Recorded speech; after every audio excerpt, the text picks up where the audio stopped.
Yes. We're back. Finally, it's been so long. It has been so long since I have seen you guys. Oh my gosh, I have missed you. We have not been together since the Auburn Tigers took on the hated Florida Gators in the national semifinal. Bad juju on that one. But that's over.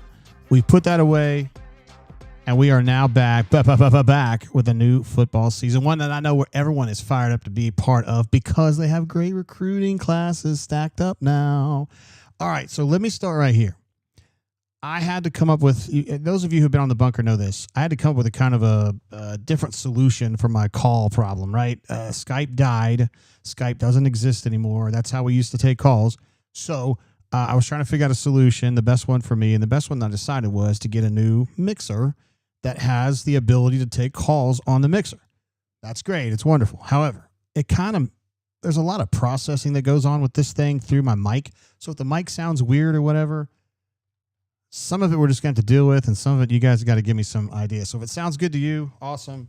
If not, we'll work on it, okay? Seriously. It's a very nice unit, and I'm very happy to have it. I paid for it with Super Chats from last year. Thank you guys so much. But I just want to keep you guys abreast of what was going on there. So we've got the Auburn Tigers at the Baylor Bears. They're already on. The show's already on. The Fox Big Noon kickoff, which is not exactly noon, but you know what I mean. And you've got Urban Meyer and some other guys talking about the game. So we're going to be going at the top of the hour. 7 o'clock is so fucking close. I'm stoked. We've already got tons and tons and tons of friends, legends, et cetera, here in the chat. I wanted to make sure that we got good sound here. Looks like Chip says it's a W. Hayden says sounds good. So this is very, very good news. And I am extremely stoked. By the way, the chat, most of you guys, if you're not a subscriber, I know you guys are. It's free, obviously. I bet 99% of you guys are. But if you're not a subscriber, you got to subscribe, and then you can jump in the chat. I know that 99% of you guys have long ago subscribed, but just wanted to let anyone who's new to the channel know that was the thing. Brumbino says the one notification I've been waiting on all season. We are so back. Wardam Eagle, Mr. JG Brumbino, excuse me. Thank you for your wait, for your patience, and for being here with me on this beautiful, beautiful day for college football. We're going to go through a few super chats. Then we're going to go to the depth charts and talk about that a little bit.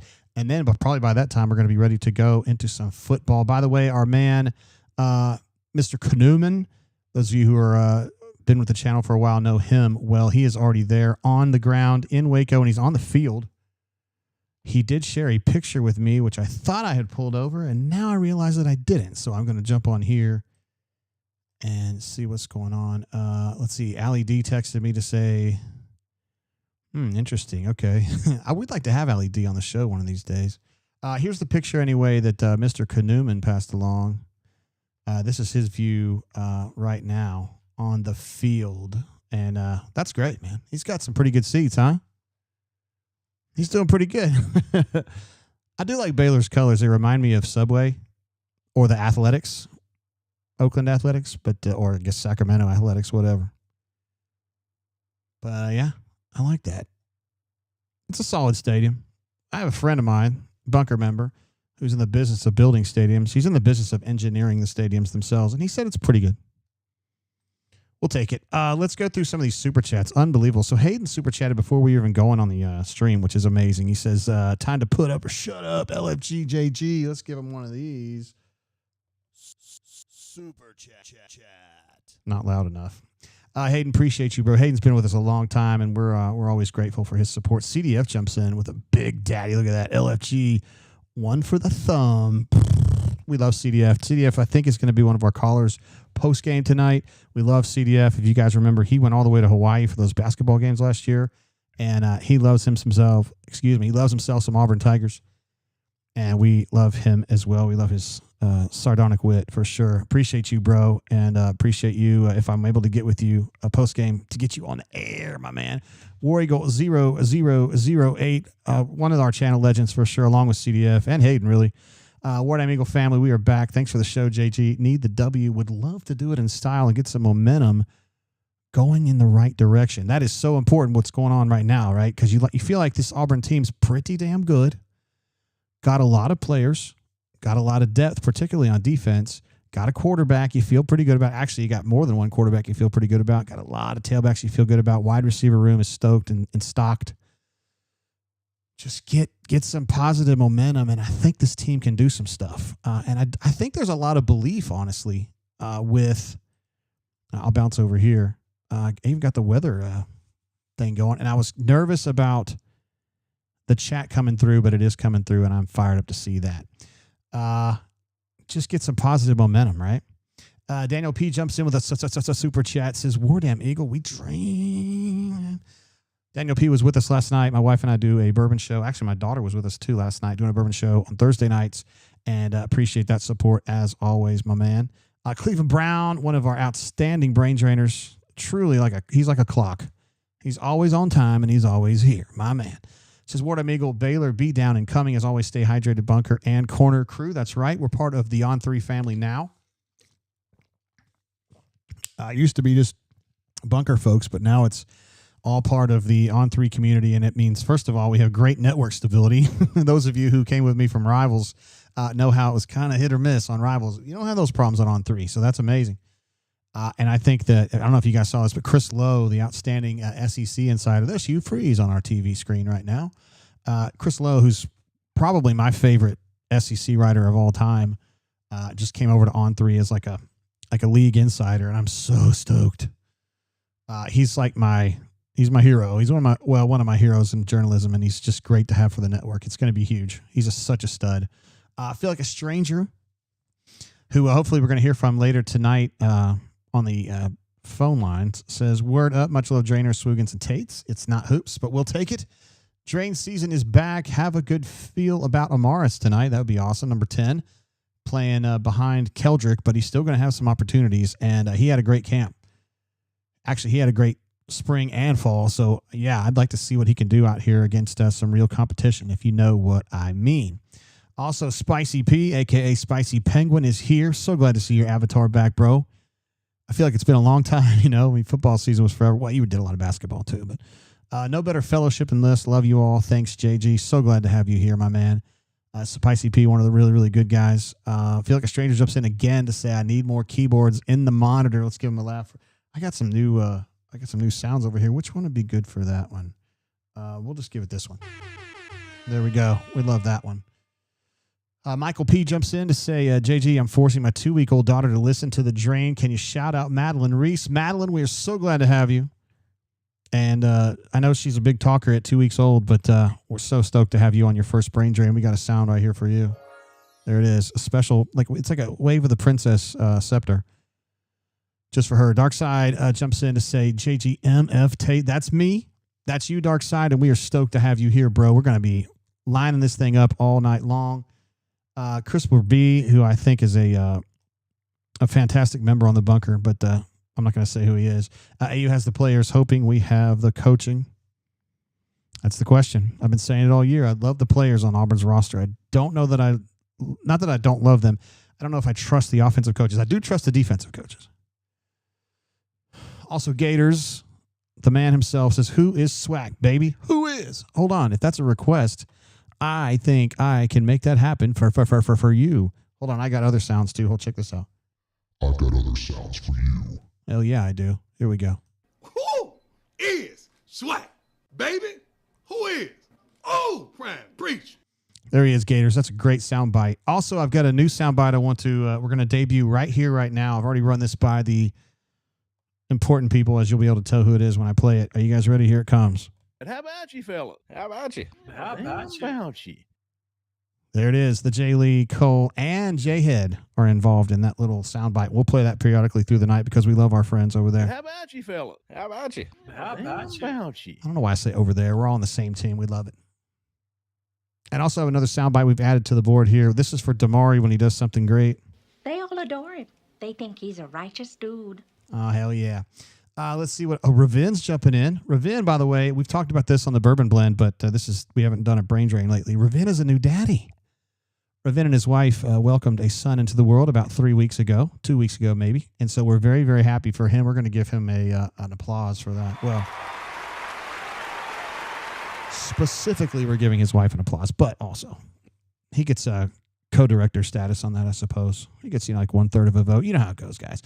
Who do we think is going to eat tonight? I think Keldrick Falk's going to eat tonight. I also think that Jeremiah Cobb's going to eat tonight. And I also think that number 11, Jackson Arnold, is going to eat tonight. But just in a little bit different way. I don't think he's going to necessarily pass the ball incredibly well. I think he's going to run the ball, and he's going to have a little bit of this, a little bit of that, and I think it's going to be nice. A nice little symphony of excellence from him tonight. I really don't think he will get intercepted. I've just jinxed him, but he's a very low interception guy. Small Victories jumps in to say, Word, I'm Eagle fam. Awesome to be back and part of the drain. Let's go, my man. You're my man, Small Victories. Absolutely. Those of you who liked Real Genius back in 1985, they used to use that thing on there too. Renard jumps in. We love having Renard as part of the fam over here with us. Says, let's go. Now, I need a sound for Renard there. Don't we have one? We're going to look for one, Renard. I feel like we can find you one, bro. Pablito jumps in as well to say, ready to make second down physical. I'm sorry. My eyes are not the best. Ready to make second down play calls live from the drain. Hey, don't step on Hugh's toes like that. Please don't do that. We shall do that. He'll be in his bag all night. Reminds me of the Eminem song Houdini, where he talks about being in his bag. Mike, one of our outstanding friends from the Bourbon Blend, and also he's just friends with us everywhere, honestly. Bourbon Blend, Brain Drain, Bunker. He does it all. Mike's a stud. Thank you for your support, G. My man Daniel P jumps in again to say, Raven, how does the placenta taste? Let's give that a laugh, guys. It was a side joke kind of that we were talking about on the Bourbon Blend last night. He didn't really do that. It's just a joke, but it's kind of an inside joke anyway. Luke Duke jumps in. What's up, man? 4128 Auburn. What's the flavor for tonight, JG? Great question, Luke Duke. Thanks for asking. We're going to be drinking this Old Forester 100 single barrel. And this is from the cigar bar here in town. It was picked expertly by my man Justin Owens, who runs the cigar bar downtown Montgomery. Best bourbon selection in town. They have a whole hell of a lot more than this. Believe me, it's probably 40 feet up the wall. So it's my first bump of the mic. If you guys are looking for bourbon, that's the place to go, honestly. And he don't pay me a penny. I just love that guy, and I love what they do for the community. Cleve C, my man, one of the true legends of all time, drops a big super chat, and he sent me so generously some Colonel E.H. Taylor, which we sipped on the other night on the show. Says, great to see you and be with you, Big JGT, on the brain drain for the 2025 game opener for our Auburn Tigers. Biggest game 3 in 3 years for our Auburn Tigers. Blessings. Thank you, Cleve, for being here with me, bro. And we have not forgotten how much of a badass you are representing Middle Georgia. Very, very well, I might add. Thank you. Dion is with us as well. I believe Dion is coming from long range, is my recollection, Dion. I can't remember where you're at, though. And we've also got Neil J., who's in the chat earlier, coming in hot from the greater Glasgow area, Glasgow, Scotland. So I'm glad to see we're spreading our wings internationally. I know that for sure with Neil. Dion, you got to remind me, bro. I'm a little bit out of practice, I guess. I don't know. Blake R. is coming in from the East Coast, one of our East Coast legends. Says, Brain Drain 25, LFG, JGT, Ward, M. Eagles. Sorry, I missed the blend last night. Hey, man, we did miss you, bro. We did miss you about that. We had some good bourbon last night. We had the double oaked Nulu, which I think Courtney started liking more the more she drank it. I think she gave it a 3 1/4. Something like that. I think that's what it was. Russell says, wait, I'm in Middle Georgia too. Macon in the hizzle. Yes, sir. Grindworks, what's up, man? You're asking what's my score prediction for the game. I picked 31-14 Auburn Tigers. I'm standing by that. I don't care if it's 0-0 at half. I'm still standing by it. That's the way it's going to be. I hope Dion answers me because I'm about to switch over to the depth charts. So if he answers, I'll come back and take a look. And also we got Pipe in the hizzle. My friend Pipe Layer Nick coming in from the greater Cincinnati area. And Brian H. here as well, another one of my friends, season number 22 with JG. Lego. Is it right? My first season covering Auburn was 98. Oh, shit. Dion says he's in Chelsea, but traveled to Poland often, just got back from there. Okay, that maybe you were there at the time when I chatted you last time. I don't know. Chelsea's not really international, though, is it? Runner 24 says 3.17. You know what, Runner? I think you're right, bro. I think she gave some stupid name like that. I forgot what it was. And Orion says administrative assistant with a tough grade. Actually, we grade on a 0 to 4 scale. So a 3, if you're above 3, that's pretty good for Courtney. I have given away some 4s, which is top of the line. Courtney has not because she's a school mom, so she won't do it. Ephesians says was here for every basketball game. Ephesians, I know you were, bro. You were definitely one of our diehards, and we'll be here all season. JJ War Eagle, bro. Glad to have you. Let's get over to some of these depth charts real quick. I got the offensive one here we're pulling up. And just kind of looking at this, when I was putting this together yesterday, it was kind of blowing me away how many names I was changing, right? I mean, year to year, there's probably only 3 or 4 players on here that were, of significant note last year. Cam Coleman, one of them, obviously. D. Wade, one of them. Connor Lew, one of them. Jeremiah Wright, one. Okay, I've already gotten my 4 right there. But after that, I mean, Malcolm Simmons, Bryce really wasn't a factor. Cobb was there, but wasn't a factor, really. Austin was kind of a backup to Hunter. Darrell was not here. Mabson wasn't here. Frazier was a backup. Preston Howard wasn't here. Tate Johnson was an offensive lineman and wasn't playing. Horatio Fields is at Wake Forest. Perry Thompson was kind of buried on the bench. So it's just kind of a reshuffling, really, of everything there on the offensive end. But the thing is, you look at this depth chart and you think, hey, man, I feel pretty good about what I'm seeing here. I mean, Cam Coleman, we know, is a stud. Horatio Fields, I think you guys are going to be happy with him. I don't know that he's a stud necessarily, but he's good. He's a competent, good, solid player. You hope he's as good as KLS was last year. He's probably one step below that because KLS is pretty damn good, but you'd really like to see that. Eric Singleton, when he's fully healthy, is a very bad man. Now, he's been dealing with, I thought it was a thigh bruise. To my untrained eye at practice, it looked more like a knee, but he didn't have a brace on it. So it wasn't like a ligament situation. We'll just have to see how this goes, man. I don't know how available, he's going to be tonight. He's there with the team, and he may play. We'll just have to see. He won't be 100%. I mean, even if he plays. Donnie, who is not out of his element, says, I'm muting Fox and listening to the drain over Robert Griffin calling the game. I don't know why you'd want to listen to RG3 call this game. First of all, he's a Baylor homer, A. B, that's enough for me, honestly, if we're being real. Donnie, thank you for the super chat, G. Appreciate that. Mike jumps in again to say, let's go, fellow Aubies. Mike, big stud, obviously. Mike, big part of the brain drain of the Bourbon Blend and also a big-time member on the bunker as well. So we love that. Brandon H., who's going undercover with that name, says, what up, Swoogans? We love him. He's one of our Hall of Famers. Who once donated a bottle of Booker's to the cause. He just donated it to his fellow bunks. I mean, what kind of a guy does that? I'll tell you what kind of a guy. A total stud. Also, Spicy P notes that Hoke said the kicker is good. We were talking earlier today. Alex did make the trip. He hasn't been feeling great, but the intel that we got this week was that he's feeling a little bit better. So here's kind of the way I'm looking at it. And, when he was really sick last year, his health was at like a 10, right? He felt really shitty all the time. Then he got back to where he was 95 to 98 or whatever, just a little bit of he was good. Like when, let's say July, he's good. He started having some recurrences here in the last month.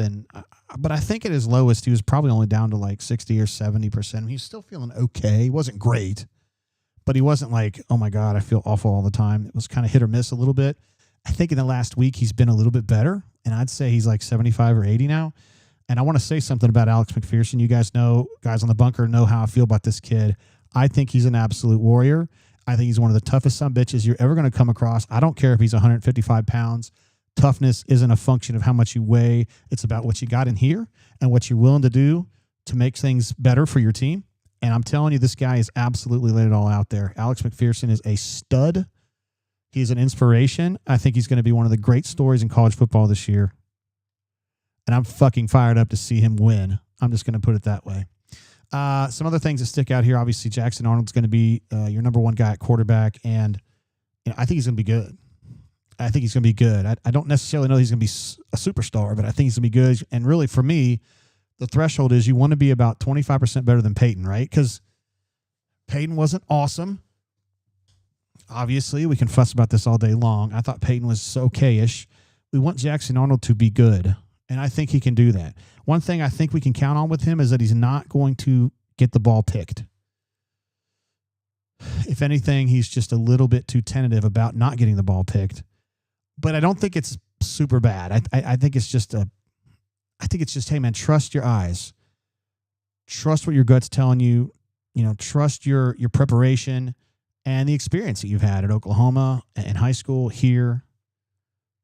Just lean on that. Chris says, man, that bar is low, as he says about Peyton. I'm going to defend Peyton for the rest of my life. And no, he was not a terrific football player, but he wasn't he wasn't the reason why that all was going down. He's part of it. But I really think that defense was let down last year. That offense was let down last year by the head coach.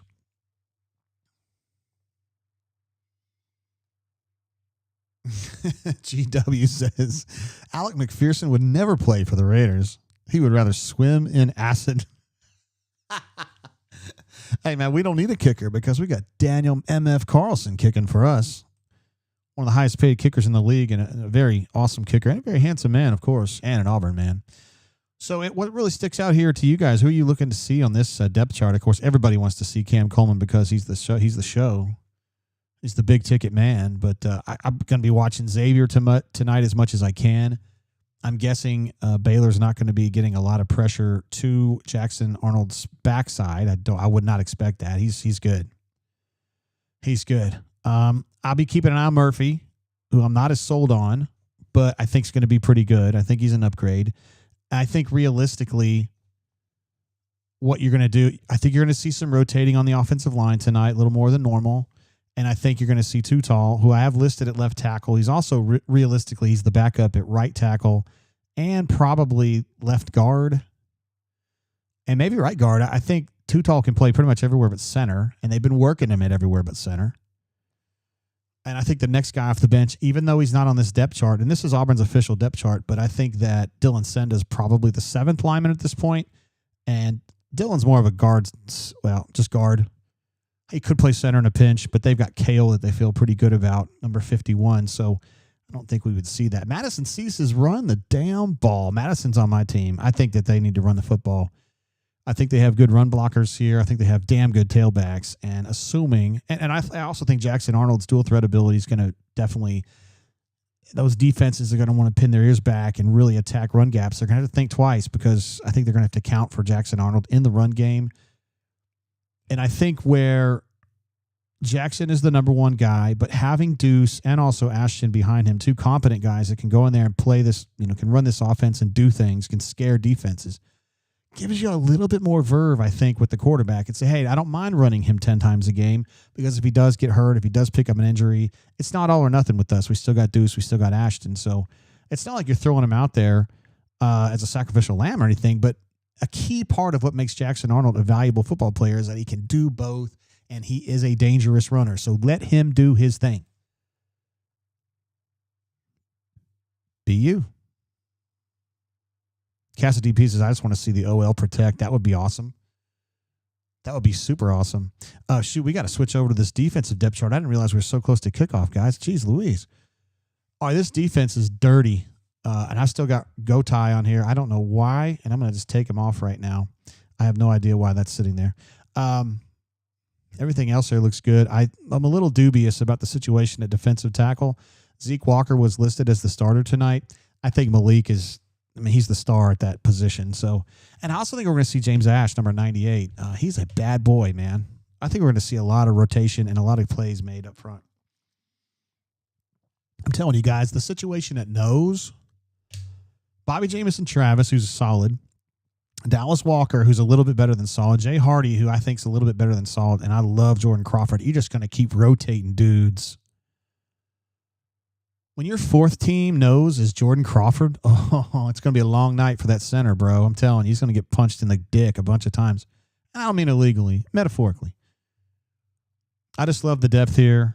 I cannot wait to see Xavier Atkins play a little bit tonight. I want to see Bryce Diaz play a little bit tonight and see just how quick they are to the ball. Elijah Melendez, number 9, incredibly quick to the ball. Auburn is so fast at linebacker. And sometimes that's great, and sometimes it sucks because remember how fast Owen Papo was to the ball, but he also misdiagnosed runs a lot, and it pissed everybody off, but that's part of it. He's still playing for the Cardinals, though. Super chat coming through from Chris M. says, the change I want to see is getting off the field on 3rd and long on defense. It was ridiculous last year. It was so weird. How often? I mean, the defense was pretty good last year, but on 3rd down, not at all. I would argue that it was trash bag city. So anyway, I love this group. You've got incredible depth up front, and that's what I like. You just keep letting them roll like dogs, and you just kick them and say, get him. And then you got another one when he gets tired. It's just over and over and over again. Let's just see. I feel good that Keldrick's going to get that push. Who's going to be the other guy to get the push? We'll have to find out. Somebody's got to do it. Amaris would be a good candidate. Keyron Crawford would be a good candidate. Malik Blockton being able to break through that line and get in there would be a candidate as well. I'm pretty fired up.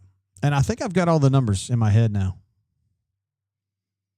So when I go, who is that? I don't know who that is. I won't make that mistake. By the way, you guys have probably been reading a lot about Baylor these past, months. The general thought here is that you've got a team that has a pretty good offense and a team that had a fairly bad defense last year, and then they lost a lot of players. The trick is their head coach, Dave Aranda, was a great defensive coordinator at LSU back in the day. And the thought is that, hey, man, he's going to finally get it right. But that's what people kept saying about Gene Chizik. It didn't really happen when he was at Auburn, right? Like, oh, well, at least their defense will be fine. He's a defensive coach. Well, as we know, it never really happened. Daniel D. jumps in to say Thorne got cut from the Bengals. Shocking. Listen, man, he's going through a lot. I mean, his dad's really sick. And he is, I mean, every guy, I don't want to say most guys and their dads are close. But, I mean, that's been tough, knowing that he's been, competing for a job and trying to get things going in the NFL, and his dad's really sick, and it's just a lot going on. So I'm pulling for all of them. His dad's a really, really good dude. Those of you, I know some of you guys have met him, and know how good he is. Let's see what else is going here. Chris M. says, Blockton and Walker the fourth out here wearing RB numbers on the deal. I promise you no one will confuse Dallas Walker with the running back. He's 35, and he's a wide boy. He's a very strong person. He is indeed. Let's see. Runner 24 says, I want to see Crawford. I think they need him to be at least freshman Blockton good as the season progresses. He's talking about Jordan Crawford. I'm sorry, I got the wrong one. Yeah, he has kind of a bad body. It's kind of a messy body, I guess, but he's just such a high motor player. I'm looking forward to just a year with the strength and training program, kind of just get his body a little bit better, just looking better. He's not like, he is athletic and he's bursty, but I don't know. Maybe when you see him play, you'll see what I'm talking about. I'll be Laker, my man, says just mute the TV and listen to Jay. I'm not that good, but if I'm being compared to RG3, you might be right, bro. Small Victories just says Fox sucks. That's one way to put it. Shane, my man, what's up? Says, let's go. Finally ready for this shiz war. Damn Eagle. Let's get one of these. Super chat. Whale Driver says Thorne needs to coach. I think that's what he's made to do, and I think he'll end up being really, really good at it. Ed D is here with us tonight. We love Ed D. He gives us excellent step dates and stuff like that. We love having somebody like that. Daniel D says, thoughts on claiming natties? I love it. I'm a supporter, 100%. All day, all night, claim them all. I'm on board 100%. I don't care what other people say. And interestingly, I have a fair number of Bammers in my life. They're all actual Alabama graduates, though, but for what it's worth, you know how it's different. You got Alabama graduates who are generally rational people, and then you've got the sidewalkers who couldn't have ever gotten into Alabama, and they run their mouth all the time, right? There he is, Alec McPherson. Possibly my favorite player on the whole team, just because of how tough he is, man. Just an absolute tough sun gun, man. God, I want to see him kick field goals and hit them and just be able to celebrate. That would be amazing. There's so many guys who are easy to cheer. Ashton Daniels is so easy to cheer for. Oh my God. So many guys on this team are easy to cheer for, man. Somebody over here said I was a Louisville fan. Who did that? Donnie? How dare you, man? JG's a Louisville and a Chargers fan. We're going to give you, I think it's this one. Nope. Damn, I'm on the wrong page. You know that's not true. Let's see. Chipper says, where's the Commodore glass? I forgot to grab the Commodore glass, bro. I grabbed my Blade and Bow etched glass. I let you down, Chipper, and I'm sorry, bro. I need to get my first pour going. It's so much going on. Let's see. Auburn Dad for Life says that RG3 is pushing the Baylor quarterback to be a Heisman guy. Okay. I mean, maybe he is. I don't know. He's in a conference where he probably will put up some numbers because they don't play defense in that league. If you know what I mean. I cannot wait to watch some football. All right, Towns Magoo going to be doing this kickoff situation. Stoop Up, thank you for jumping in with the super chat. Hello, Brain Drain fam. No matter what happens, I'm happy to share another season with y'all. War Eagle. Stoop Up is amazing. When the situation calls for him to be rational, he's rational. When the situation calls for him to be pissed, he's pissed. I love having Stoop Up on the show. GW wants to jump in and say I'm a Louisville fan. Ironically, I was at one point in my life because my parents kind of told me to be that, and I was. But anyway, all right. First quarter, guys. That is the wrong widget, Jay. What are you doing, bro? What are we doing? All right. Let me kill this weather widget. All right. 1st and 10 from the 25 after the touchback. That's what I've got on my screen. Oh, that's my boy right there. Robert Woodyard with a nice open field tackle. Kind of a shitty pass on that quick release screen, but Woodyard was there. Woodyard getting a chance to really shine this season. You know, he's played on and off last year. This year he's going to be, full-time guy. You got Sly in the slot right here. Looks like you got Kay and Lee outside to the short side. Got a dropped pass right there. Jarquez Robinson playing safety right now. That means it's somebody's. Okay, so Champ's not out there. I guess Champ didn't start. They started Jarquez, and he's been playing a lot lately. So you got Jarquez and Caleb Harris at safety right now with Sly in the slot, Kay and Lee, and looks like Jay Crawford and Kane are both playing off on the outside. You've got Riddick in there. He's wearing number 6 now. We've got a penalty on Baylor, so they're starting like ass. That's what I like to see. Let me go ahead and get our scroll going here. Small Time says Falk is 288 and looks thin. He is. I don't know if thin's the right word, but he's just long. The NFL scouts. Oh, here you go. You got your rabbits right here. All right, you've got Xavier Atkins in there ready to come at linebacker. You've got Amaris. You've got Keldrick. They pushed the pocket, but they didn't get to him. They just ran a little slant there and were able to beat somebody one-on-one. I'm not sure who it was.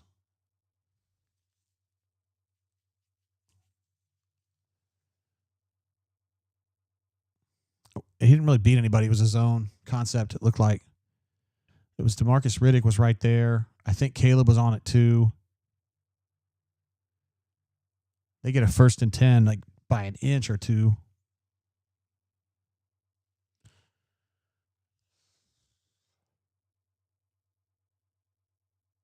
Yeah, Ephesians is bad spot, and I agree, man. I feel like that's a terrible spot. Well, from Auburn perspective. Felt like he was a yard short. Raven says, well, same shit on 3rd down. And number 19 was just begging for this not to happen.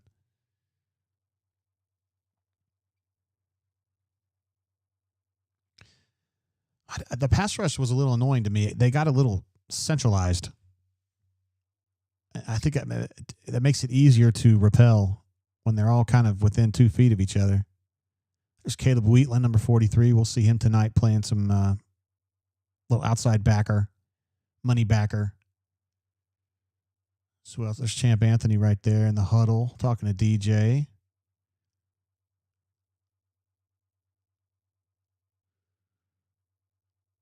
I can't hear the, they're going to say 4th down. Look at that, guys. So it's going to be like 4th and half a yard or something like that. Ephesians says that was the rabbit pass rush. That was indeed. You got Amaris, you've got Keldrick as your inside guys. By the way, cheers, guys, to a new season.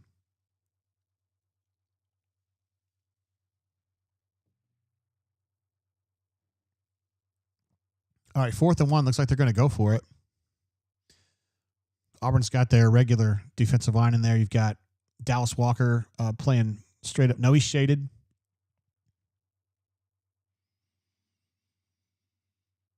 Auburn made a stunt to the backside of that run. That's kind of interesting. I don't understand why you would vacate an A gap. Blockton, if you see Blockton to the left side, is gonna stunt out. Oh, because they had 17. They had Atkins coming in the hole. I didn't see that. That was a good lick. Just a shade late.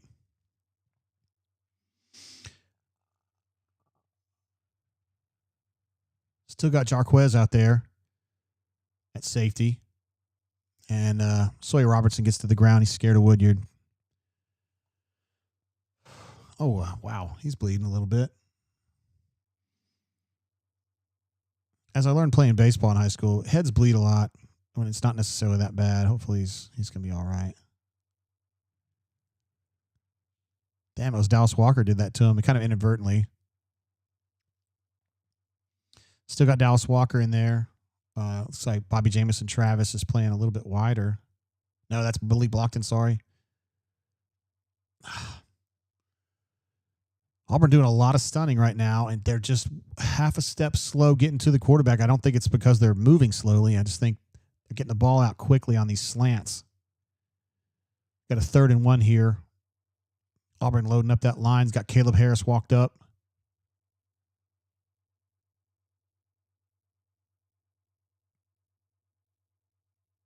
Trying to see what we got here. Sly is playing like technical deep safety. You got Woodyard as a linebacker. Oh, great penetration from Xavier Atkins. Damn. Once again, just half a step, right?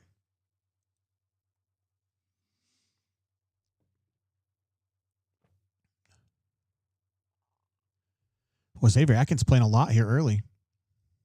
Using his speed to kind of disrupt some stuff. Kind of had a missed tackle from Sly there. Probably yielded another 5 or 6 yards. Melee says they said chrome. They're clearly gold. That's the way I see it.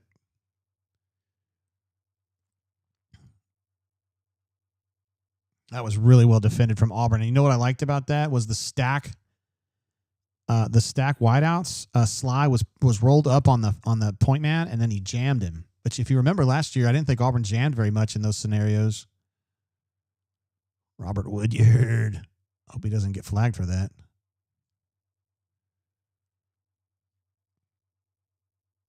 He didn't.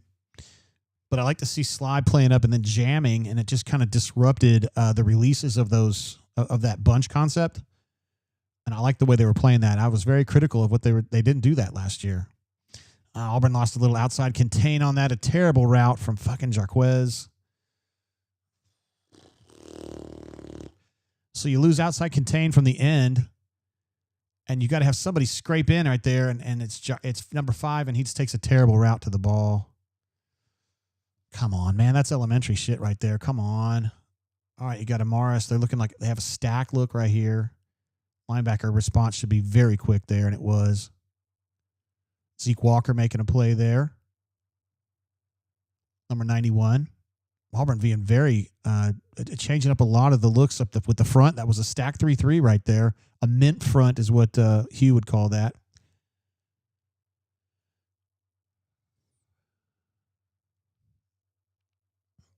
This is kind of a variable mint right here where they've rolled up Caleb Harris.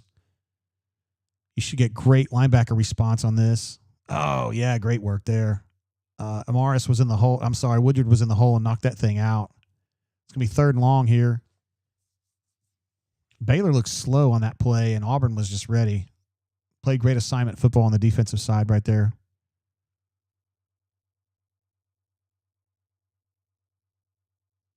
Hold on, Ravin. Just give it a second here.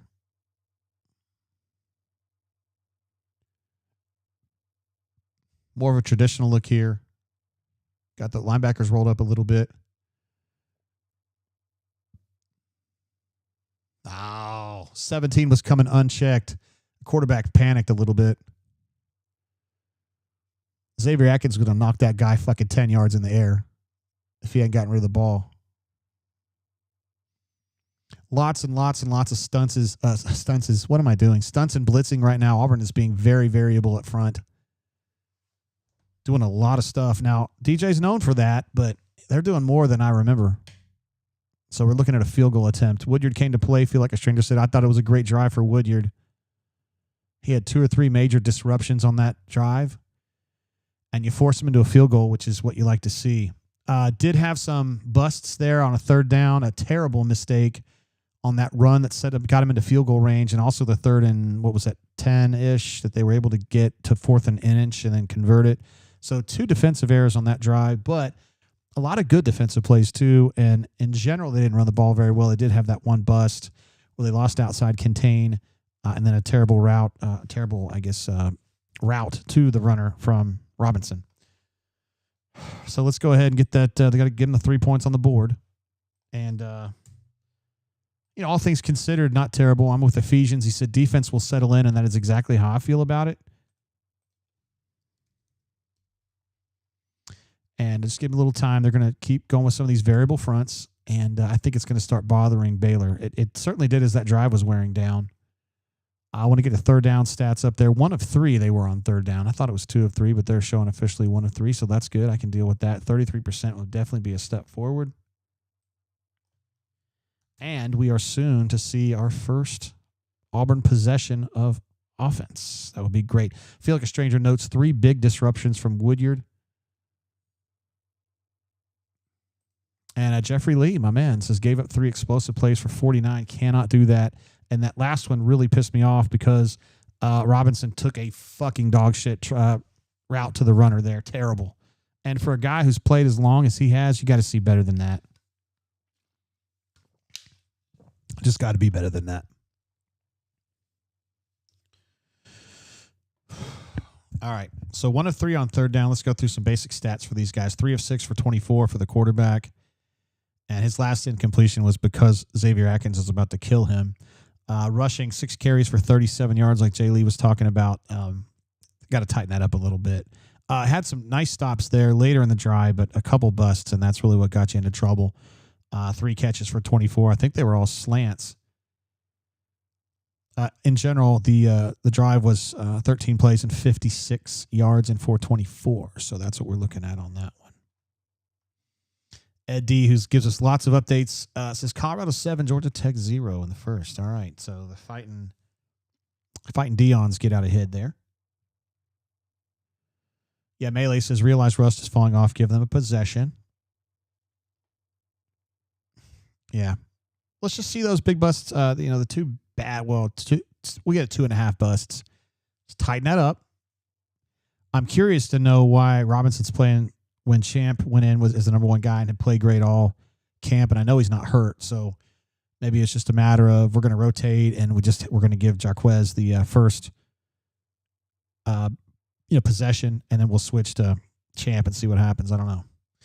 Ephesians, his first play on offense looks like what, JG? I'm definitely thinking RPO, some kind of an RPO concept where he can have like a slant or a run.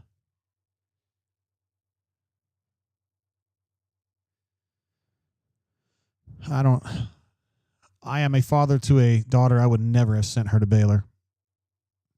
But, hey, man, if that's what y'all want to do, cool.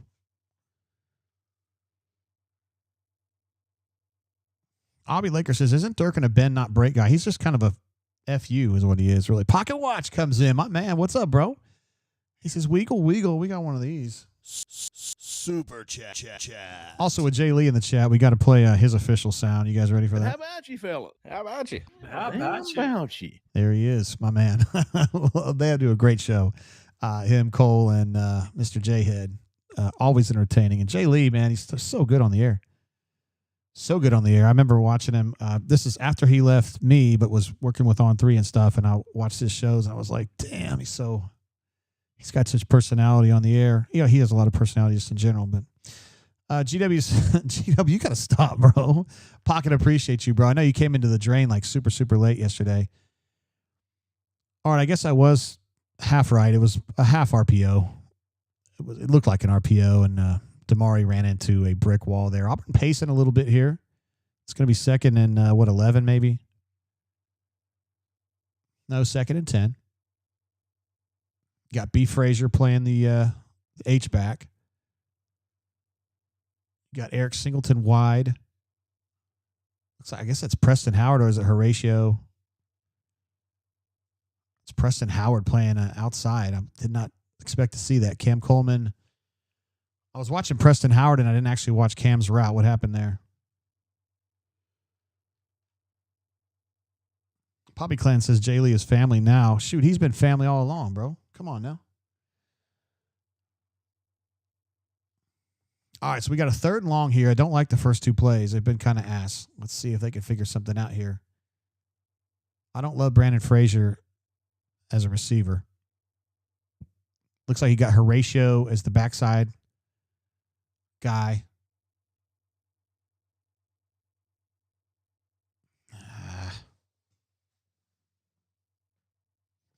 Looks like a corner blitz or some kind of a delayed blitz was the problem there, and Jackson really didn't either. Was kind of slow to see it. He can't really throw wide. It was kind of a cool defensive look there, honestly, because they were trying to make it look like Horatio was open, and he wasn't. Now, this is a sim pressure right there. I don't know if you guys can go back and look at that, but number 31, I guess he's one of their outside backers. He kind of rolled up, and then he backed out into like a zone concept, a zone coverage concept. So that's the sim pressure they're talking about, where he backs away from Dylan Wade and starts jamming the crosser on that. Kind of a shitty possession, if we're being real.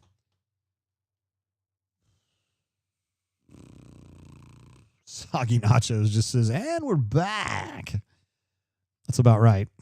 Looked very typical, didn't it? Yikes. Got to update some of these numbers. Jackson was 0 for 1 on that. I didn't get to see the pass. Was it open at all?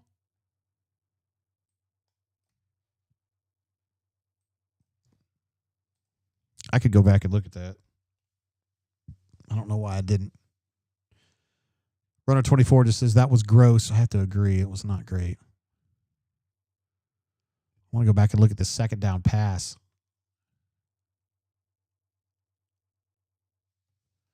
Sorry, guys. Just give me a second. I'm watching this second down pass. It was a 2nd and 10 with Cam and single coverage over here. He had a safety over top. It was a shitty pass.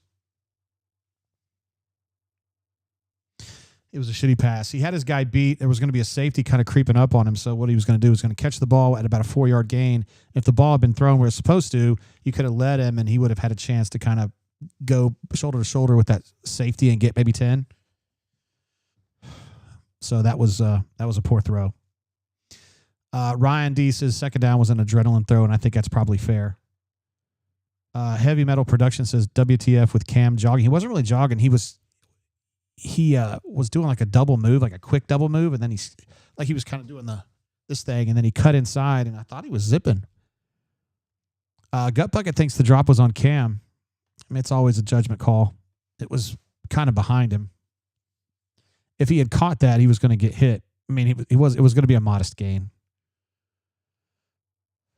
Got to do a little bit better on that from both ends. Schaefer Kia jumps in with a super chat, my man. Super chat. Appreciate you. No message offered, no message needed, bro. And Josh, I'm kind of with you. He says, got to hit Coleman on that throw. It was not placed very well. He could have caught the ball. I got Bucket's right. The ball could have been caught. For sure, it wasn't that bad. But I think if he catches that ball he's stopped. He's having to stop his route completely to catch it, and then I think that cornerback's going to catch him on the flow and knock him right down. It'll be a 3-yard gain or whatever. Robbie says, looking a lot like Auburn football.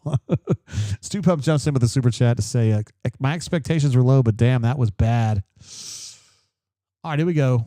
Baylor trying to run the football on first down, and they get not a damn thing. Xavier Atkins still in there playing his balls off. Woodyard playing well. We got a Jay Hardy sighting. Looks like he was involved with that as well. Auburn doing a nice job really inside run defense so far. Now the busts that happened in the first possession were outside runs. If they're trying to get some stuff done on some pulling situations there, and they're just not getting shit. Auburn's showing a lot of resistance inside. Some really good pass rush from the backside right there, but also a really good throw. Champ Anthony's got him at around the 10. It's a tough play, man. That pass rush is coming really fast off the edge right there, 24. But, Caleb got run by a little bit there. That's good execution. I'm going to be real about it. Feel like a stranger jumps in with a super chat to say, how about that hoops robster, though? Trying to run it up the middle. Get a little bit there on first down, maybe 2 or 3. Xavier Atkins still playing. Malik's still in there. He's sticking with his first team guys. Which I don't blame with T-Park. My man. Jumping in with a super chat. One of our Atlanta guys says, running a little late to the party. Was that Thorne out there? Ward M. Eagle. Uh-oh. We love T-Park. Absolute legend, man. Appreciate you being here. This is not the start I was hoping for, guys. I know you guys feel the same way.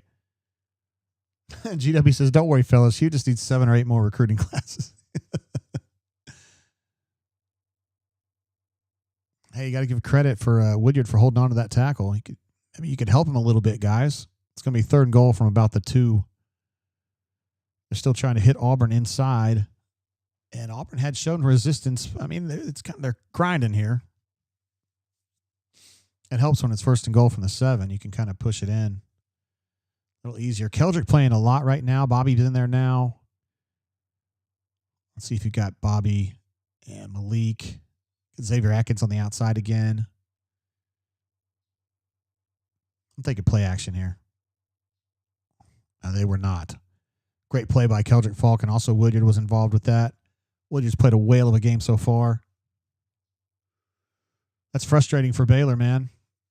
You get first and goal at the 7, and you can't push in. You can't get shit. They're going to have to attempt a field goal here, I believe. That was a great chip on number 6 there on DeMarcus. Okay, they're going to go for it. I respect it. Auburn lining up. Got some big bodies in here.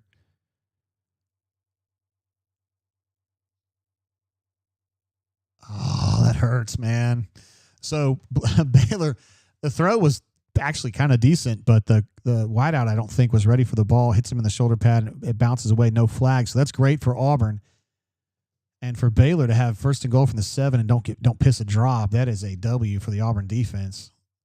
I mean, the ball hit him in the shoulder pads, but Champ was right on his ass. Jordan says Falk is such a stud. He is, man. He's being very disruptive, and so is Woodyard. Guys, defensively, that's pretty good, man. That's a great stand right there. Now it's a matter of this offense got to come out here and dig out a little bit, right? Got to dig out a little bit. Got to flip this a little bit. Feel like a stranger says, feed Cobb. I like it. I actually think this would be Darrell Robinson. What's the word there? Distance right now. I think Darrell is probably the most physical tailback they've got. Mabson's pretty physical too, but I don't know that he's like a pug. He's out there and he thinks he's a Doberman, and I don't know that he is yet. Let's see. Robert B says, also we got Crocodile in here with us tonight, which is great. Love to see you, bro. Glad to have you here. Robert said, Aranda going for it there is so disrespectful to Hugh, and I get it, LOL.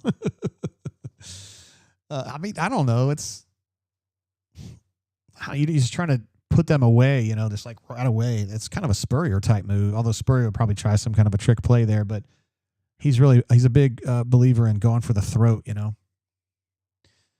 Jacob L., what's up, bro? Glad to have you here. So super late to the stream. What's up, JG, LFG, War Damn Eagle, baby, my man. Hey, man. Glad to have you here, Jacob, for another season.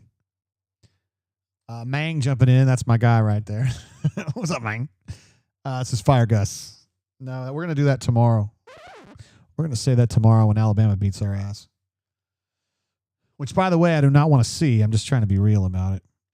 Jordan W. says, very impressed with Woodyard and Atkins so far. Where's Riddick? He's been playing. He got chipped real bad on the third down play there near the goal line. But he's been playing. Atkins is playing kind of a hybrid role. He's like playing like a dime, I guess, but he's actually kind of rolled up and not necessarily in coverage. I guess you just call it the Willie backer or the money backer. He's such a hybrid type player right now, but he is so fast and he has disrupted some plays already. I've been pretty impressed. Jay Robertson, my man, there he is. He's from up in Northwest Arkansas, but he's pulling. I bet Auburn, I guess, morning line. So rooting for y'all. I'm not a big bettor for that stuff. I'm big on pari-mutuel, but not on the regular betting.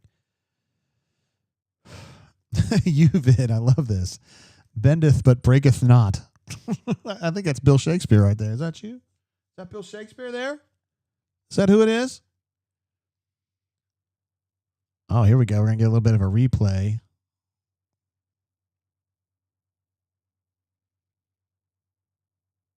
Oh, it actually hit Champ on the shoulder. I thought it hit their wide out. Josh C. jumps in to say, JG, I do not like Caleb Harris in the slot. He got owned. He did get run by really bad on that play. You're absolutely right on that. I don't think of him as a one-on-one guy. He's a strong safety. Got to find ways to get that turned up a little bit. Damari Alston, first down run there off left tackle or left guard, whatever. About 3 yards. Not too bad. I guess somebody's cooking around here.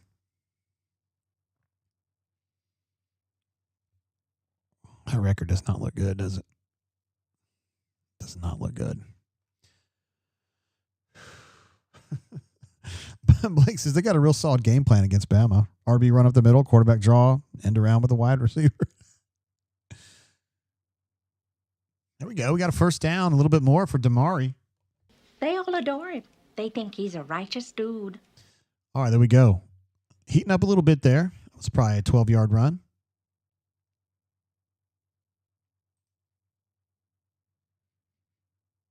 We'll give him 11 officially.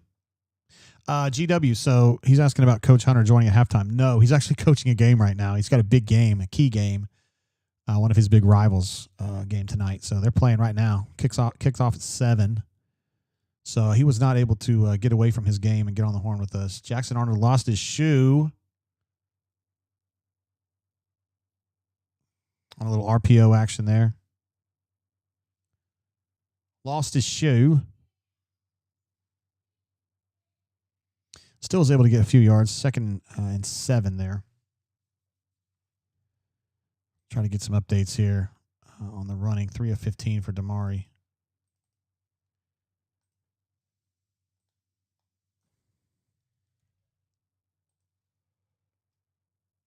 All right, 2nd and 7. Auburn running a compressed set here with Cobb out, coming out of the knocked down. The throw was going to go to Cam for about a 7-yard gain, 6-yard gain. But one of their linebackers got a hand on it.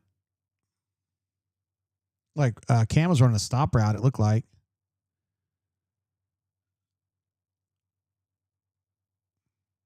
Yeah, he did. That was going to get them to like 3rd and 2.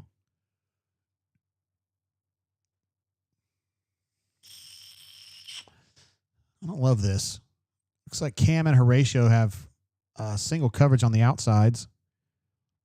And those safeties are kind of tucked in a little bit. They're a little wider now. There's some of that sim pressure. Lots of time for Jackson here. And I think that's, oh, wow, he got away. You can't do that, bro. kind of a weird read there from Jackson, but he was able to get away and turn it into a first down, so that's good. He had a lot of time here. He was thinking about Horatio, and I guess something was spooking him there.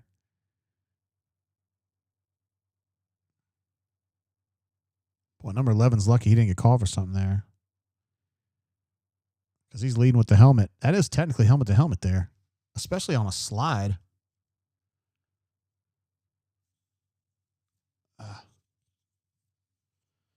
Yikes, man. Daniel says that wasn't RPO. It was the play Cam scored on LSU and outran P. Power read with the quarterback in motion, man. Appreciate that, Daniel. Good stuff. Put that up there.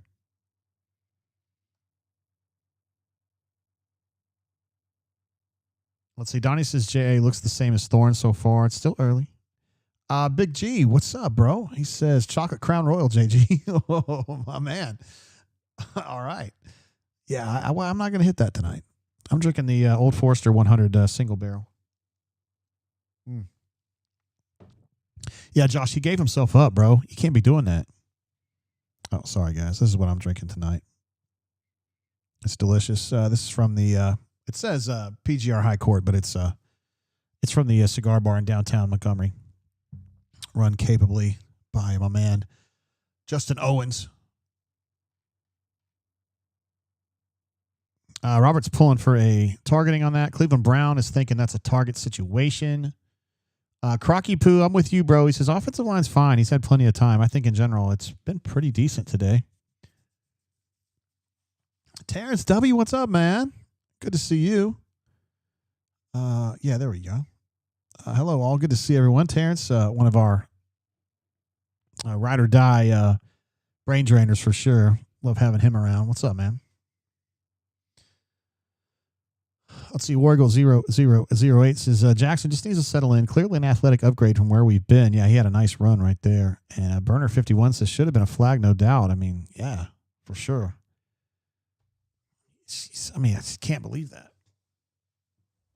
When you lead with the helmet on a quarterback, it's generally not good.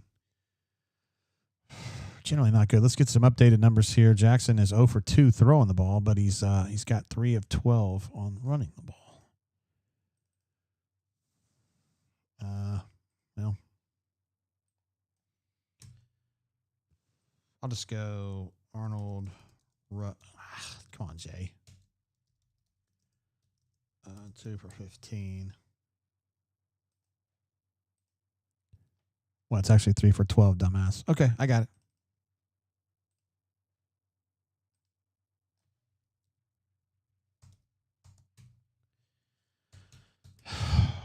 What am I doing? Let's see. Big Gap says, I think we'll settle. Once we settle in, we'll see some production. Yeah, I think they're going to be fine. I really like the way the defense has been playing, honestly. Robert says JG's way behind. No, you guys are right. You guys are right. I forgot I went back and. Oh, I'm not too far behind. Never mind. I did go back and look at some of that, some plays from before, but I should be live now. And I'm on cable, so I shouldn't be too far behind. Okay, we're going to relook at this non-call. And it's just, they just don't. Okay, that's cool. Whatever. He's got all day here, guys.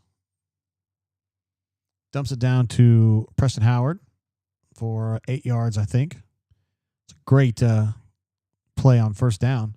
So 2nd and 8. I don't know what Mike Pereira is saying.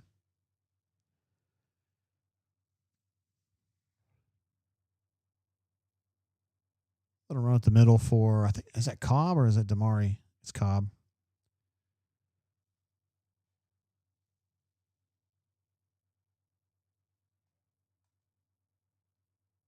See, Russell says it's an E.H. Taylor bottled in bond kind of night for me. Wow. Nice. I like that. What is Mike Pereira saying? That Auburn should have gotten yardage out of that? Because that's how I feel about it. Oh, my goodness.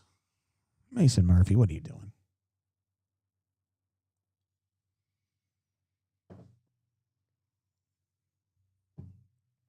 What are you doing?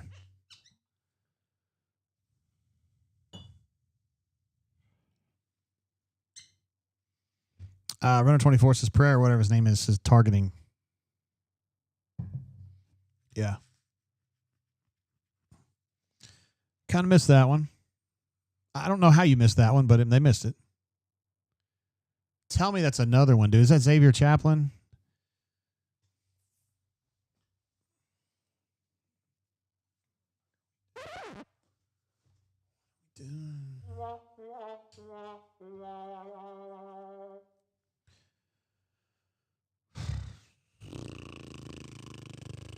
Let's just pretend like it was a hold instead of back-to-back false starts. 1st and 20. At least you've got a chance to get this back.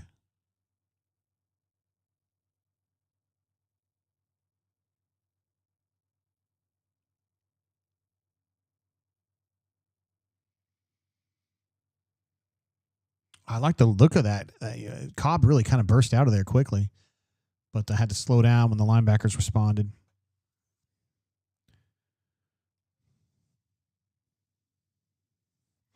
Terrence, I got you, bro. Here we go again. 2nd and 15. Oh, finally got a nice one. Got one to Malcolm Simmons down the hash line there. Nice. Kind of a challenged catch there. It was a tough one. I'm sure the temptation there was to hand that ball off because there was a huge hole. The same hole right there. Cobb's going to turn that into 9 or 10 yards. That's great. Are they going to try to NASCAR this bitch? He's saying he's got an equipment problem, but he's good. He's good to go. Still got Malcolm in there. Howard's playing a bunch right now. He's definitely the offensive threat. It's a nice run. That's a very Trey Mason type run right there to get an extra couple yards.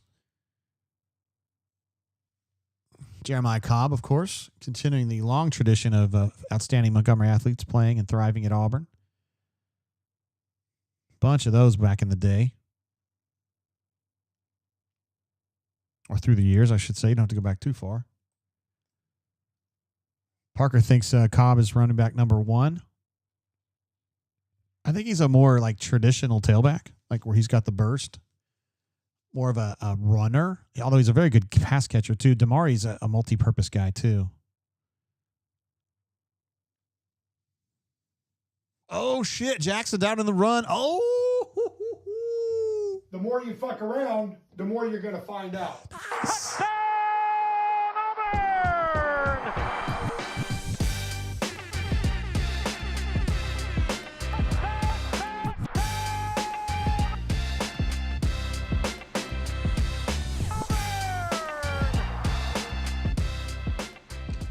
What a weird situation defensively. It looked like a split zone concept is what they were kind of showing. They meant for this to be a pass of some kind. And it looked like a split zone situation. And the Baylor's defense was just like, I don't know what to do. I don't know. They weren't attacking. They were just kind of whatever they were doing. There's my man, Alec McPherson, taking the PAT here. Right down the middle. That's my guy right there. I love Alex McPherson. All right, 7-3. A really grindy drive there. And Jackson made a couple nice plays with his legs, including that touchdown run was huge. Really nice. That's one part of my prediction that's been correct so far is I thought we would be a little underwhelmed with Jackson's passing, not necessarily because of Jackson, but because of the offense or whatever. I just don't trust the passing concepts, but I thought he would be a little bit better than we expected as a runner. And that drive certainly showed that. If he gets a couple more of those, I'm going to feel really good about that. Jackson finishes that drive, 4 carries, 36 yards. Let me get that updated. 4 carries, 36, and a touch. And also key completion to Malcolm. 2 for 4, 33 yards.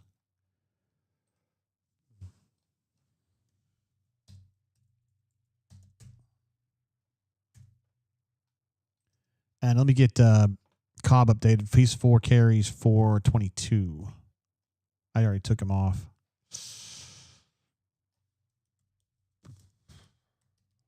We'll replace Cam for now.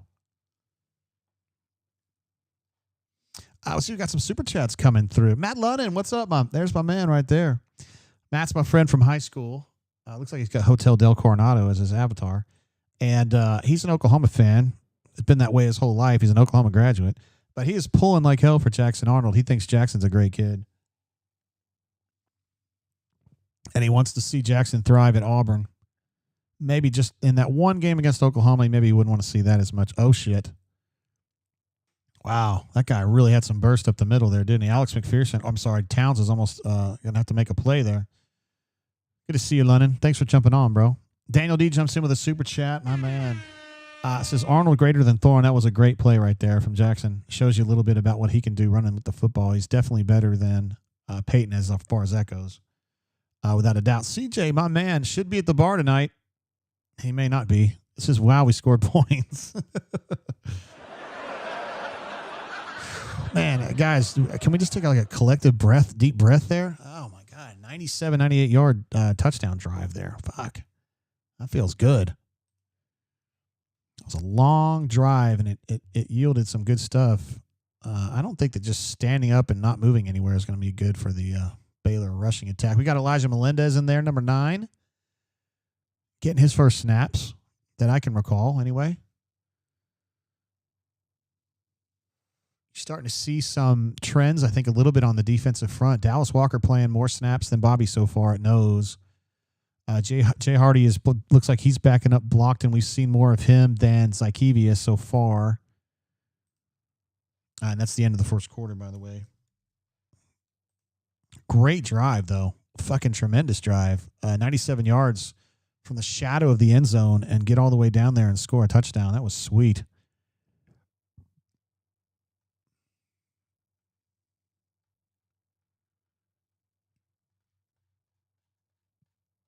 Really sweet. Spicy pieces. All right, let's settle in. Yeah, that would be good. Jordan thinks the D-line looks a lot better than he expected. Lots of rotation, man, and I like it too. I think Dallas Walker, remember last year they had Isaiah was playing nose, and I thought all he could do was just kind of stand up and gobble up a double team. I thought that's kind of what he did, you know?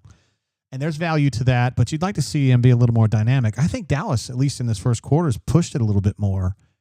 Instead of just gobbling a double team, he's pushing him back a little bit, and that's great. And I think that's why you're seeing him a little bit more maybe than Bobby, although Bobby's not soft or anything.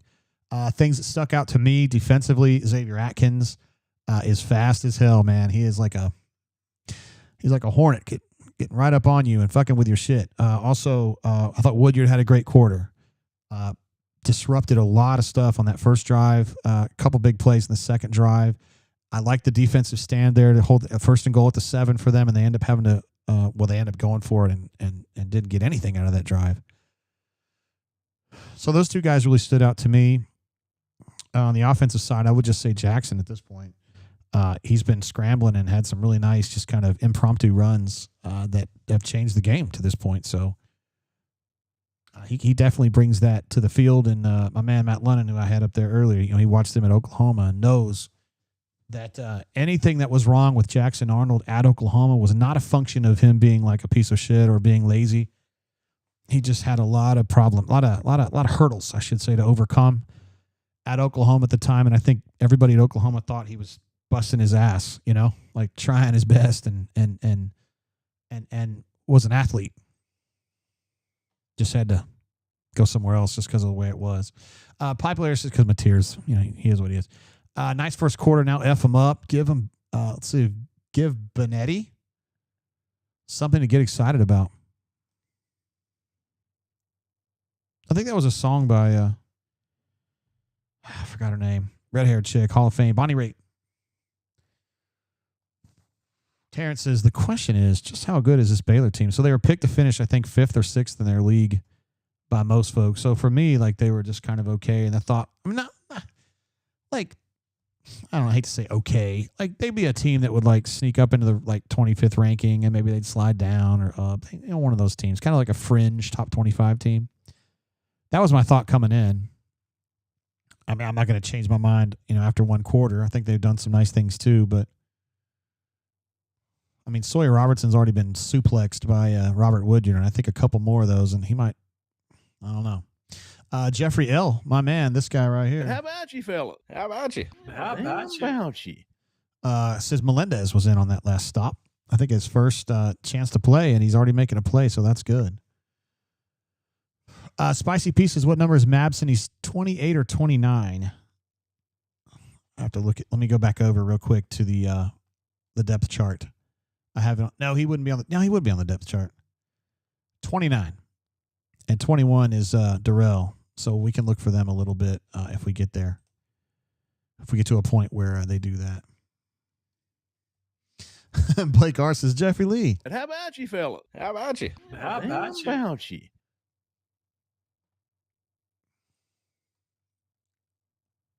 Mike says Bonnie Raitt rules, Hall of Famer. One of the great ones.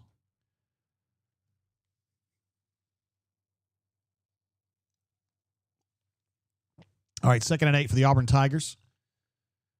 Still got Dallas Walker in there. Got Jay Hardy in there. Oh, whoa, almost got a strip. I thought Amaris was going to get his paw on that ball and get it out. It's good protection, really, from the quarterback to hold on to that bad boy because Amaris damn near got it down. Look at that. Look at his long arm reach out there and grab a hold of that bad boy. God, what a bull rush. What a badass, man. That's a man right there. It's like Chris Murray was gobbling that up, too, ready to go. 3rd and 12. Let's see if we see rabbits here. Yeah, we got Amaris. We got somebody. That's not. Yeah, Keldrick has a 0. Ooh, Xavier Atkins on his ass. I was like, don't you throw a flag on Champ, Anthony. Uh-oh. He's down, Champ. Champ the enforcer. Get in there. Knock those motherfuckers out.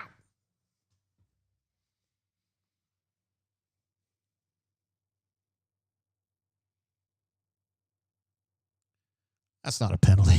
I hope these Baylor people are not trying to say that should be a penalty. Come on now. That guy's 160 pounds. He's probably a little bigger than that, but you know what I mean. All right, that's a nice stop right there. I like that. 4th and 12. I'm real happy with that. DJ's going to be thrilled. And could be decent-ish field position here. Let's see. The ball went out of bounds around the 30. It's not too bad. Not too bad. Josh C says, I love how Champ plays. Champ's got some big, big balls, man. He's not a big dude, but he plays like he's big. Daniel D says, Champ is a dude. He is. He's a very nice person, but, man, when he's playing football, he is mad. He is mad. Love that defensive possession right there. That was tremendous. Amaris doing his shit. Champ doing his shit. I love it. Love it. Big Gap calls him a junkyard dog. He is. He plays with ill intent. You better throw that ball, homie. All right, Horatio getting his first catch. Hey, man, 2nd down and 3. They'll take it all day long. That opens up the playbook big time. You can take a shot here, or you can just go ahead and consummate the first down and move on. I don't know what you want to try here. Wouldn't mind to see some for Eric Singleton or maybe Cam.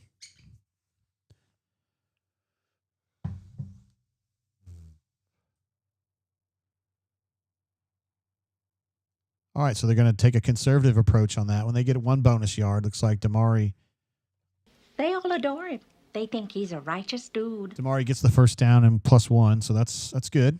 Conservative play call, but moving the field, moving the chains, as the kids say.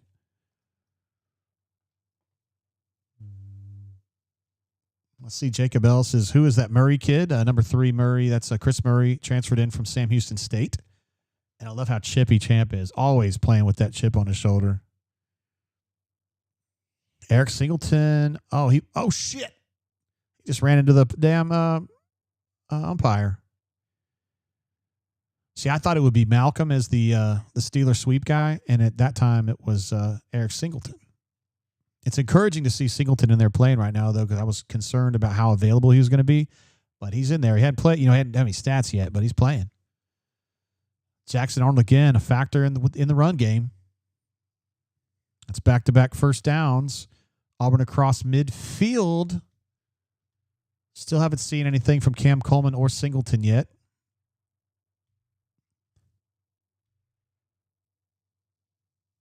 Jackson Arnold is tearing these motherfuckers up. What's that, 25 yards right there? Good golly, Miss Molly. I like that. I wish, I'm surprised Damari wasn't running out that route a little bit better. But he did his job.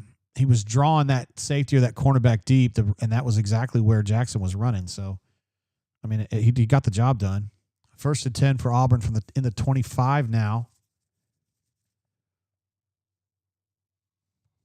105 rushing yards for Auburn. Most of those are Jackson.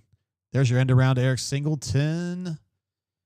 It's going to be 2nd and 3, guys. This is the way you do it right here. Let me try to get some of these stats updated before we get too far down the field here. Jackson's 3 of 5 for 41 passing. It's 2nd down, so you know pressure's on Hugh here.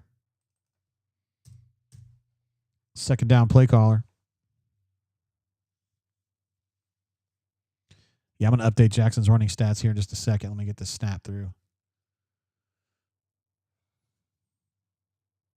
This is a 40 formation is what Gus used to call this. Holy shit. Oh! Get your ass! Damari just ran somebody over. They all adore him. They think he's a righteous dude. Nice little hop step and a cutback right there. Nice. Then just finishes home. He just runs him over. Or just kind of ran over him. Like actually ran over him. 1st and goal for the Auburn Tigers. This drive has moved very quickly. Making up ground quickly on this one. I wish that 1st and goals would be at the 3 instead of the 9, but we'll take whatever. That looked like a GT power to me, and that's going to be a fucking touchdown. The more you fuck around, the more you're going to find out.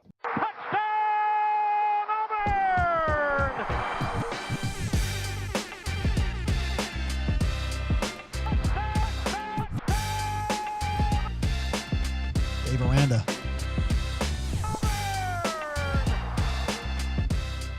This is a TE and guard power, actually.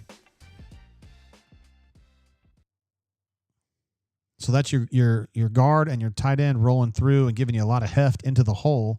And then Damari just kind of says, yeah, I can go through there, no problem. My man Alex McPherson out there for the PAT. Try to consummate this drive, and that bad boy is right down the middle. 14-3 Auburn Tigers.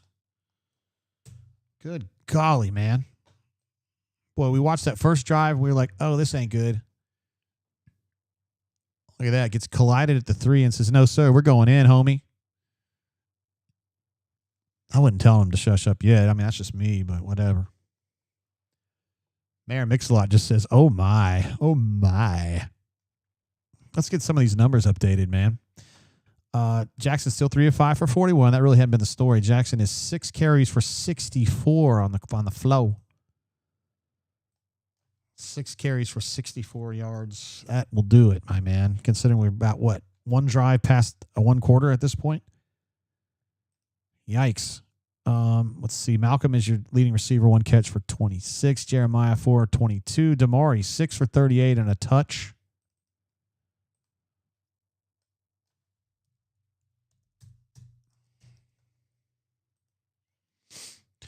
And Spicy P says, that drive just healed my soul. Spicy P, you know what he loved about that one is they ran the football. They were very physical on that drive. And, hurt him.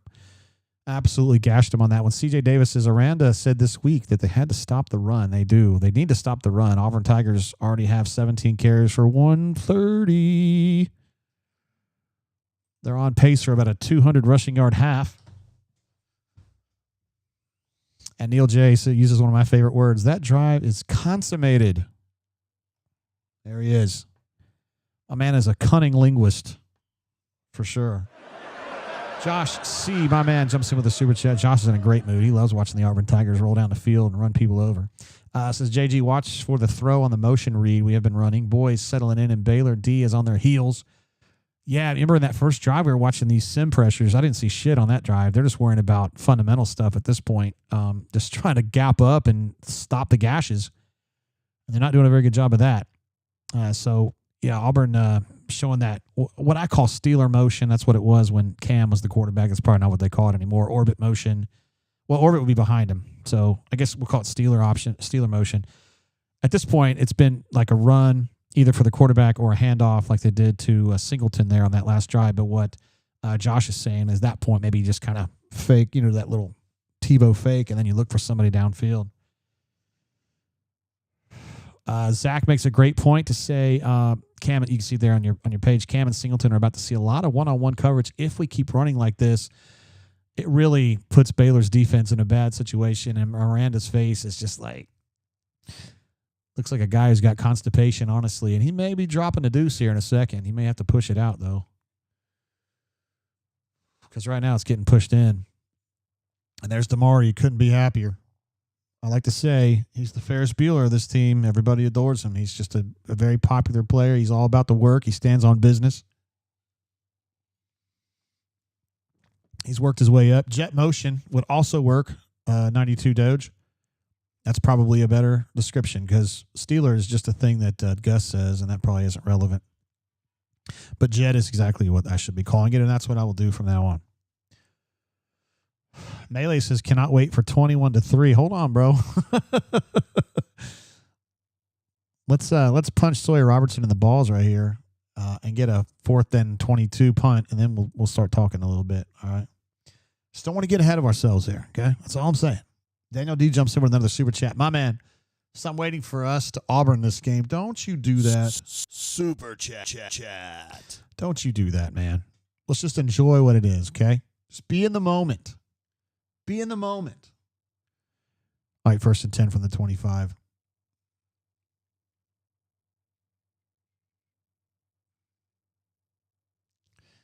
Don't love that play right there. Auburn only rushed 3 and still damn near got to the quarterback, but in that point, you should be able to catch every route and give up 11 or 12 yards on that. I don't love it.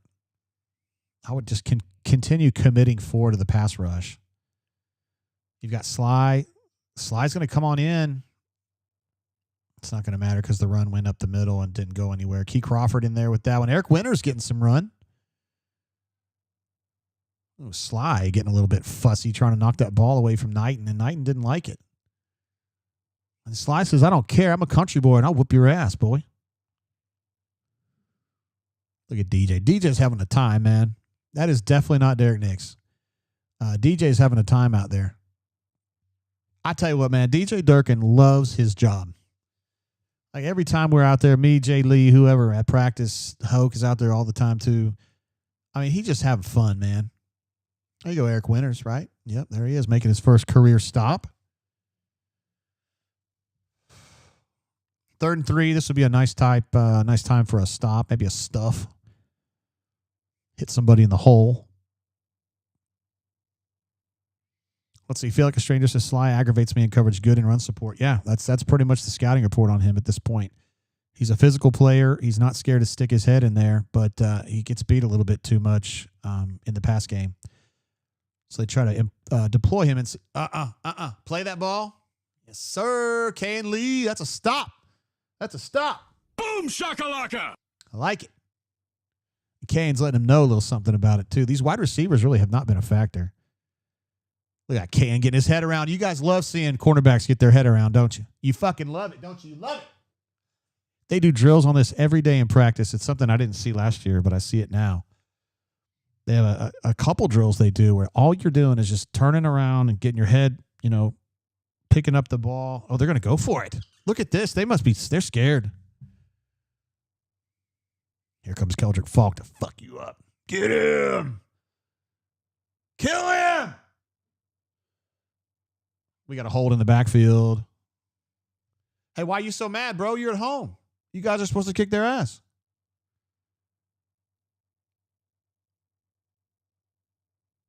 We got a hold. Decline it. First down going that way, big boy. You don't like that shit, do you?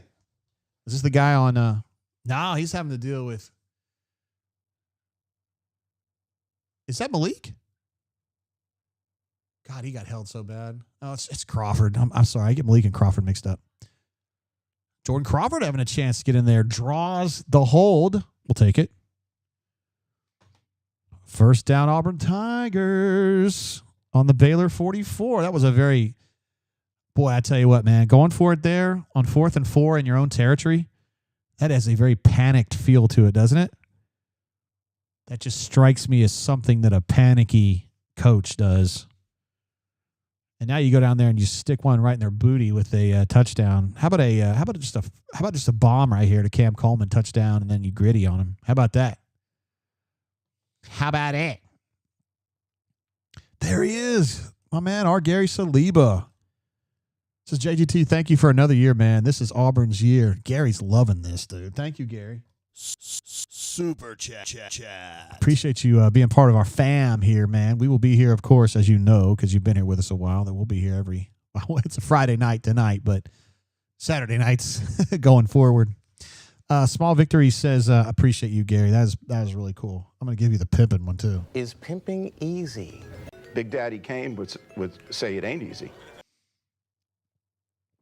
Chris M says, cash me outside. How about it? Cleveland's a big fan of this, too. Take a shot to Cam on the first play. I love it. Neil J says, Baylor finding out that there's levels to this game. It just means more. Justin, what's up, bro? Guess what I'm drinking, bro? I've already mentioned you like 3 times on the show. Drinking that delicious pick of yours. The Old Forester 100 single barrel pick, which I absolutely love. I thought I'd go to one of my favorites for this game just to get the good juju going.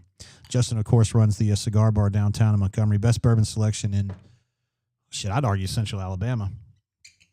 It's literally to the ceiling. And he's got tall ceilings, too. Jackson Arnold, passing really not the story so far with him. It's been the running. 6 carries for 64 yards and a touch.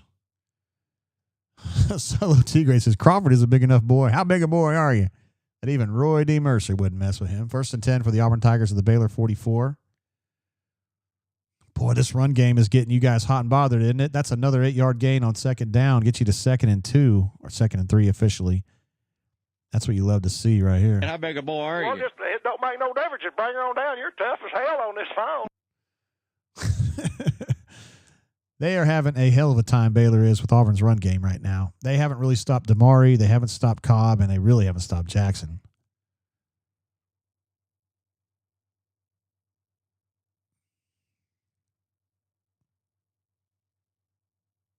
All right. I mean, kind of got like a retrace action on that jet sweep to Singleton, and he gets, 3 or 4 yards, and he gets the first down. That's the second time I think Auburn's had a 2nd and short, and they've got really conservative, which is fine.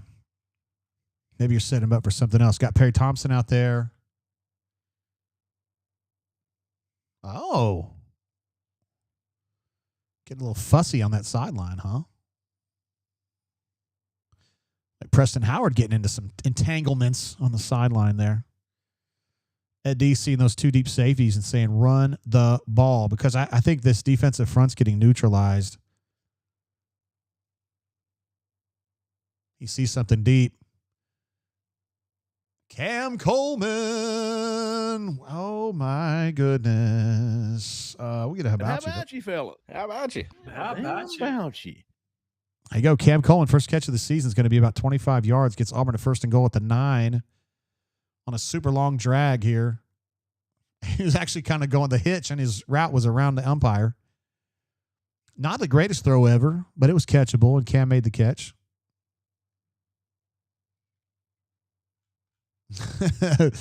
I know I've lost it. No, A-Taxman says he feels like the 2nd down play calling has been really good today. All right, it's another 1st and goal from the 10. I wish it was a little.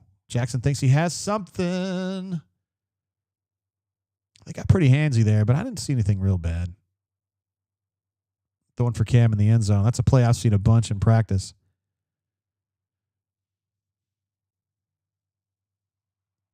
That's pretty well defended. Now, I'm going to be real with you. It's well done. There's holding on both sides. Neither one's too bad. It's just good play by the defense.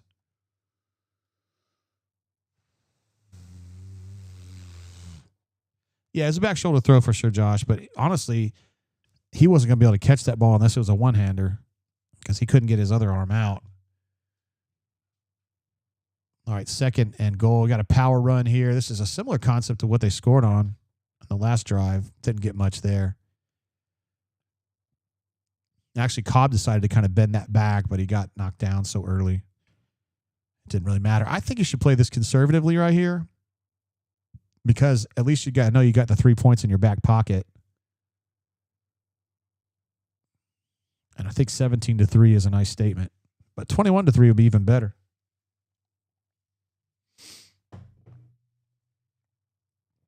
All right, getting some spotlight here on Eric Singleton. What is this backfield situation here? We got B. Frazier back there. We've got Cobb. Is that Singleton? Oh, he's flaring out. B. Frazier gets down to the 3. Now you got to make a decision, right? 4th and goal from the 3. Now you've got 3 in your back pocket here. Oh, they're going to kick it. I saw B. Frazier look over and go, fuck.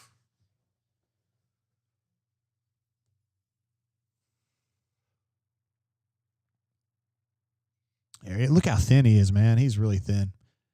I think he's listed at like 165, but he's probably like 150. All right, super short kick here. Take points is what Mayor Mix-a-Lot says. That's how he feels. They are on the road, so I respect it. Just a short little field goal there. No big deal. And we do have a field goal sound. Let me see if I can find that real quick. Here it is.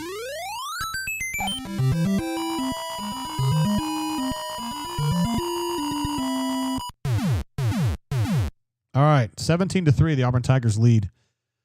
About midway through the second quarter. We're actually at the 5:45 mark, so a little bit past the halfway point. Let me get some of these numbers updated. Jackson Arnold is now 5 of 8 for 70. 5 of 8 for 70. Was getting some counsel on the sideline there from the second down coordinator.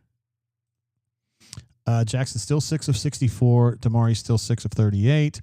Cobb was the runner on that drive, and he gets to 6 for 30.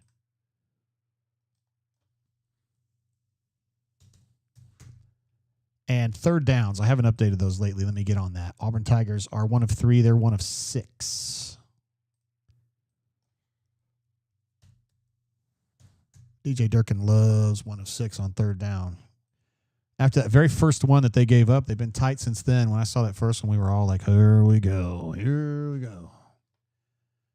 It's been pretty good there. Cleveland Brown said, cue the Mario sound. He knows. He knows. He's been doing that. Whale Driver says, good decision to take the 3. I don't like gambling when you're ahead. Interesting take on that. I like that. Daniel D says, Magoo would have probably missed that. Oh, give him some time. He's better now. He's a lot better. Dad of 3 girls, one of our Montgomery legends, says that hurts. Get the ball on their 45 or so and only get 3. Of course, last year we get 0 with our field goal kicking. I know B. Frazier was bummed, dude, when he got down to the 3. He's like, got to finish that. I didn't really necessarily think he had an option. I think he got he maximized that catch, but the problem there really was first down and second down weren't fruitful. He got the throw to Cam in the end zone on first down. I thought was well defended. The second down run, it just had too much backside pursuit on it, and then the third down play was a good one to B. Frazier, although I think they were trying to hit. I think the goal of that play was to hit Singleton. Josh C. says, JG peep the Army score. I don't even know who they're playing, G. I need Ed D. is my guy for that. He is 100% my guy for that.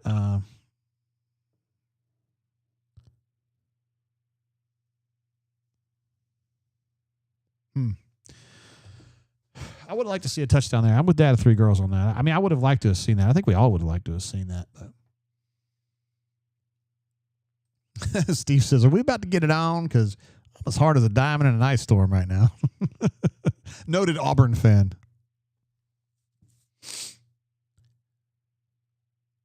Jeffrey, my man, there he is with some stats. How about you, fella? How about you? How about you? Says Auburn has 10 points off Baylor turnovers. That's what I like. That's what I like. SR71 is in the house, my man. Let's see. Hold on. Let me get to Pocket Watch. Said, feeling a lot better about that tonight and the season for that matter. He likes what he's been seeing so far. Not the best start for Auburn, but Pocket's been pretty happy with what he's seen since the first 2 drives, really. Or the first offensive drive, first defensive drive. You get into that next set, and things have been a lot better since then. Also, SR71 is here with us, one of our bunker legends. Says, I know you've been waiting on me, JGT. Ha, ha, ha. I got to laugh for you. I apologize for being late. Was on an emergency work call. You can proceed now. Okay, the Auburn Tigers will now proceed. This guy's a nerd, Jason Bonetti. I don't think he's seen a lot of girls naked. Neil J. jumps in, my man, coming over from Scotland. 2 a.m. in Scotland. My work is done here. I've seen enough. Heading to bed to dream about a double-digit winning season. Let's give him an applause, guys.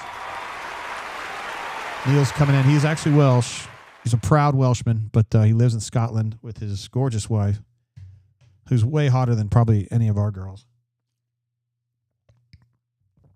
I mean, I don't know how many of y'all have 50-year-old wives that can wear string black bikinis and look amazing, but he does. All right, here we go again. 25-yard line. The Baylor Bears take over. Oh, that was a nice little play right there. Oh, he was going to die if he didn't get out of bounds. Like a little hop spin move there. That was sweet. Got away from Champ, and Kayan was going to come over and decapitate him, but he made a business decision and got out of bounds. Ephesians, yeah, tackling was not as good as it could have been there. That is true. All right, they're at the 41, going to try to run up the middle. Somebody just got pancaked. That's back-to-back poor defensive plays there. I don't like that. Baylor's across midfield now.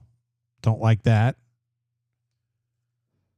5 minutes to go in the half here.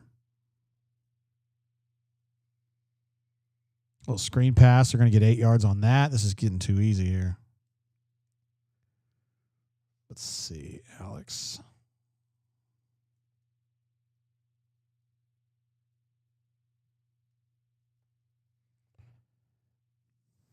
Texted Alex Kozan to see if he's good for halftime.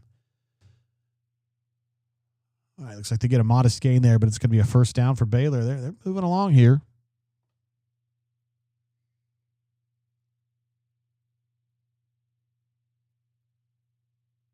Got about 4.5 minutes here on a counting clock, as Andy would say. Still got Xavier Atkins playing a bunch of snaps right now. God bless, that was a dangerous throw. Did he catch that? Is that considered a catch?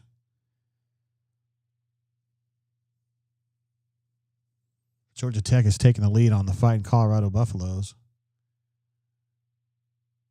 Oh, amazing timing by Jarquez, too. I mean, that is not pass interference, but it's exquisite timing. My God. It's really good. Oh, nice fill by Xavier Atkins. He didn't make the tackle, but he was filling. It was the right trigger. Jay Hardy in there. Robert Woodyard in there. Look at GJ. Loves it. He loves it. 3rd and 9. Chris Majors. You know what time it is, bro. This is a spot where Auburn familiarly had trouble last year. 3rd and 9. Jay Hardy in there. Got a late. Oh, nice defense. That's Rayon Strader, I believe. It is. Strader getting some love in there. It's some of his first action of the game. The transfer from Miami, Ohio, who's probably the 4th corner. Typically, I don't recall having seen Rayshawn Pleasant out there. I would normally think that he's the 3rd corner, but maybe Rayon slipped in there. They're going to go for it on 4th and 9. They're around the 30, 35, somewhere in that range. Looks like Auburn's allocating a lot of resources toward blitz on this. By the way, the right end got held so bad on that. Holy shit. Did they not call that?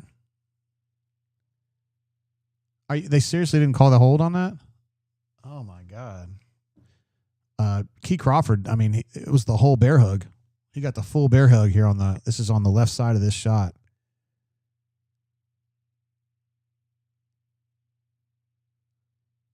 Jeez Louise, man. Well, let's see if we got a sound for that. I think we do. Yeah, right here. I don't like your jerk-off name. I don't like your jerk-off face. I don't like your jerk-off behavior. And I don't like you. Jerk-off. Do I make myself clear? All right, there it is. Baylor comes down and gets a nice touchdown. Pretty straightforward catch, really, for this touchdown. That's got to be miscommunication of some kind. I don't know. Auburn, of course, I said before the snap, allocating a lot of resources toward that pass rush, and ultimately Baylor was able to stonewall the rush, and he was able to get the ball out. All right, let's see what we got. My man G. Curry says, toasting to another year of the drain. Glad to have you here with us. We'll just go G. Curry, yeah. We'll just go that way. Let's see, Daniel, good question. Have they made public what Alex is suffering from? Is it Crohn's disease? Yeah, I don't know if they've really just described it specifically, what's going on. And I just think it's up to him. He's never really said what it is, and I don't really want to push him. You know what I mean? I think it's his story. And so, no, I don't think they've really gone that way.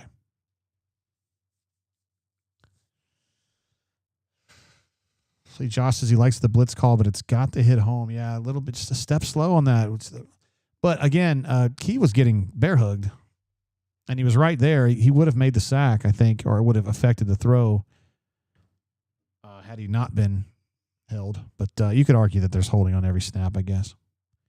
Chris M calls that an Alabama hold. Spicy Pieces again. A&M fans say Durkin sucks on long key downs. Yeah, that's like the big hole in his resume, right? He's doing a lot of good stuff. Let's see. Daniel says not miscommunication. If the blitz doesn't get home, you can't expect your DBs to defend against a two-way go-in catch. A two-way go. But the reason I said that was because as that ball landed and he went in the end zone, Champ was like looking to his left as if he felt like somebody was supposed to help him on that. But Champ's playing safety, so I don't know who's going to help a safety for over top coverage. I don't know. GW says ulcerative colitis. His large intestines have been removed. Or his large intestine, excuse me. Hey, all right. These people, I mean, like doctors would certainly know. Like they could just tell from him telling what's going on that what was going on. But that ain't me.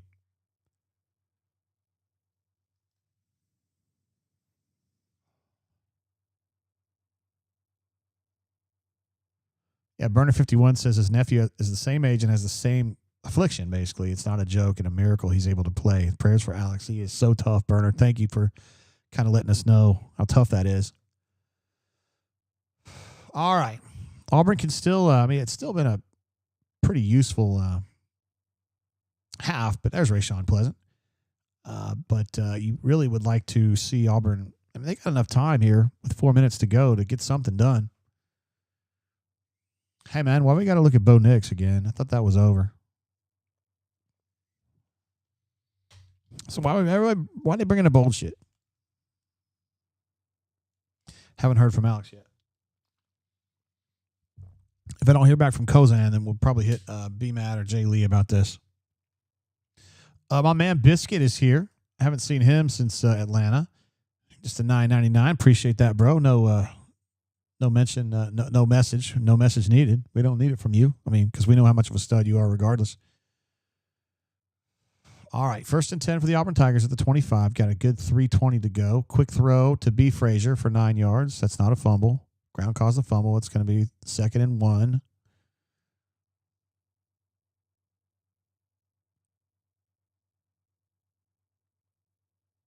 Are they going to call that a turnover? Seriously?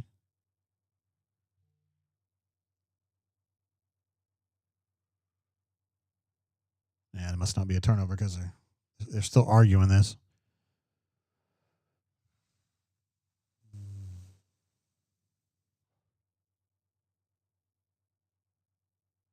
They're going to call that a turnover. Shit, fire. Yeah, I can check, see if J-Head's available. Spicy. I mean, I think he is.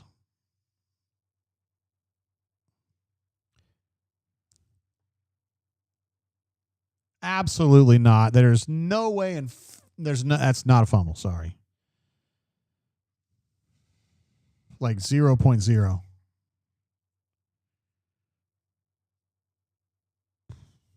I was just texting with him earlier today. Where is he at on here? There he is.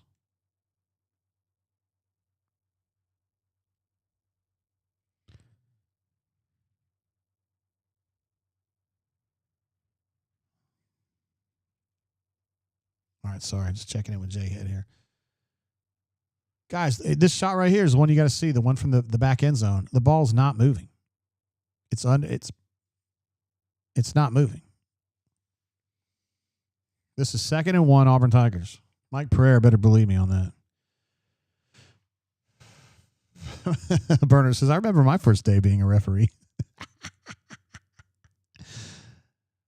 Oh, man. Some great chats in here. I love the chat. It's very, very animated tonight. I love that. Yabo says, they're trying so hard, but even RG3 is like, nah. After review, we screwed this up. That's Auburn's ball.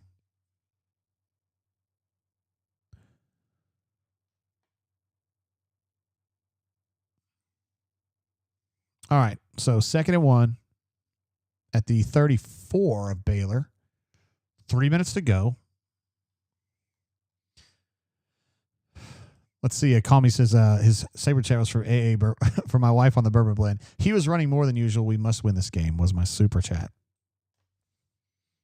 Appreciate you, Call Me Biscuit. You're a badass. And appreciate all the bourbon you bought for us in Atlanta, as is customary for you. You're awesome at that. Damari with a little Trey Mason move right there. Did you see that? Kind of ducked down and hid in the trees as he cut to his right and slid out a little bit. Added probably 2 yards to that run. I like that. It's crafty. It's smart. It's good running. And it's also a first down for the Auburn Tigers.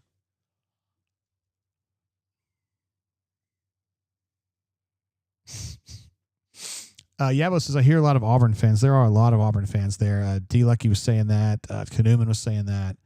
It almost felt like there were more Auburn fans than Baylor fans, to them anyway. Malcolm in the slot, going into the flat. Jackson's thinking something else.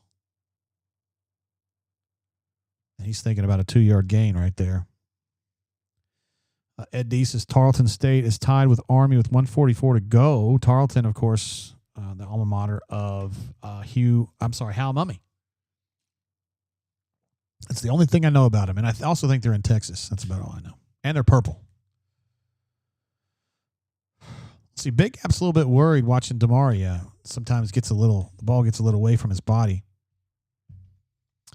2-minute warning, as some say, or the 2-minute timeout. I think we're not supposed to call it the 2-minute warning, but I don't really care. 2 minutes to go. And Auburn getting closer to midfield. This has been kind of a piecemeal drive. This gives us an opportunity to get some of these numbers updated. Jackson Arnold now 7 carries for 65. That little run, that little scamper. Let's see what else we got here. His passing is 6 of 9 for 79.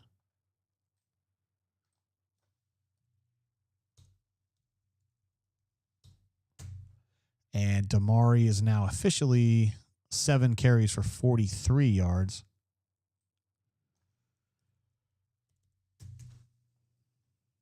So that's where we're at right there. And also the third downs, I got to update that. The Auburn Tigers 1 of 3 still, and they're 1 of 7 now.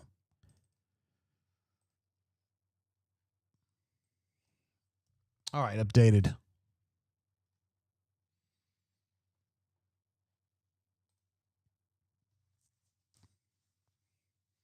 Russell says, need this for a 24-10 half. That would be terrific. That'd be a great spot to be in right there.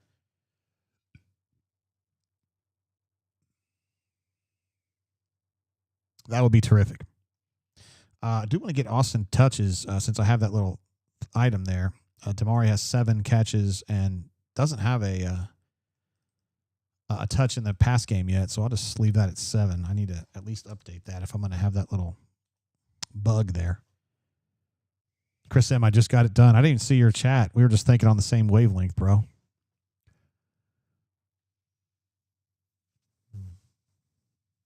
Yeah, SR71 says it'll always be the 2-minute warning to me. Yeah, the same. If people want to get mad about it, fine, whatever.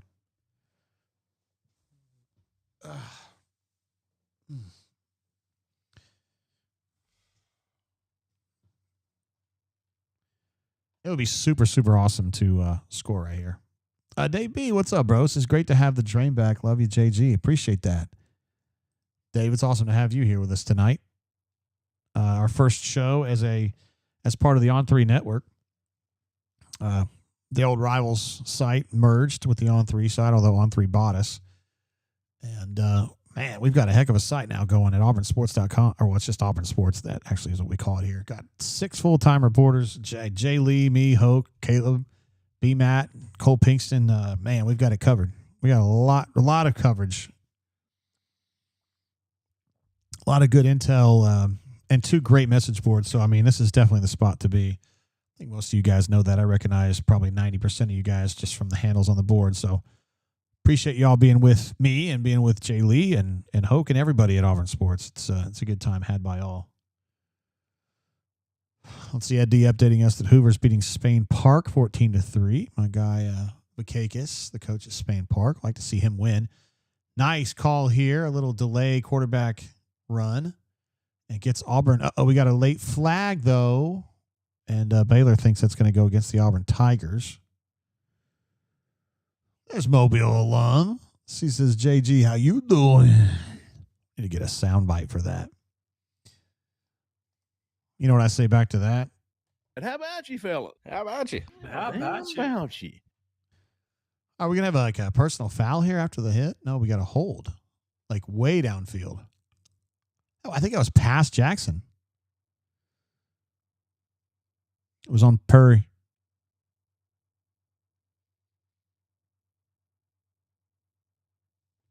Yeah. It's a hold, guys. That is what a hold looks like.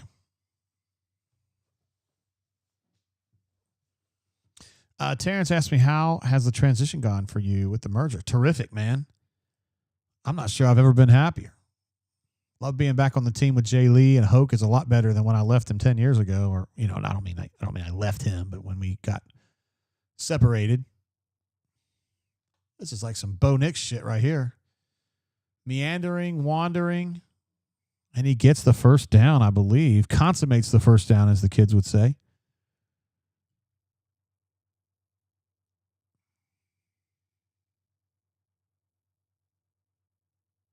You know what I like about this run is that Jackson is concerned with getting he didn't want to get more depth. He wanted to stay as close to moving forward as possible. It's smart, man. Means he limits the damage if there is trouble, Felix the Cat, my man. Super chat. Hell yeah. Felix says, pour one for us. Absolutely, Felix. I'm doing it right now. 3rd and 1 for the Auburn Tigers. Damari with a full head of steam gets himself at least 3 or 4 yards on that. There you go, Felix. Getting you a little bit of the Old Forester 100 bottled in bond. Well, I don't know if it's bottled in bond, actually. It's 100. Single barrel. It's delicious, and I love drinking this. All right, first down Auburn, 129 on a counting clock. Since it's a first down, that means Derek Nix is calling this play. Sure looks like Hugh's calling the play, though.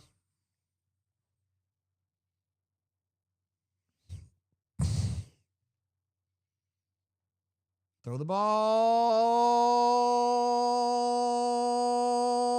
Fucking A.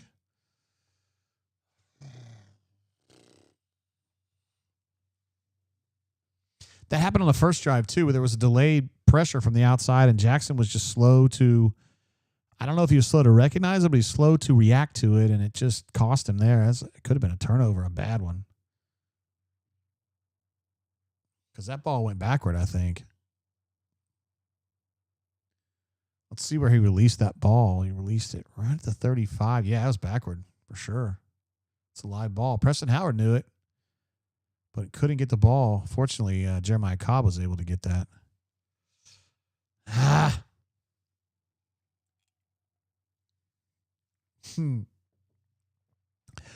Gunner asked a great question. I wonder if Hugh just calls all the plays. It's possible, Gunner.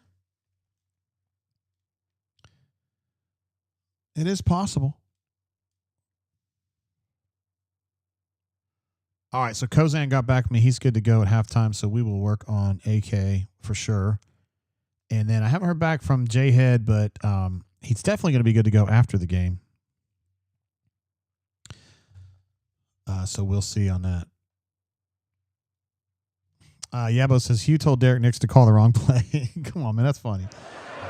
I love that we can joke about this. All right, 2nd and 20. No big deal. It was just a backward fumble. No big deal. 2nd and 24, actually. Oh, we got the fake handoff to nobody. I like that one. That's always a good one. He had to throw that one away. You know what's going to happen on 3rd and 20. They're going to be blitzing their nuts off here.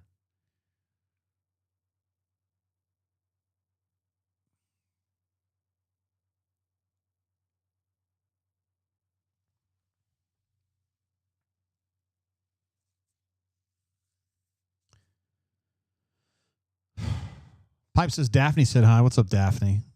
His wife's cool, man. A lot cooler than he is. All right, 3rd and 20 is what we're looking at here. They're just going to hand the ball off. God dang it, man. That's the right decision, but I hate it. Cleveland jumps in with a super chat. That is job of voodoo right there, LOL. Yeah.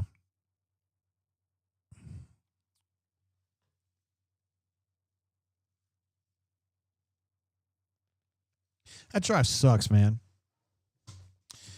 All right, let me see. Let me make sure that my phone can play sounds, because this is going to be the first time we take calls on this new board, and I don't know what the hell. I mean, I know what I'm doing, but I kind of don't know what I'm doing. Let's see if we can hear anything here.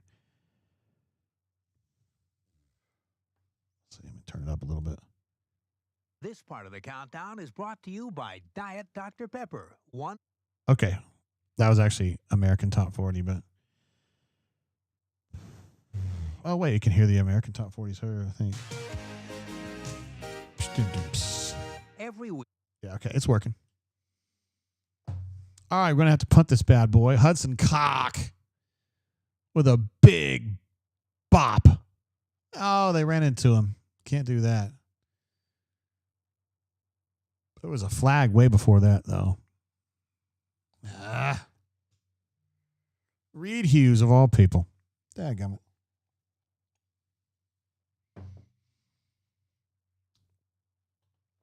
Let's see. Wales says, what was Hugh thinking throwing the ball on 2nd down? I mean, they've been doing pretty well there. The offense had been rolling decently. So I don't got a problem with that specific. I mean, the way that the play ended up unfolding was not satisfying at all, but. Small victories. That's right. It is Casey. I got all those I got every American Top 40 show with Casey Kasem from the 80s. Oh.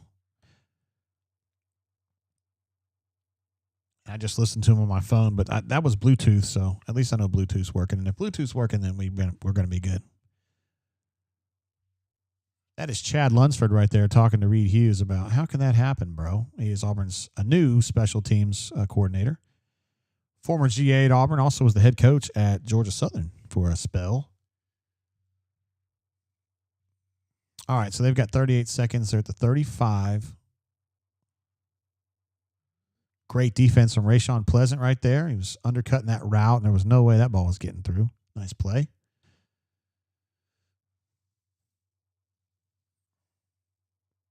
Look at Crime Dogs fired up. There's my guy Brett Bedsole back there. He's got a board in front. I think he's one of their like down and distance experts that they discuss in certain situations what they're going to do.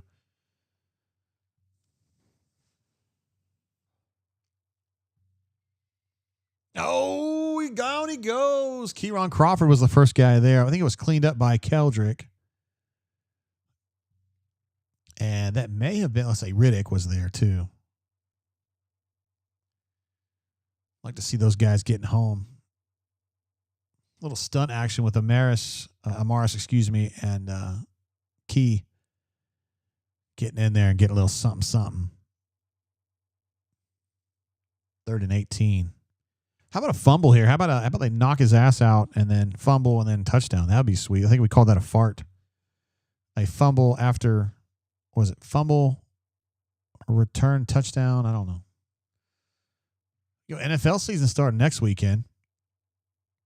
My Raiders are going to be at the Patriots to start a game between two bad ball clubs, I'm sure. It happens.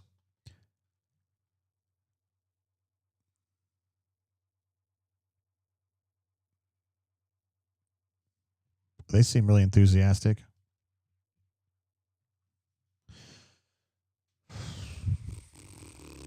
All right, 3rd and 18. This would be a nice situation for Durkin to get them off the field. Get them to 1 and 8 on 3rd down, which would be nice. Looks like they're still bringing some pressure here. No, they backed out of it.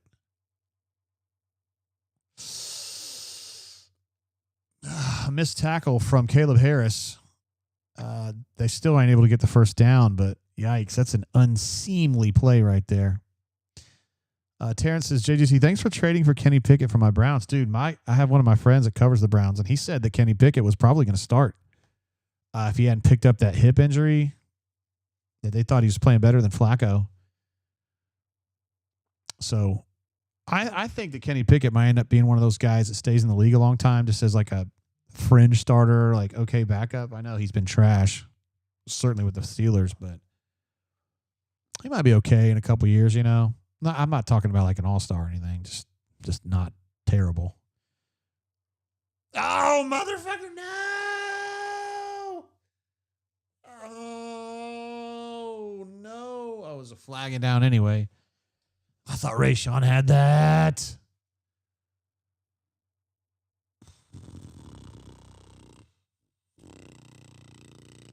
Oh, defense. He pick and rolled me there. He went, shoo, shoo, oh. Get it right, dude.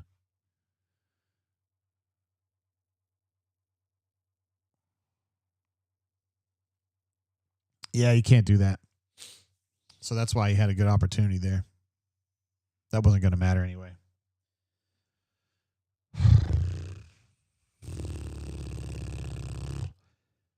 Man, it's been a grind here, guys. Jeez Louise.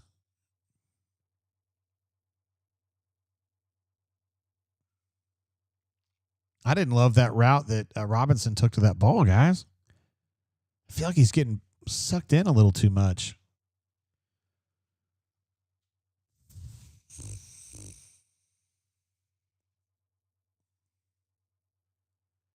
Got there just a little early.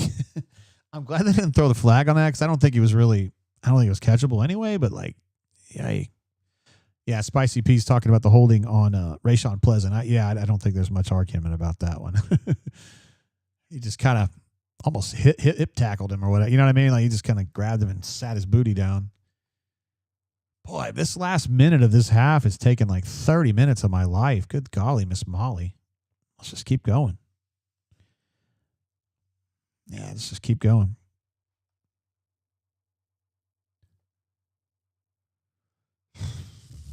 God, these like cartoons, they love to do this in the NFL games too on Fox. I just don't understand it. Is there like the sports director for Fox is like his son into like cartooning or something? And they say, "Hey, I'll pay you $250 and you just got to do like one like silly cartoony thingy for each game." And he goes, "Sure, man, I'll do that. And we'll also give you the Fox Jet if you can do a good one." Okay. Thanks, man.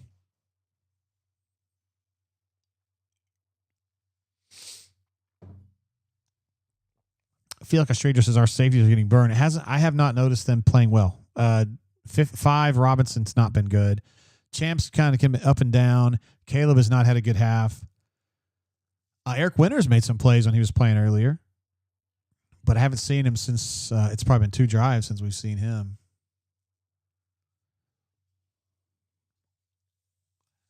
I'm glad he dropped that one, guys. Hold on, I got to stand by. Oh, my Lord. That was Robinson that was about to get.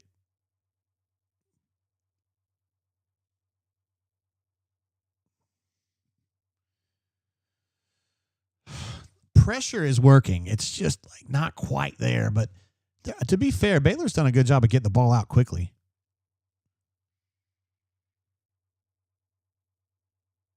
Boom. All right, so that's the end of the half there. Kensley Luador Faustin making a play on that last snap of the half. It's nice to see. Number 28. He's been playing really well in camp. Getting some opportunities there. So that is good. Let's check out some of these other stats. Third down. 2 of 5 for Auburn, 2 of 9 for them.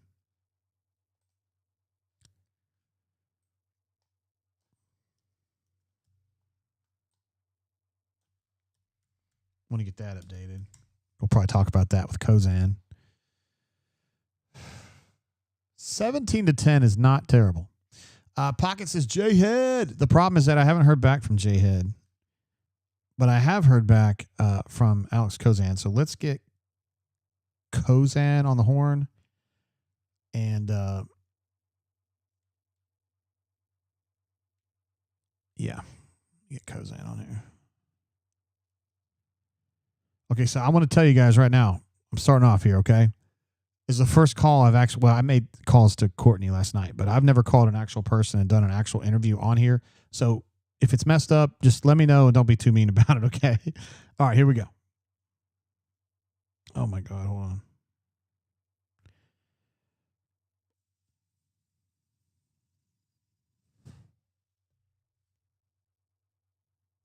I don't hear it.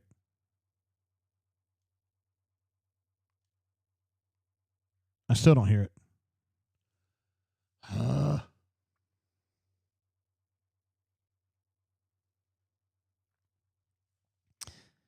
Let's see if I can get... I'm sorry, guys. There's really no way for me to test this very well because it works. Here's Alex. Let's see if he can... Hey, man, are you there? Can you hear me, bro? Hold on, let me switch over to the chat thing. AK, are you there?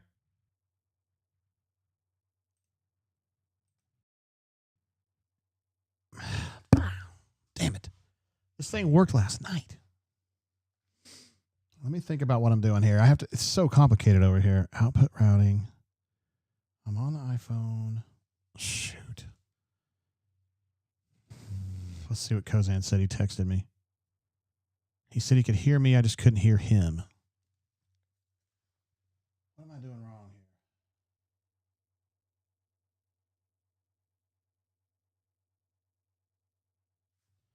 here? God, this sucks so bad. I have to do this on the air. I tried calling Cordy last night. It worked.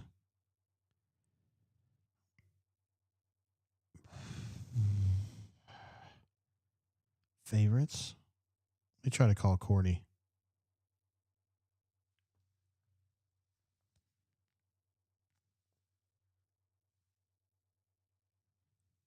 Hey, can you hear me?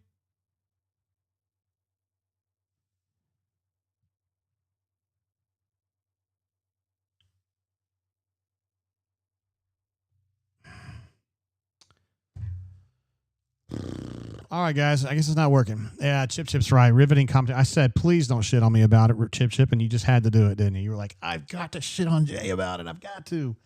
So we got this all working last night, and everything was working great, and now it won't work. So, and I don't know how to fix this in real time. I don't know how to fix that in real time. So I'll just give myself one of these right here. Great job, Jay. Out freaking standing. Yabo says, try Zoom. You want to come here and get it set up for me, bro? No. Hold on. I got to take a...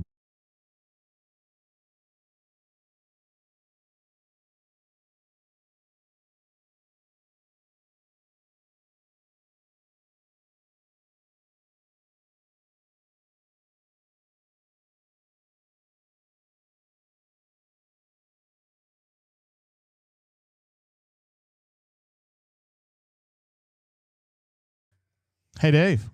I'm not using Temu, bro. I'm using a $700 Roadcaster. So, no, probably not. But, yeah, new Guess Who Dis has this one right here. Sometimes may be good, sometimes may be shit. That's absolutely right, man. Golly, you spend all that money to get this stuff working and it doesn't work. I hate that, bro. I hate it. Ah, it's such a bummer, man. It was working yesterday perfectly, Cordy. You know what I'm talking about? Let me I'll change this over to main mix and see if this works. I don't know. So I'm glad you're here. I'm going to call you again, okay?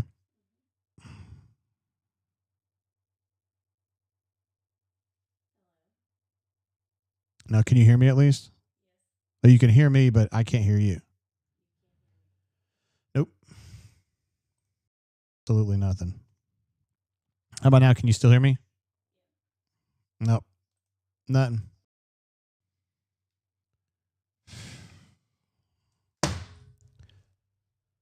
I just can't get it all done, guys. I don't know what to say. Yeah, you're sitting here. It's just you and the mic and the call thing that doesn't work.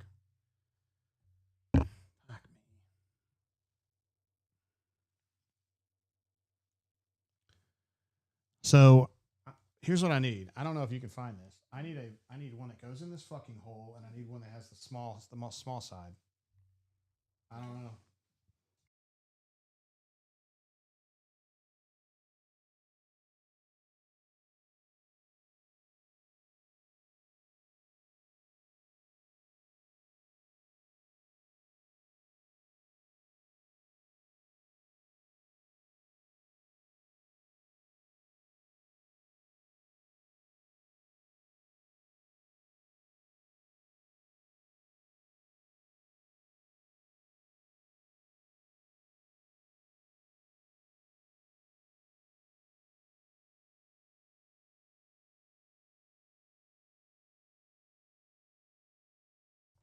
Hey guys, I'm still working on it through. I'm glad it's halftime. I'm glad it's halftime. So I'm going to try a different plan here. Let's see if this still works. First, I got to turn off my Bluetooth. And I can't get anything to work. Great. Sorry, guys. Again, I wish Skype hadn't just completely shut down because that was such a key part of what we were doing here. Okay. Roadcaster is off. We now have it hooked up to the green line here. So let's see if we can hear Casey Kasem on here.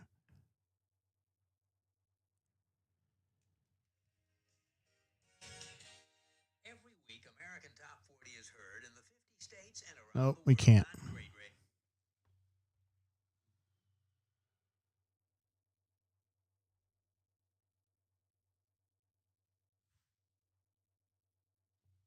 I can't. Stations like Nope. Nothing. Justin says, can someone StreamYard in? I don't use StreamYard, bro. So, nope. Not going to be doing that. So, Terrence, the thing was, man, it was working yesterday. I called Courtney and we did a whole thing and I taped it and blah, blah, blah. But not today.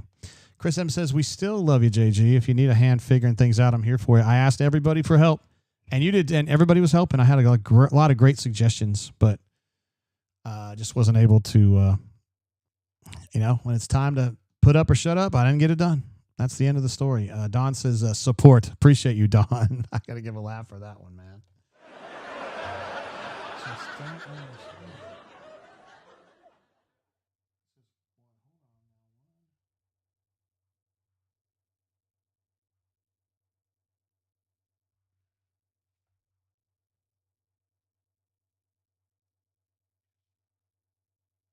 Yeah, it's just hard for me to.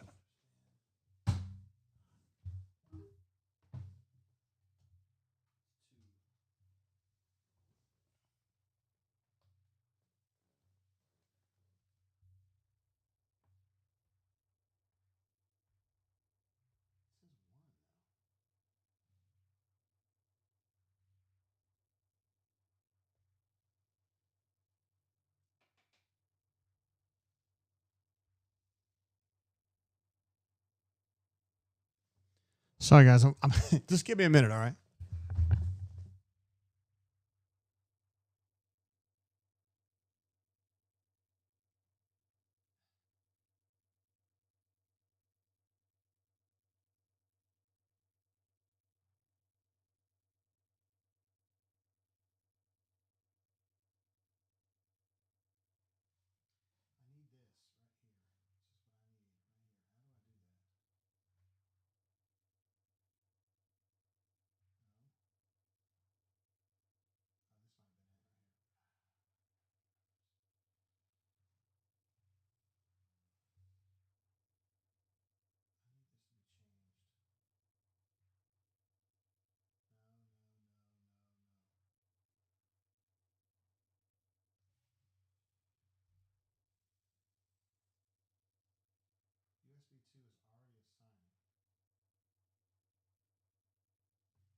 try this.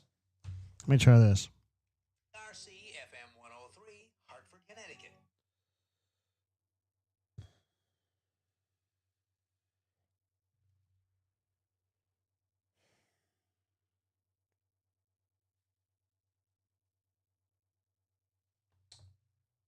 How do I get that sent over there?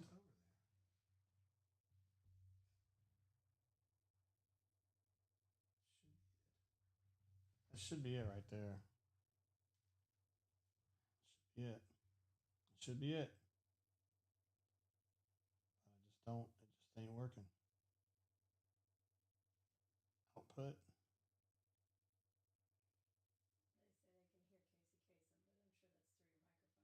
Yeah.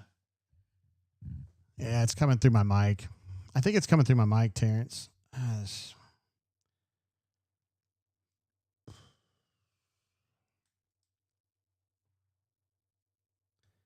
Yeah, this is riveting commentary for halftime. We don't have Hunter. We don't have... Well, Hunter's coaching a game, to be fair, and Alex is wants to come on, but I can't get him hooked in. All right.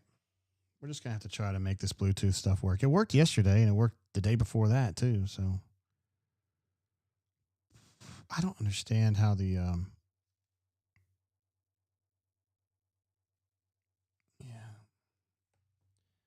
I understand how that you can hear the music and then you can't hear the phone. Like, South Central Kentucky's music leader. ooh, now it's not working either now. Yikes.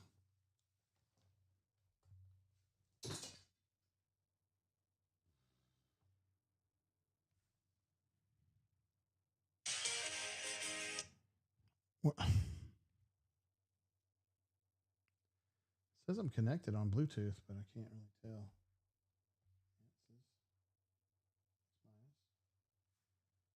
Yep.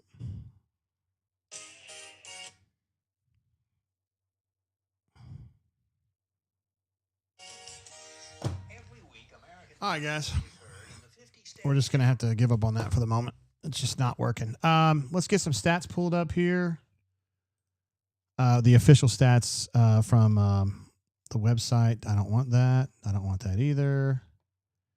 And we will take a look here as soon as I can find my app thingy to get the stats here. We're going to take a look at these. We've got a lot of them up on the board already, but we'll take a good look at them here.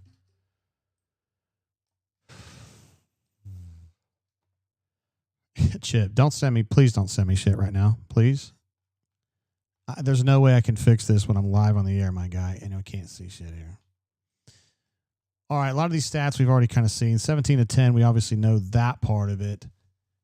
Let's see, total offense. Auburn has 238. They had 240. Surprised me. They kind of had a little bit of a resurgence there late in the half, didn't they? Third down, they're probably not real stoked about it. 2 of 9. Auburn 2 of 5. 5's kind of a short number of third down conversion opportunities, isn't it? Auburn +3 in time of possession. Really pretty even game. All things considered. Passing yards, they're way ahead, but rushing yards, Auburn is way ahead. So kind of hit or miss a little bit. If there's anything that kind of weirds you out is that a lot of the runs for Auburn, right, were improvisation type runs. And sometimes that might not get you as excited as some other stuff. But, it happens. I mean, yards are yards. I am trying to figure out why my main background here is not where it should be.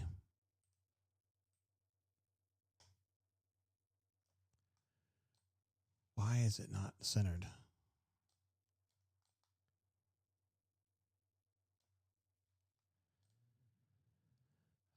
Man, I tell you, sometimes it's a real mess, isn't it?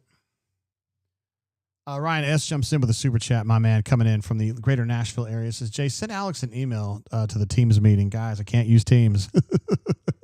I wish I could. I really, really wish I could. Runner 24 jumps in as well. These guys are great. They were all ready to get on the air with me tonight. And then, of course, as soon as we get on the air, it won't work. No worries. We come for the drain. The call will not make or break the show as you work out the tech today or for next week.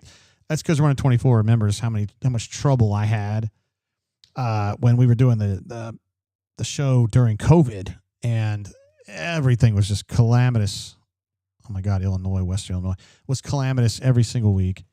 We did finally get it worked out, thank God, but it took a while.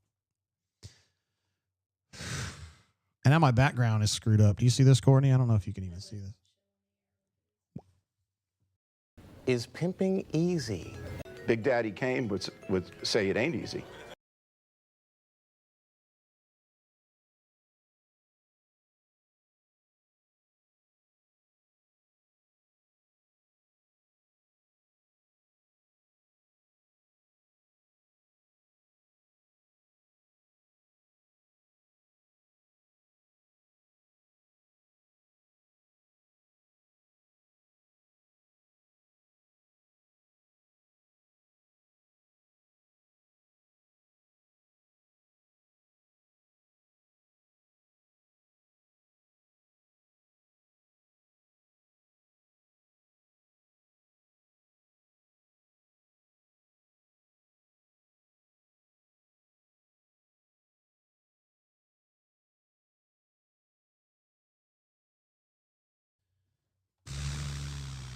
All right, guys. Let's see what else we've got on tap here. I was muted on purpose, Chris, because I was pissed off. God, I spent so much time working on this, and I can't get stuff to work when it's clutch time. I hate it. Just got to keep it going, man. Got to keep the show going. When in doubt, just keep the show going. At work, trying to listen to the best, JG. Appreciate you, Diego. Thanks for being here with me, man, on this night where things are not going. Well, they're going all right for the Auburn Tigers, but not for JG at this point. I hate it when we're supposed to be doing this and making it look great, and it looks like ass, and I can't get anybody on the phone. It sucks. Big Mole says, because the goddamn Germans got nothing to do with it. I know what that's from. That's Smokey the Bandit. Oh, you sounded much taller on radio. Yeah, I'm familiar. Brad E. says, bring back Denton. Oh, my God. I'm not booing Denton. I'm booing that comment. I don't like it. Because I don't think Denton would have been able to fix this. Scotty B says, JG, it's fine, buddy. Don't stress it. Yeah, I know. I just hate when I just expect everything to be, you know what I mean? We had like 40 consecutive shows where we didn't have any serious screw ups, and then Skype disappears, and it's just like my whole world goes to hell. And I can't solve the problem. JB says, no worries, Commodore. You'll get it sorted in time. It's great that AA is trying to help, but can we get a man to talk? He wants to know if there's a man I could talk to, Courtney. Charming. Oh, my goodness. Yeah, if there's a man we could talk to. Just if there was a man. I don't understand why I can't move this.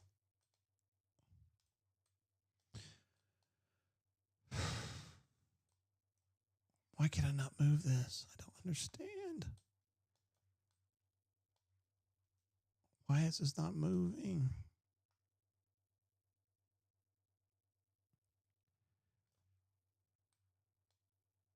I don't know, man.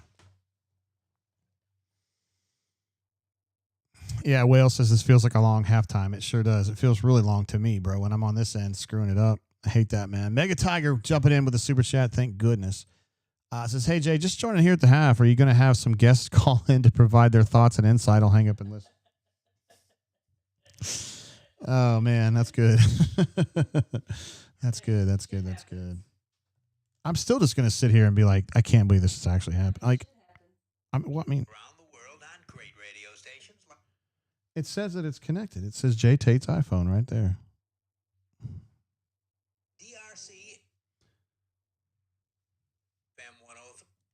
How is that possible? I just can't believe it. I mean, it's like literally can't believe it.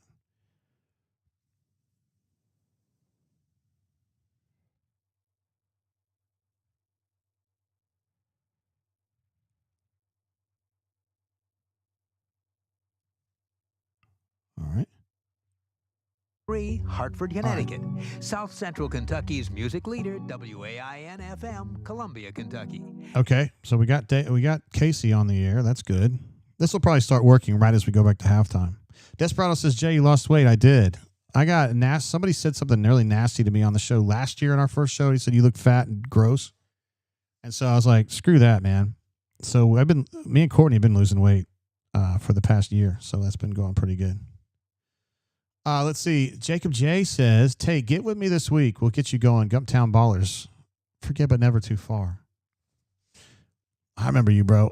This should work. It really should. Let me see if I can get my dad's voicemail on here. And if that happens, then I think we're in good shape. I'm serious, man. Here we go. Let's see if my dad, we can get him on here.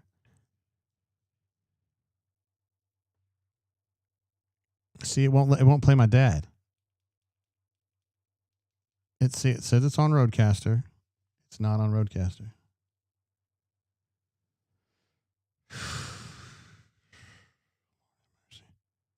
Stone Creek Dental? Nope. Lord have mercy, man. This is brutal. Brutal. How can I?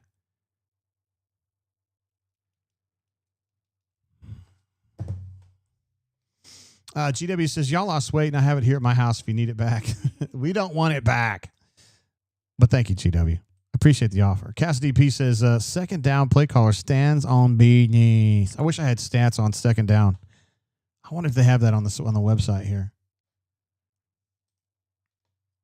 God, I wish they have so many different kinds of stats on here. I just wish there was a way I could get just second down. That would be amazing. Big second down, averaging 18 yards a play. You'd be like, there we go. By the way, Kozan, who's an absolute stud, he's still texting me like what he would have told me had he been on the air, which is what a badass he is.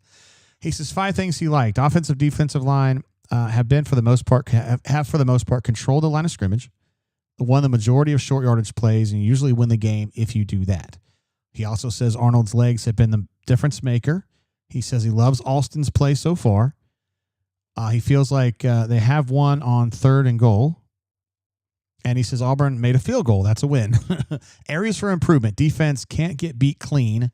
Number 8, Harris, has gotten beaten clean twice, and the last one was their only touchdown. Offense, too many free runners on passing downs, mix of needing to throw hot and protections. Arnold winning with his legs every time is not a winning formula against real defenses. And he also says that Arnold's ball placement could improve. When you're playing Georgia, when you're playing Alabama, you can't throw on the wrong shoulder and expect to make many plays. So that is what he would have said had he gotten on the air, because he was ready to go and Jay didn't get him on the air. So there you go. Thank you for that, AK. You're a freaking stud for jumping in like that.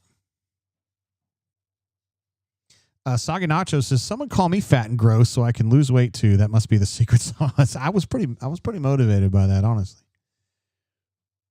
All right, here we go. 2nd and 6.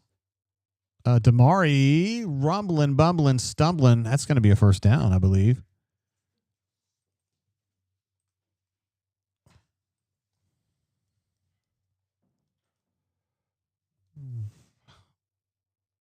And 4R Tiger says, I agree with Kozan. I do too. 1st and 10 for the Auburn Tigers, making incremental progress here. 38. There's going to be a little run play here. Nice play by their middle linebacker to get Damari for a modest gain, 2 yards maybe. 2nd and 8. This is where Hugh likes to shine, guys. 2nd down. 2nd down is the key. Too old.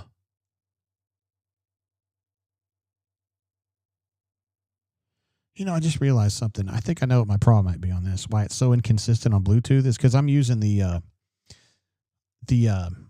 iOS 26. I got developer clearance like a few years ago, and so I use like the when they get the iOS versions out early, I get them on my phone, and I've been using like their ever since the very first one came out like 6 or 8 weeks ago, and that's probably why it's not as compatible as it should be. Jackson is out in the free reign. He's to midfield. Another nice run by Jackson. He's having to freewheel a little bit, but it's working. It is absolutely working.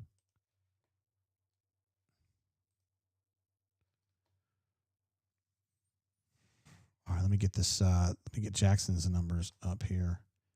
He's up to 11 carries for 78 yards. They have rushed for 184. And he's obviously been the biggest part of that. Brad says definitely Apple's fault. No, it's definitely my fault for putting that on my phone. Another nice little run, kind of folded under the outside pressure there and got upfield for another 7 or 8 yards. Nice. This little twosome, I think, with Cobb and Damari has been really nice. They've had a nice little kind of platoon, I guess, if you want to call it that, going tonight. Jackson now 11 for 78.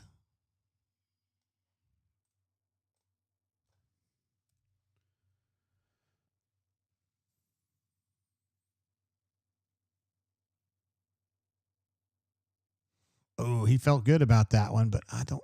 Oh my God! It's pretty well covered though. Let's be real about it. That was well covered. Ed D, when he says 2 deep safety on there, that means he likes to see Auburn continuing to pound and ground on the run, but it also should give you an opportunity for some one-on-ones outside, which Malcolm had there, but that was good coverage. I thought he might have snuck in there and caught that ball late, you know? Yeah, Scotty says, I'd stay away from betas on your production devices. See, here's the thing. When I did that, when I first started doing that, which was in like June, I didn't really think about it that deeply. Oh. I don't think that route was open, guys. On that 3rd and 4. Kind of forced that one in there.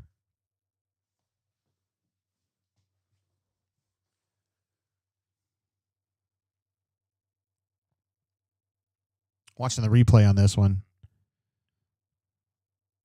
I mean, he's kind of getting held, but he's so close to the line of scrimmage, I don't think that's considered a hold. So that's just good defense. Runner 24 correctly surmises, at least in my opinion, that if they throws that ball just a little bit deeper to Malcolm, that's going to be a catch. Hudson Cock with a big swing of his leg right there. That is going to be a really nice punt and a catch down there by Malcolm to start Baylor, pin it back to the 5-ish. Josh said not open. This is on the 3rd down throw, and I have to agree with you. I think he was just like, hell, I don't have anything else to do. Might as well zip this one in here at 100 miles an hour and hope that he gets it.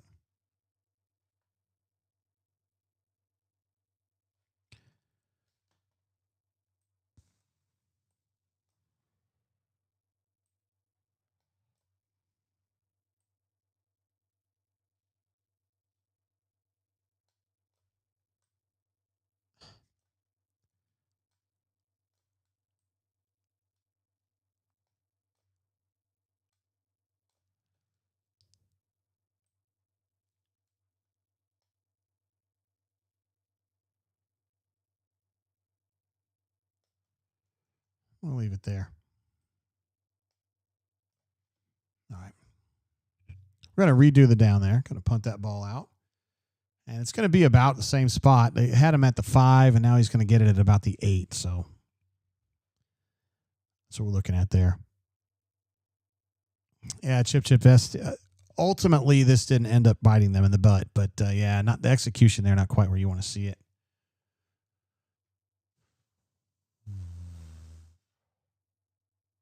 Let's see, Jacob. Appreciate you jumping in again.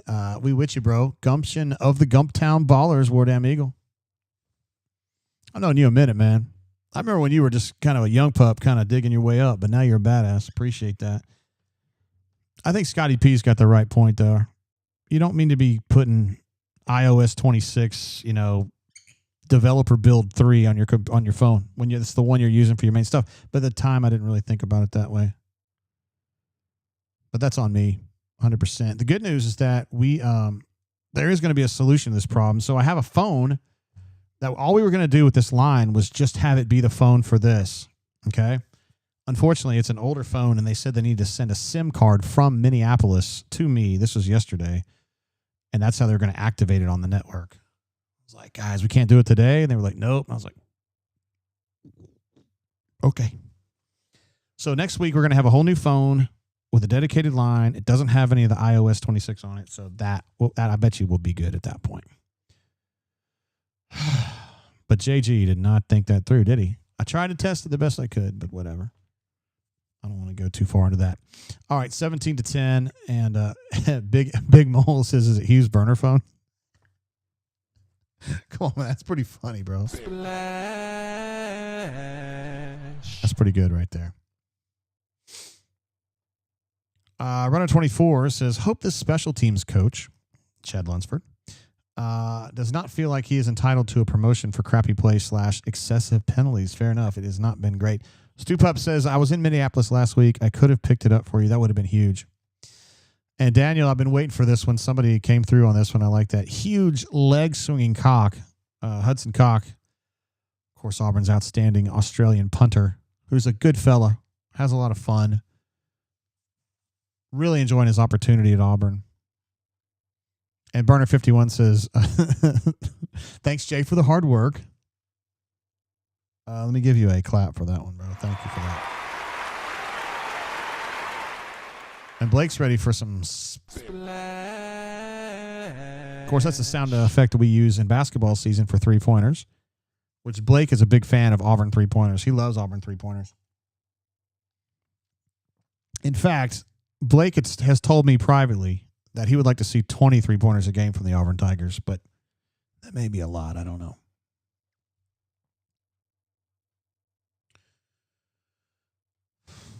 Let's see. We got an update here from Ed D., who is our updater. It says Wake Forest 10, Kennesaw State 9 in the fourth. Robbie Ashford is, I'm guessing he's 20 of 28 for 218. That's not too bad. I can't believe this game is as close as it is. I really thought Auburn was opening this thing up. And it really hasn't happened. There's an extra 5 yards on missed tackles. Well, I take it back. 10 yards, 12 yards, 13 yards.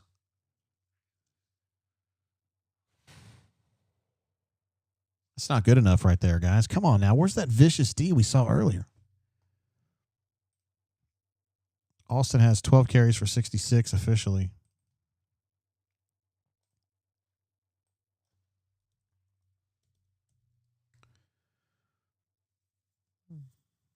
Jackson rushing is now 11 for 78, same. There you go. Key Crawford in there. Bobby Jamison Travis in there. Caleb Harris was supporting them. And the spirit of the... I'm not giving up on this, guys. Hi, Jay. It's Dad. I was just returning your call. Hey, there's my dad. Okay, he's on now. That's good. When it becomes time for us to maybe consider taking call-ins, maybe we'll try that then.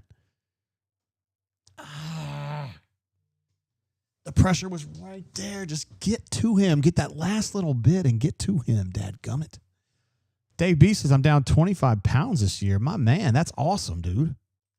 There you go. Give him a clap for that. Me and Cordy, we started losing weight. We made like a pact. It was right after Thanksgiving. Well, no, it was in October last year. Now I think about it. We were like, we're going to start losing weight here. And I'm down like 30-ish. She's down more than that. She's done a really good job. All right, 3rd and 9. This has got to be a Durkin down. Get to the quarterback. That linebacker got a hand on it, though. Keldrick Falk kind of saved that in a sense where you got a delayed linebacker blitz from Xavier Atkins who really just kind of got caught up in the trash and didn't affect the quarterback. But fortunately, Keldrick did get his paw up on that and kind of saved it.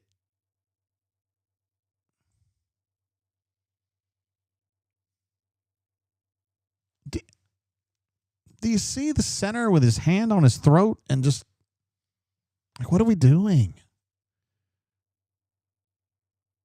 All right. Anyway, it's a stop, and that's all we're talking about right there. It's a stop. And you have an opportunity to have some decent field position on here. It's not a good punt. Oh, nope. Got a decent roll on that. They're going to get Auburn to the 28-ish. Something like that. Need a drive, a meaningful drive here. Really, really need that. I'm glad you're saying something about this, Dave Rockefeller. The holding is insane. I feel like we've seen 5 or 6 holds, and Jason Caldwell is the master over there at Auburn Undercover at getting pictures of holds every week. I mean, it's like so easy to find. It happens all the time. For our Tigers says, went low carb a couple of months ago, down 12.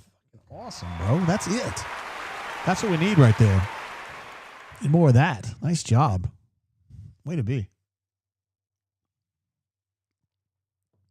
BRT3, one of my all-time favorite bunks. It's certainly one of the most generous bunks of all time. Says, where's Cam? Get him the ball. I think they've only thrown for him. I remember one in the end zone on a first down throw when they were at 1st and goal. And I think it might have been one other opportunity they gave him, but not much tonight. Big Mole also got an opportunity to say flying squadron, which is always what we like to say. Anytime that Keldrick or soon JJ makes a play, we can talk about the flying squadron. And I know who's a big fan of the flying squadron. That would be Pocket Watch if he's on the channel. He's a fan of the flying squadron for sure. I love this name, the problem solver. I wish that you were actually that person. You can come figure this out for me. Let's see if we can hear my dad's his voicemail again. Hi, Jay. It's Dad. I was just returning your call. There we go. It's actually working. So if that's working, then I would think the phone would be working. Let's just hope that it stays working. Actually, we can just call Courtney and see if it's working, right? Most of you guys know administrative assistant.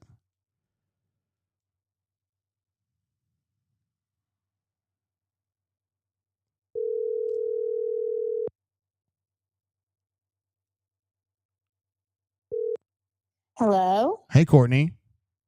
I can hear you, Jay. Yeah, I know. Like, it just started working. I heard my dad's voicemail, and then I was like, hey, I'll give Courtney a call and see if that works. It does work. Well, that's great. Okay. Thanks for being so supportive. Of course. Do you need anything else, Your Highness? You can come up here and wait on me hand and foot if you'd like. Anything other than that? Oh, we got to give help. Okay. All right. Appreciate you. Goodbye. Bye. Oh, there we go. Cuz, there he is. He's on the chat. He says, as Maggie would say, hey, E.T. My dad's name is Emmett. So, oh, look at this. Jeremiah. First down run, getting about 9 yards on that, 9.5 maybe. I love that. And Justin C says, quality sounds awesome. See, that's what I'm talking about. It works. When it works, it's beautiful. It has like I put like it affects the sound, like it processes the sound, and everything is great. Guy Fork says, administrative assistant is hot. She's a hottie. I would agree with that. And yeah, so my dad's name is Emmett, and so when he was down for my daughter's graduation, one of my friends, Johnny, his daughter, kept calling him E.T. because he likes to be called E.T. actually. But it was just funny the way she would call him that. Hey, E.T., do you want something to eat? It was pretty funny anyway.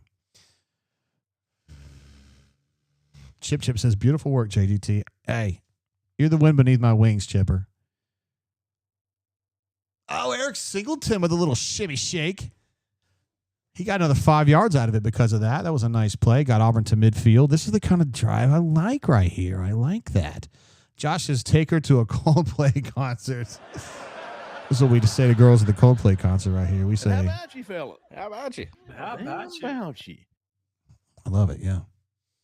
Yeah, Dave Rockefeller says, nasty work by Singleton there. And boy, that was a nice little shimmy shake. Okay, so we've got Jeremiah Wright, what looks to be a gash on his left knee there. My guess is that Tutal's in there.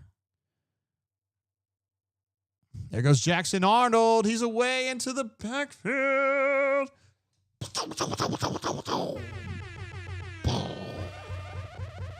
Oh, that excites me right there.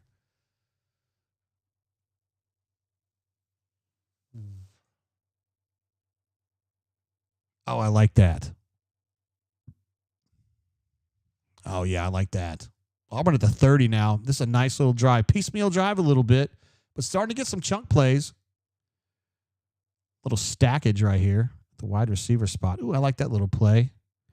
Where Singleton just kind of stacks. He's like a little bunch concept. Well, no, it's a stack technically. And then doesn't even move. Just stands still. It's the easiest route you could ever imagine. Chipper says, take her to Coldplay and grab those Warlocks. My man.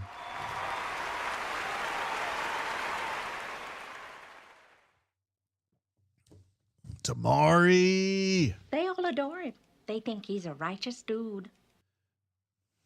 There we go. This is the kind of drive I like right here. Does he have a neck roll? I think Coach Hunter would be very happy if he had a neck roll. There it is. Another little. Oh, that was a thick hit right there. Singleton said, "What's up, man?" I'm gonna fill that bag up. Fill that bag up, right? Meow. Hey, man, I'm gonna fill this bag. I'm gonna fill this bag up with you. Hey, fam, the police is coming, fam. We need to get some of those sound bites, too. I'm going to write that down. If y'all ever see Fill That Bag Up Kid, guy freaking out in the 7-Eleven in California, man.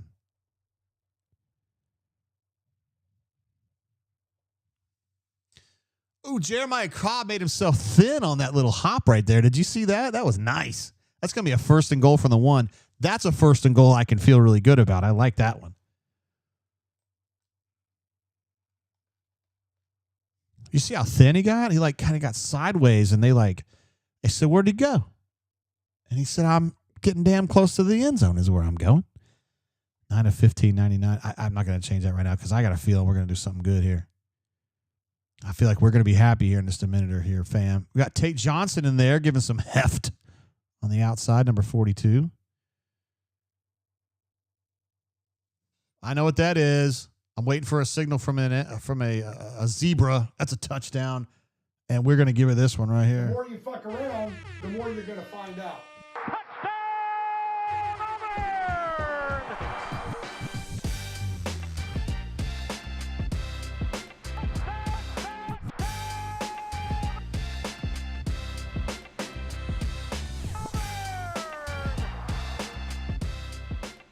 70-yard play. 9 plays, 70 yards, and 412. I will take it. I think everybody in this chat will take it. Hell yeah, they will. Kind of a shitty snap, but nice job by Cock to get his hands on that bad boy and get it nice and set up. Montgomery's own Jeremiah Cobb from Catholic High School, my man. So I said that this game was going to be 34-14 is what I said. So I'm probably not going to hit that unless they get 2 safeties. But I'm still feeling decent about the offense, honestly.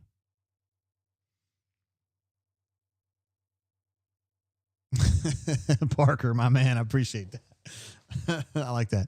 Ephesians did say poor snap on the extra point, but hey, Hudson Cock got his mitts on that and did a nice job.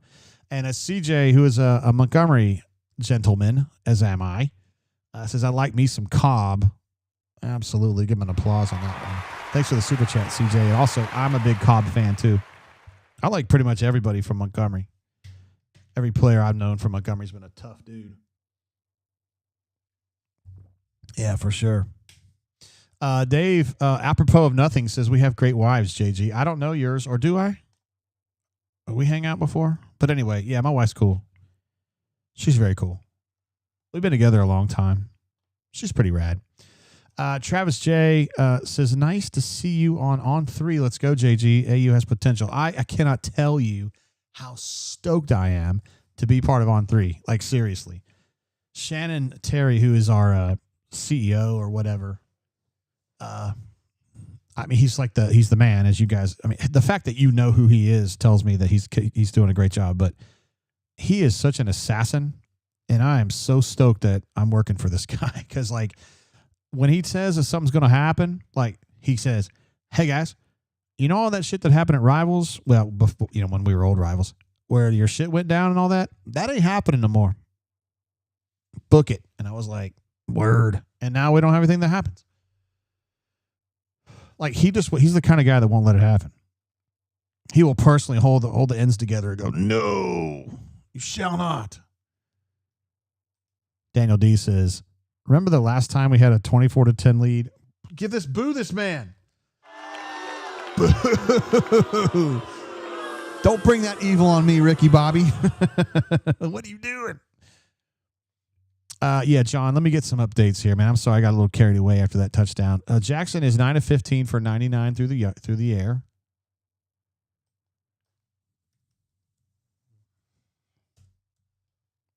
Fair enough. Let's see. Jackson is now 12 carries for 99. I like that number. I mean, I'd like it to be 199. Let's see. Jeremiah is now 11 for 56 with a tutty. And let's see. Damari is 13 carries for 76 yards.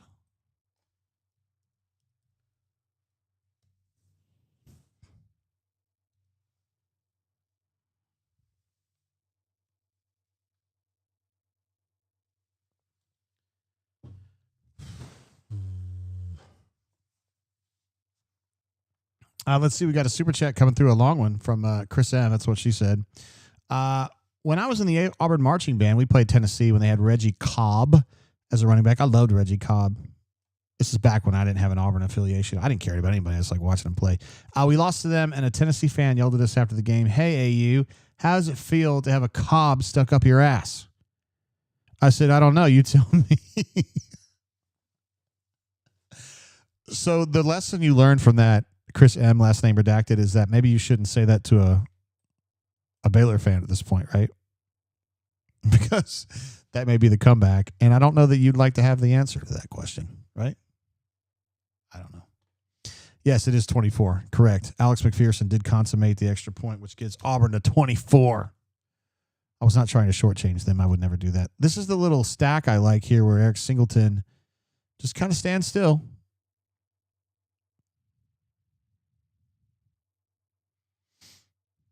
I mean, I like it, man. It's like it's 5 or 6 yards. I mean, shoot, that's meaningful ground, honestly. Here comes a little sweep action, but no, sir. Malik made a great play to sniff out that sweep, gave it backside, just kind of ran him down from the backside, and unfortunately didn't get him down, but screwed up the play. Be a disruptor. That's what they tell you to do. Be a disruptor.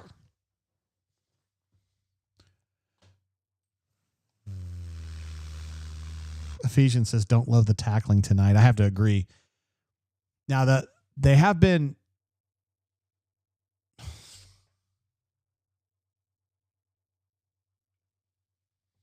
kind of gang tackling. I feel like the defense has done a good job of getting to the ball in general.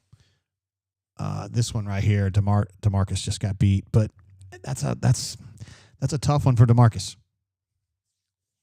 He's a very athletic player, but that's a tough one. Here's that little mint front, little stack. Auburn backing out, trying to mess with his eyes. We got a flag. A little yellow on there. Oh, let's see. Chip wasn't going at Cuz, was he? Oh, he was just making a general statement. He said, "We are from the state of Alabama, but not cousin humper mini horse bammers." To which Cuz said, Chip, be nice. Because Cuz, again, we have to make that distinction. I don't like to do it. I don't like it when people do that. But Cuz and Becky are Alabama graduates, and they don't ever talk that junk. I mean, I know I've spent like millions of hours with them, and they don't talk that business. It's the sidewalks you got to worry about. Ephesians says, JG, finally a hold call. We've only seen like 7 holds, so it's good to get one called. At least they don't go 0 tonight, the refs on that one. I'm going to go ahead and give the pass rush some credit on that incomplete pass because it was really getting out on him there. And I'm thinking he might have had to get that out a little quicker. Jay Crawford, I'm sorry. Was it Jay or Key? It was Key. Quarterback looked like he was having some issues with his hand there. That's what she said. That's the Ryan Davis tunnel screen right there, and that's a missed tackle right there, and that is a play from Keldrick Falk. Defensive lineman running all the way downfield to make that play right there, a la Montravius Adams, who made plays like that. Who is this right here that just went in with the shoulder? It was Sly. I'm not trying to give Sly all the trouble here, but like he's got to come in with his head up and try to make a play on the ball instead of just shouldering somebody. I don't know. Daniel, tell me what went wrong there, bro. Sly's coming in on that one. Did not get anywhere. Did not do anything on that. Got a flag. We've got Auburn Tigers trying to make interceptions everywhere. Beppo says we need a pick. I love that. That would be amazing. All right, we got a flag on the Baylor Bears. Dad of 3 girls is already anxious. 3rd and 20. He says, 3rd and 20? Is that really what we want? Xavier Atkins has played so many snaps in this game, guys. Holy cow. They're going to call that. Yeah. Yeah, they're going to call that. Really, there was 2 there, but they're going to call it on Sly. Well, against Sly. It wasn't Sly's fault. He was getting held. Is this Kensley right here? Yeah, it is. Oh, God damn. That was a tackle right there, man. He went high, but take it. DeMarcus, there you go. I don't love it when my middle linebackers got shoulder restraints on both shoulders. Jeez. I think DeMarcus. Oh, that could have been a face mask. Wonder if they're going to miss that one like they did the targeting earlier in the game. I think they did miss it. All right. Well, hey, man. They already missed a headshot on our quarterback, so we'll let that one go. I'm good with that.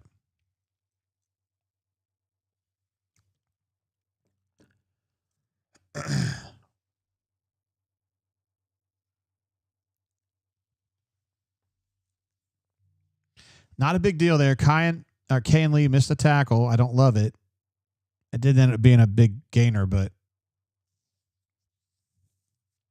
yeah, it's too many missed tackles. Too many missed tackles. Oh, here we go. Let's do the replays on this, guys. The Baylor people are going to be like, how could that ever happen? You'd be like, have you been watching the game? Happens all the time. Oh, Kay and Lee. Oh, are they going to?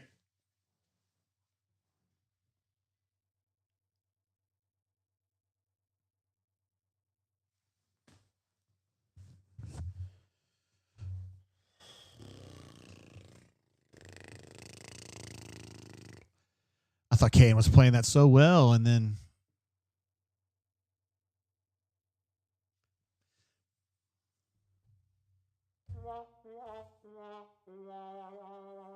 guys, that's not pass interference, man. That is BS, man. That's just not pass interference. It's just not.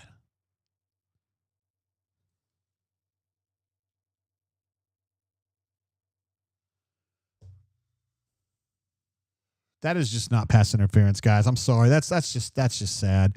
Maybe that's just payback for DeMarcus's non-call. Ooh, I like to see their quarterback down on the ground. I really like to see him hobbling. Well, no, I don't want him like seriously hurt. I just want him out of this game. That's all. Oh, he got hit by his own teammate there. Friendly fire, as they like to say on ESPN.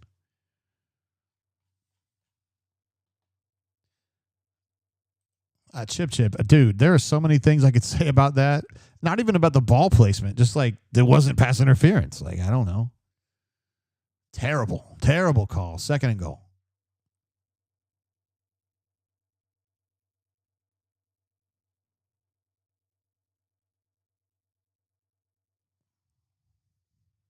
Let's play it okay. They kind of broke down, forced him inside. That's where the help was. You played it the right way.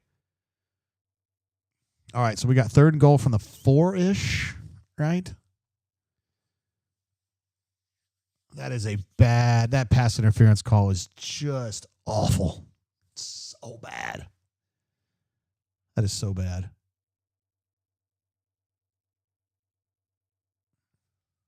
All right, 3rd and goal. I'm nervous. Let's get some pressure on this quarterback. They're just going with 3 in there. Oh, there we go. Okay. Oh, DeMarcus, is his arm hurting? So they sent 3 in there and dropped a bunch of dudes in coverage, and that ended up creating an obstruction that undermined the play. DeMarcus, he's having the shoulder issues, and I think that probably put some pressure on his shoulder there. All right, 4th and goal. This is clutch, man. With 1 minute to go in the 3rd quarter, this is a big play right here. If they get stuffed, they're in deep shit here. It's gonna take some effort. Oh, yeah.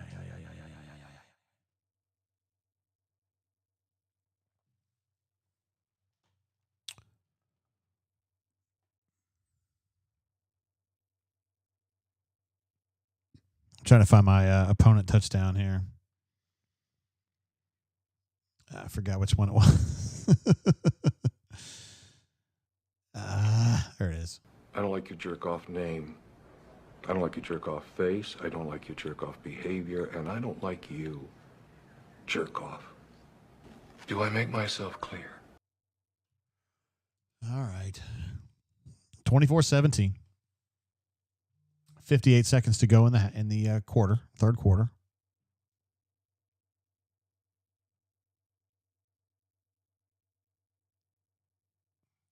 That kind of annoys me.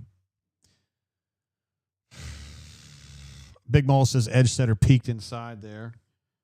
Wasn't able to see that specifically. It's probably a good eye on your part. Let me rephrase that. That's a good eye on your part.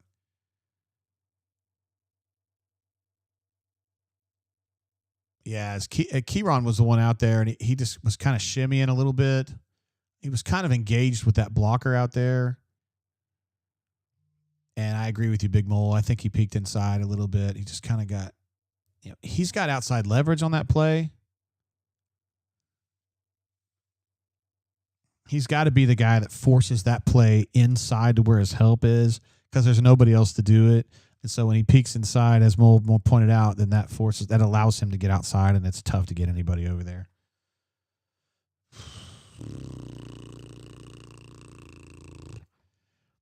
Let's take a look at some of this. Now, on 3rd down, Baylor's 2 of 11, okay? So that's good. You feel like DJ is going to feel pretty good about that. However, on 4th down, they're 3 of 5, and DJ's not going to feel good about that. So that's something to keep an eye on. I think that was Chipper that was talking about that. Yeah, Durkin's group has been awful on 4th down, he said.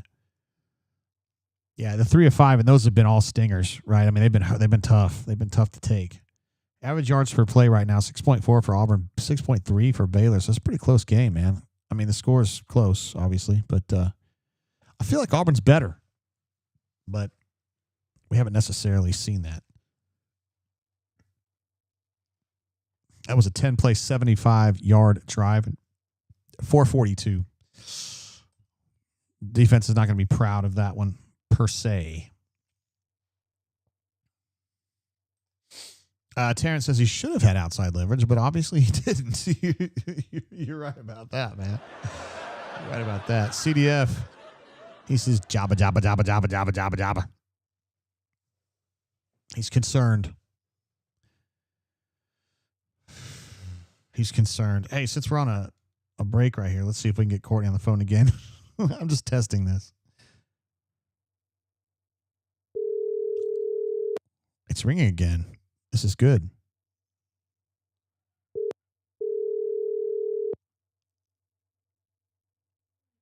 Oh? Yeah, is this Courtney? Yes, it's Courtney. This is Jeffrey Lee. How about you, fella? How about you? That's not Jeffrey. You didn't really think it was Jeffrey? No, I thought. Are you good? Are you gonna make this? You're like kind of cutting out. You're cutting in and out, but it may not be your fault. I don't know why I'd be cutting in it. Yeah, I know. Do you think that Auburn's going to win this game? Better. Okay. Thank you. It's about that time. Bye. All right. She thinks Auburn's going to win. Cutting in and out a little bit there. Kind of annoying. Not her fault. That's my fault.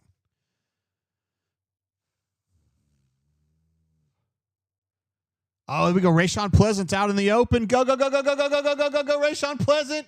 Rayshawn Pleasant. Rayshawn Pleasant. Rayshawn Pleasant. Rayshawn Pleasant. Holy shit. The more you fuck around, the more you're going to find out. What are you talking about? Yes, sir.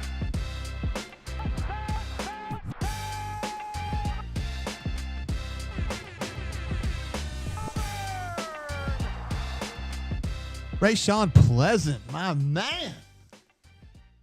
Look at that, dude. He was gonzo. Getting mobbed by his teammates, man. There can be no better feeling, bro.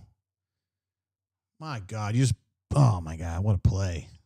Special teams finally, right?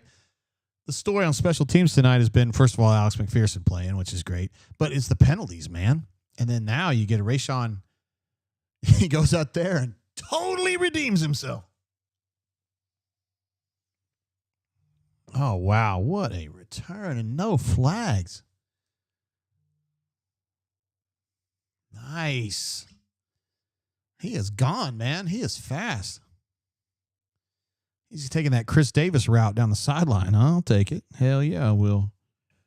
Nice job. Been talking about Rayshawn being a difference maker. I thought it would be more on defense, but special teams will take it.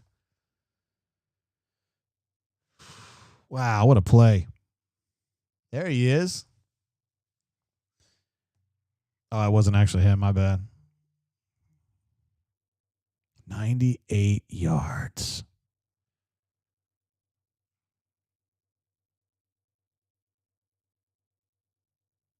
Man, everybody's fired up. Look at that. Perry coming over. Kensley coming over. Kay and Lee says, what up, man? Amon Gainlanus says, what's up, my guy? Donovan Starr wants a little bit of that skin, too.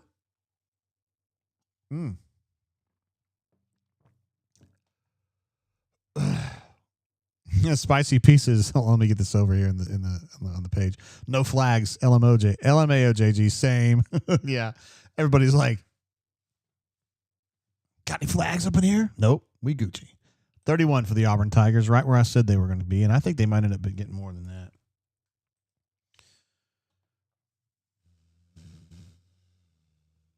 Man, that was nice.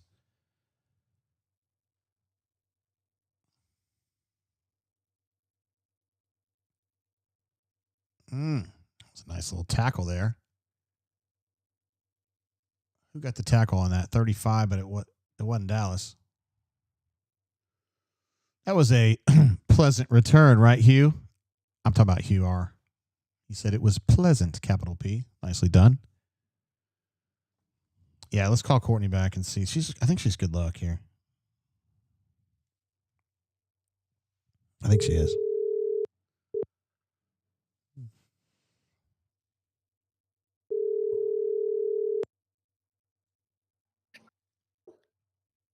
Hey, did you see that kickoff return? Did not, but I heard it. That was pretty exciting, wasn't it?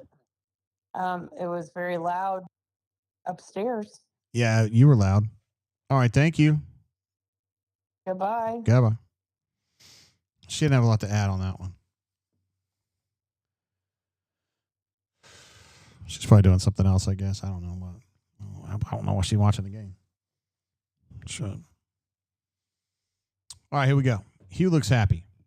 No, Hugh looks sad. No, Hugh can't totally tell. Melee says, need a turnover to make it 38-17. That would be nice. I'd like to see that. 2nd and 10 for the Auburn Tigers on the defense. Another missed tackle. Another missed tackle. Oh, that's a penalty right there.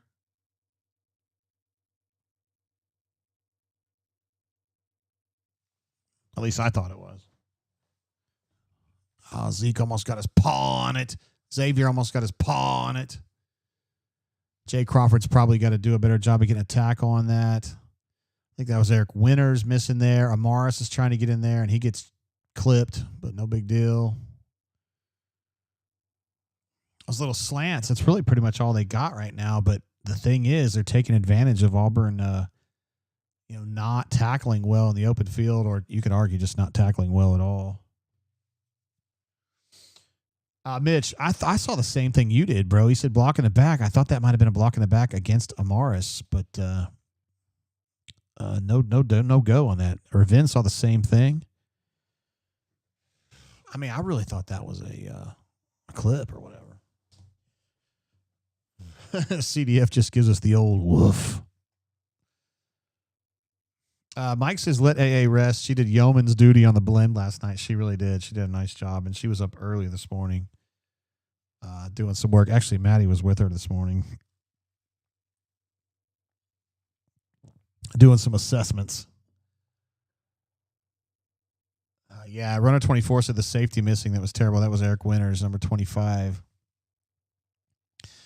And normally first of all, it's Eric's first game, right? So, I mean, we don't want to put too much on his shoulders, but typically I think of him as a good, box tackler.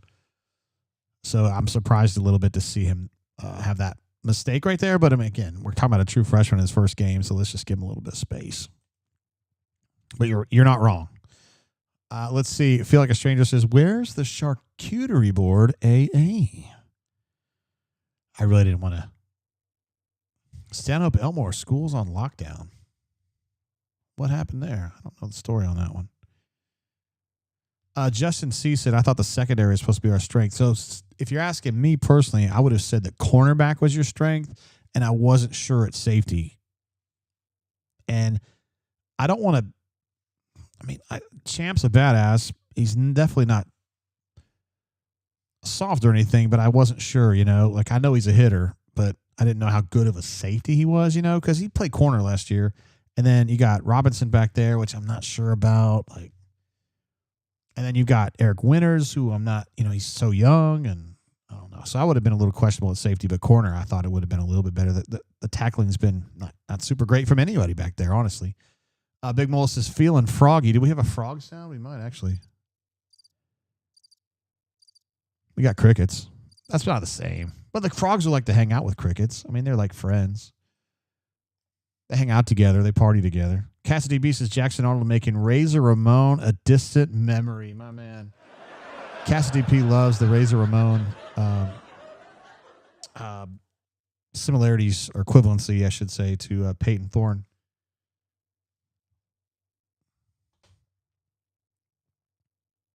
Mike says freshman is going to freshman. It is known. I mean, I love Eric Winters. He's going to be a great player at Auburn, but, yeah. First game, Spicy P, this is kind of an interesting take, says Champ is a better version of Robinson Therese, one of my all-time favorites. Man, I haven't thought about him in a minute, bro. Those two guys have different body types. Champ is just what I would call thin. And Robinson was like short and squatty, but not fat. You know what I mean? Like he was an athlete, kind of like had that same body as Tristan Davis. Yeah. Mitch just says JG, comma. Okay. I'm hanging on every comma. Goose Flat, my man, glad to have you with us here. Says JG, great to have the drain back for another season. Glad to have you here, Goose Flat, hanging out with us. Always a great part of the community. Here's Mitch's, the second part of that. What's the deal with New Boy? I don't have a great answer for that. We got a play in progress that they're not showing, or they are showing, or what are we doing here? Jesus, is this a real? Is this real? We just had that play happen and you didn't show anything? Fuck.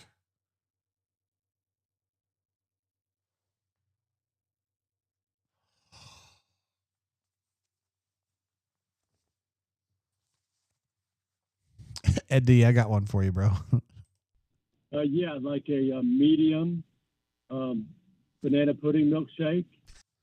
That one's for you, my guy.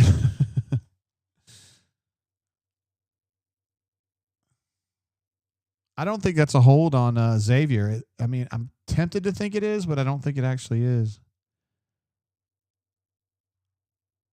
It's a pancake by 85, honestly. That's like a double man pancake right there. That's a hell of a play.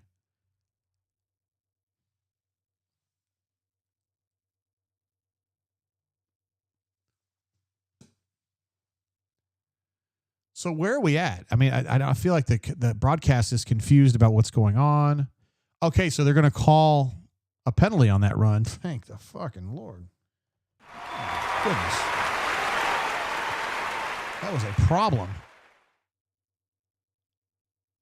Incomplete pass. This drive might be cooked now. 2nd and 18. Yeah, Josh is that grab outside. Got him. Yeah. Whew. Guys, man, wow. That is dodging a problem right there. My goodness. Donnie says 85 for Baylor. Just had a nice tackle. I mean, at least they're calling it, right? Which they weren't earlier in the game. 2nd and 18. Keldrick out there pushing. There's another slant, guys. God dang it.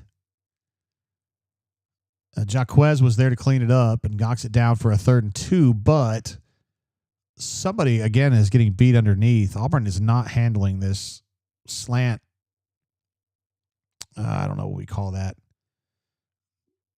Paradigm concepts very well at all.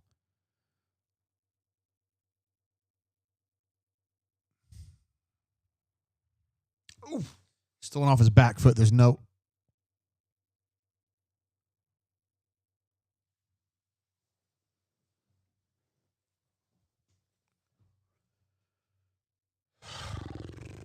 He's throwing off his back foot. He's throwing like a 20-yard deep throw, and he put it right on the money. That's a great play right there. Man, let's be real about it. The pass rush was good. The coverage is right there, and it's just a better throw and a better catch. God dang it, man. 22-yard line, 1st and 10 for the Baylor Bears. Threatening the Auburn defense again.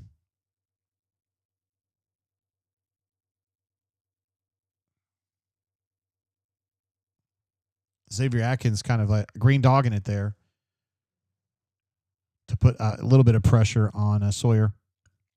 Robertson, as he threw the ball, we got a hold on the Auburn Tigers.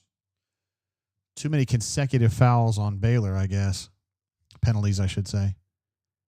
It's against Jay Crawford, who was he was a little grabby last year, but his whole thing this year was he was trying to be less that way, right? He was kind of trying to work on his technique. And so he's going to be really bummed if he gets called for a hold here because he really wants to not get penalized this year. Get the fuck out of here. Are you serious? Oh, my Lord. What is that? Guys, that's horrible. That's not a penalty. Sorry. My goodness gracious.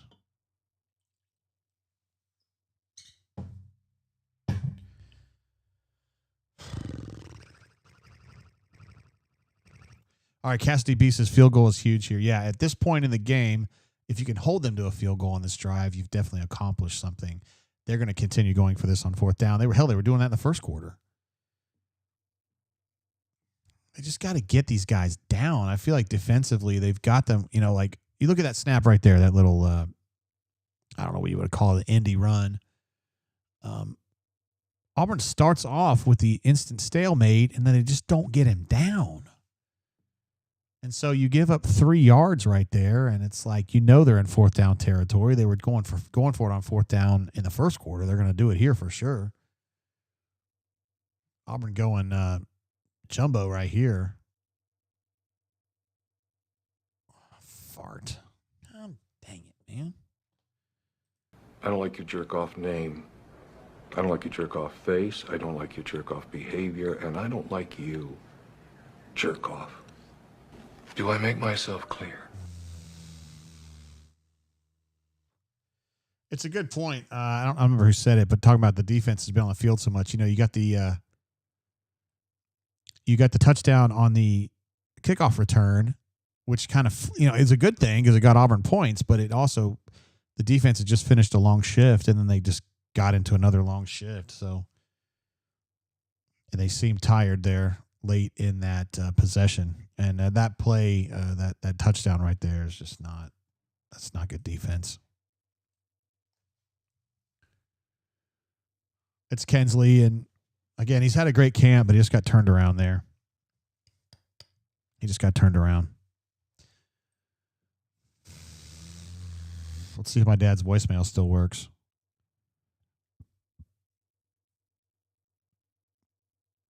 Hi, Jay. I was just call. I message Courtney. Wanted to talk. See, it kind of cuts in and out. I'm concerned when we want to take calls after the game, we're not going to be able to do it because it's going to cut in and out. And this is on me. Dadgummit.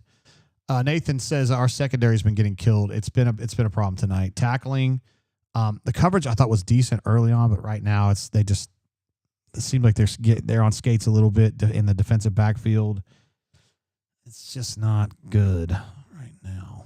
Ephesians says JG is like a kid with a new toy. LOL. I'm just trying to get this to work right, man. It was working good the other day, but man, honestly, I'm the dummy that's got like experimental software on, not experimental, but developer versions of the OS. I shouldn't be doing that. That's on me, man. I think we'll have this solved for next week, though. I think we will.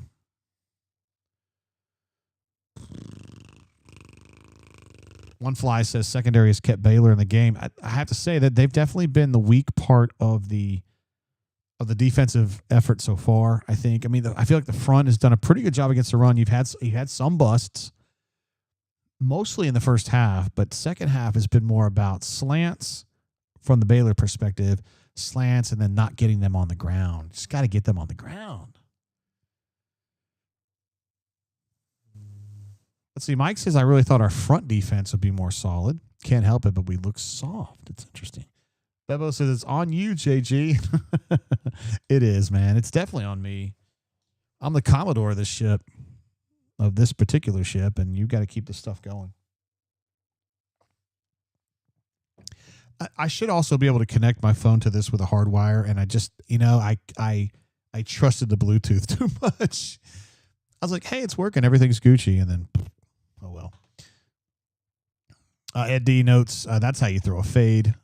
Put the ball in the air to your big wide receivers. And Jester, great question. Why can't we defend a slant? Auburn's just getting beat one-on-one on the slant, and then the safeties are either missing a tackle or just a little bit late on the scene, but that's something that's going to have to get cleaned up. I guess they can't clean that up right now. The Auburn Tigers are going to go on the attack here. Haven't seen the offense on the field in a while because the last opportunity they had to get on the field, Rayshon Pleasant returned the kickoff 98 yards for a touchdown, so that was nice. But it also meant the defense got back out on the field again, and they just kind of got driven down the field, if we're being real about it.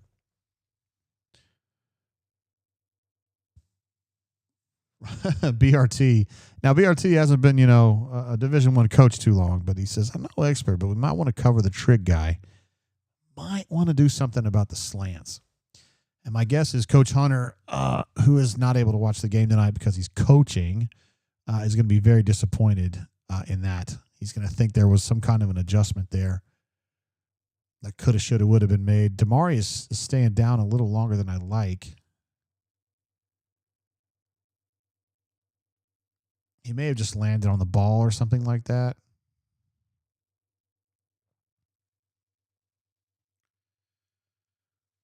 He's definitely been the bell cow tonight. I mean, he's been grinding. 14 carries for 78 now.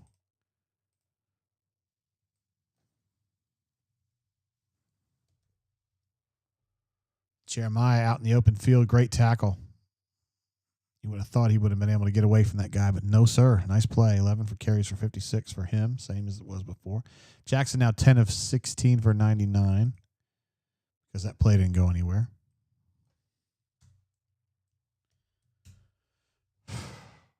I'm not loving this. I feel like Auburn's had a couple opportunities here to really put their foot on their throat. I mean, heck, Rayshon returning that kickoff, and then you want to have a defensive stand there, and they just don't get it. They had an opportunity, I thought, in the first half to do some damage. There's a play. We'll take that. First down to Horatio Fields. You like to hear that.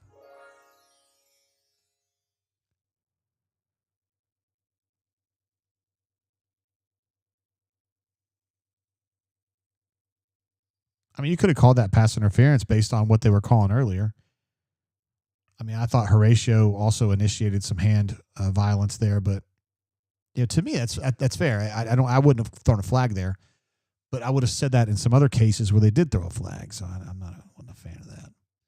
Jeremiah, that's a nice run. Bent it back inside and got, 5. I mean, dude, first down run, 5 yards, we'll take it all day long.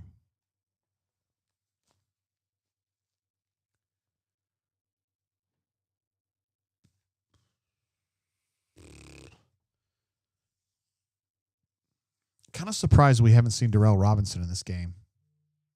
Guess we haven't really been pushed into it because Damari has been ready to go this whole time, and he's been pretty good.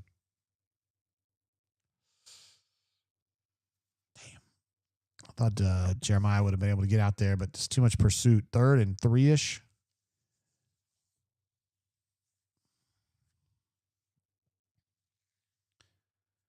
Really need to keep this. You need to get this first down and keep this. I like that little skip block from Xavier Miller. Skip pull, I'm sorry. You haven't seen those lately from Auburn. That's where he's kind of, when he pulls with his shoulders square to the line of scrimmage. You don't see that as much these days.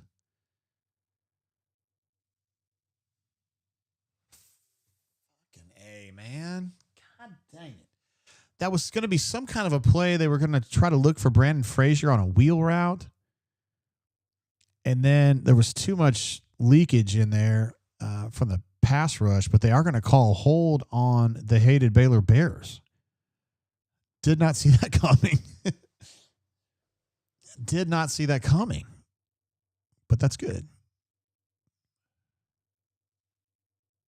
Skip pull. Thank you, Big Mole. That's exactly. I said skip block. I don't know what I was thinking, but that was pretty cool. I haven't seen Auburn do that in a while.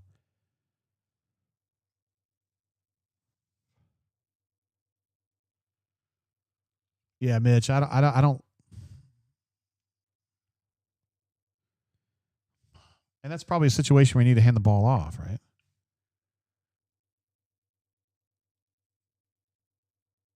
There's Darrell. I was just talking about that. Got a couple yards. There's Darrell's first carry as an Auburn Tiger. Gets him to 2nd and 8.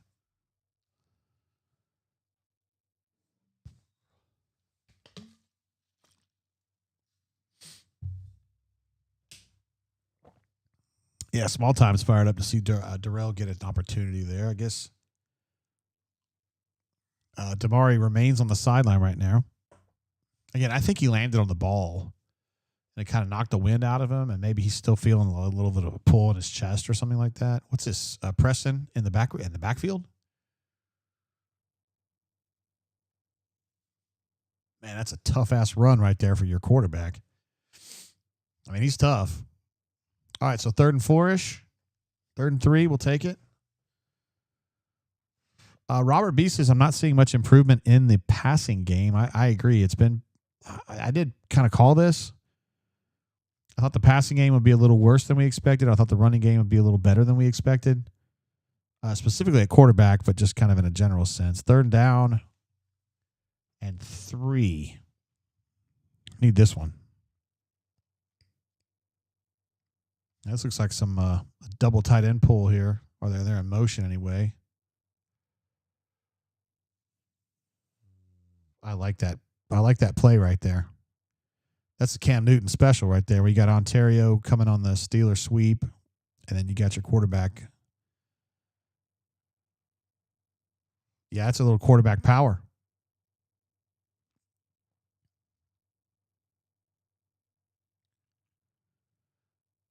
So what?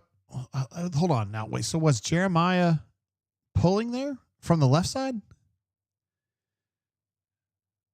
So Jeremiah is now at left guard. So where is D-Wade? Because you got Tutall's playing right guard right now. So I guess D-Wade got hurt. I didn't notice that.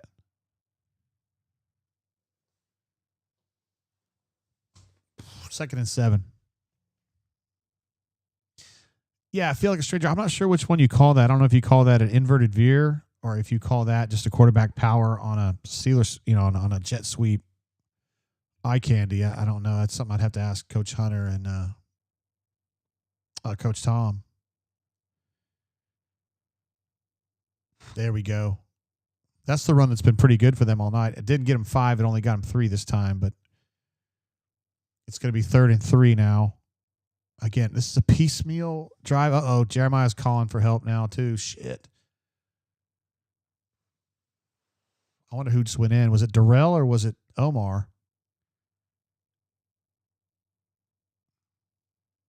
Can you show me the huddle, please, so I can see who the tailback is? Good golly.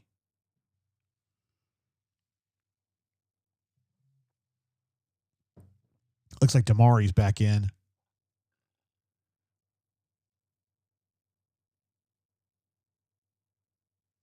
He's just a little bit short on that. It looked like a sweep. And I didn't think he showed enough patience. I think he didn't give an opportunity to let his blockers get in front of him. He's kind of running alongside of the blockers.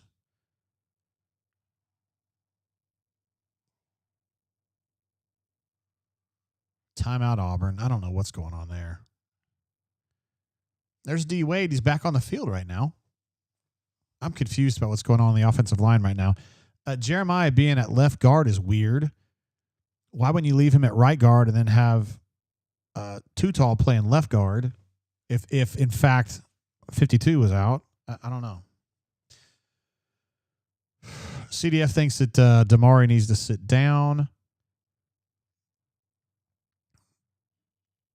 Yeah, Big Mole. I thought he got ahead of his, sweeps sometimes can be, you got to be patient on a sweep because you got to let your guys, you got to let the heft, the big boys get in front of you, and you kind of read off that, right? I thought he just got a little antsy. He was kind of among his blockers instead of behind them. AU Taxman says this game is boring. I don't think it's boring at all.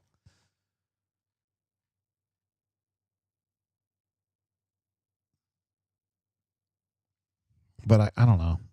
It's boring in the sense that I thought they would be able to make better use of Cam and Singleton as a receiver or Horatio. All right, so what's our field goal situation here? They're on the 4th and 1 on the 27. You've got 4:40 to go in the game. You're up a touchdown. So if you kick a field goal here, you go up 34-24, and you're putting a lot of pressure on Baylor, right? The problem is, okay, is Alex actually good to go? Is he? Because Alex, this would be, honestly, so he feels really good. Even when he's not feeling 100%, he feels really good 35 and in. So he's looking at about a 41er here. Is that right? If they're the 27, it'd be 37 plus 5. That'd be a 42. So this might be a little bit out of his range in his current state. It's kind of a thing where Hugh's probably going to have to talk to him and say, hey, man, are you good? The problem is that Town, if you feel like that's too far for him, now you got to make a decision about whether you're going to go with Towns, who's been kicking tonight, the kickoffs, or you go to Connor Gibbs, who's been kind of okay. I mean, he and Towns have been okay, but it's like, which one are we going to trust to actually hit the shot? CDF, let's see. The fuck we call a timeout so early in the clock?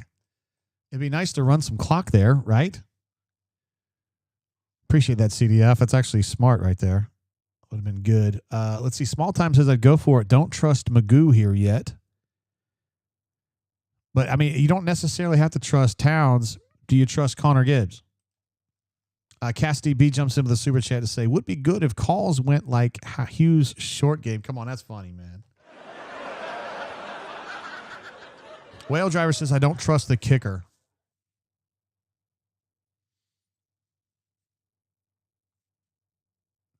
I think I would just go with my gut and tell me which kicker could do this. Guys, we got to have the field goal here. Hit the field goal and put him down 10. Can Alex hit this? They must not feel. This is a real, this is an indictment on the kickers, man. Fuck, you're just a little bit outside of Alex's range, and he doesn't trust the other guys. Holy shit! Ah! more you fuck around, the more you're going to find out.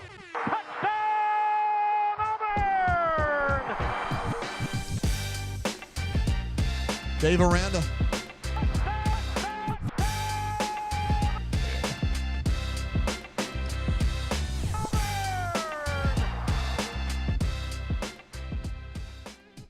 Oh, the fucking sweep did it to him, man. It was Eric Singleton coming across, freaked out. 3 defenders had their eyeballs on him, shifted out of the hole, and he was gonzo. And now we'll let Alex McPherson hit a kick that he feels really comfortable with. Ah, there it is right there. Oh, man, that was big. That was big. Danger zone. We're definitely danger zone in this. This is your redheads, your strippers, anyone named Tiffany. This is where your car gets keyed, you get a bunny in the pot, your tires get slashed, and you wind up in jail. Yeah, they're definitely, Baylor Bears are in the danger zone here. Woo. Man, that drive, that took some years off of my life right there. I was like stressing over that decision about the kicking, you know? I was like, I don't know. Do you trust Connor? Do you trust Towns? I don't know. 12 plays, 75 yards, touchdown, and 7:16 is what was taken on the clock there. Let's get some numbers updated here. Jackson's now 11 of 17 for 108, which I think a lot of people would be surprised that they would be in such a good position with the passing game kind of underwhelming. Jackson now has 15 carries for 134.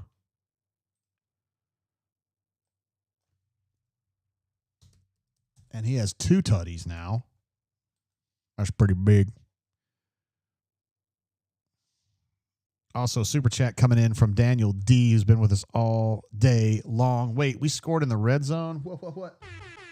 Hell yeah, over and over, man. I don't know if that wasn't a red zone touchdown, though, was it? Because I think they snapped it from like the 30 or something like that. I'm not sure. 27? Is that where they were? Some of these other ball carriers. By the way, Auburn now has 48 carries for 297, 4 tutties, 6.2 yards per carry. That's pretty good. They're averaging 3 yards per carry over there, but of course the passing has been their thing. 21 of 40, their quarterback is for 351. 3 tutties, no picks. So he's having a day throwing the ball around, but Auburn's having a day running the ball around. Jeremiah, 15 for 70 now.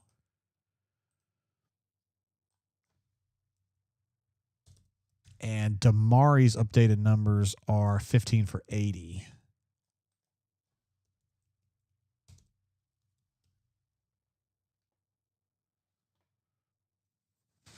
Runner 24 said, may need a dude wipe here. Cass DP says, get that man a dude wipe. Nicely done, sir. Thank you for that. And also Diego C, last name redacted, says, off work just at the right time. Let's effing go, Diego. You showed up at the right time, my man. Wow, how about that, man? I feel like a genius right now. I said Auburn is going to win by, well, I said 31-14. But I also said, most notably, that the passing game was going to underwhelm and the running game, specifically Jackson, was going to overwhelm with their running. But look, man, I think it's going to be enough to win this ball game. But I don't think this, I don't walk away from this and say, well, looks like all the problems are solved. Like this passing game has been problematic. And it needs to be better. And that's just the bottom line. Donnie jumping in. He's not out of his element here tonight. I'm okay with this vanilla Cam at quarterback right now. Wait, what? He is running the football really well. Yeah, I don't know if he's Cam Newton, but he could be like similar to Nick in a way. I mean, Nick's a really good runner, and Jackson's showing that he can do that too. And both Nick and Jackson have really strong arms. Boy, if you're Baylor, you're just like, hey, man, you're going to let that guy go right up the middle? Like, seriously? Whale Driver jumps in with a super chat. Jackson Arnold is in the circle of trust. Johnny Football. He's Jackson football. He's a baller, man. He plays hard. He plays hard. There's no doubt about that. Mega Tiger jumps in with a super chat here as Auburn trying to put this game away, trying to put it on ice, as the kids say. I knew it the whole time. Never doubted it. War Damn Eagle. There he is. Mega Tiger never doubted it. He had a feeling Auburn. Uh-oh. Oh, shit. Amaris is down, grabbing his right knee. I don't like the looks of that. He's a key player for them.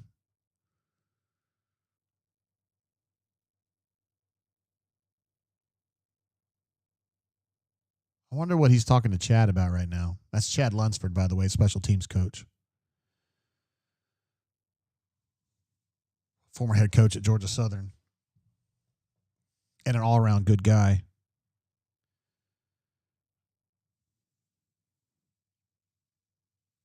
They do not want Amaris down. He's a crucial player. It could be cramps, right? Good idea, One Fly. It may not be anything serious. I hope that it's not anything serious. JWM66. What up, man? Says, appreciate all you do. Jay, thank you, man. This is not a night. I don't feel good about how tonight's gone so far. Oh, I feel great about the game. I don't feel great about how our calls have not gone the way that I had wanted to so far, but I appreciate you being here, JWM, and being supportive of what I'm doing here, what we're all about here, and just trying to do the best we can. I love being up 14, and I got third quarter on here. Obviously, we're in the fourth quarter, and it really is, sucker's winding down. Kind of want to see how Coach Hunter. Oh boy, Morris is walking very gently here. Ah, man. Like that at all.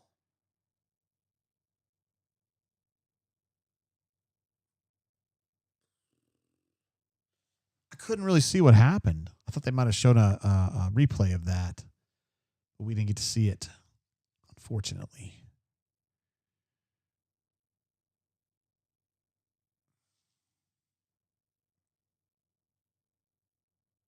All right, now I can deal with that. There's a slant, and Jaquez got right on him and got him down for very little gain after the catch. So 3rd and 4. We've got 41 in there playing defensive end. I honestly don't know who that is right off. I know most of the numbers.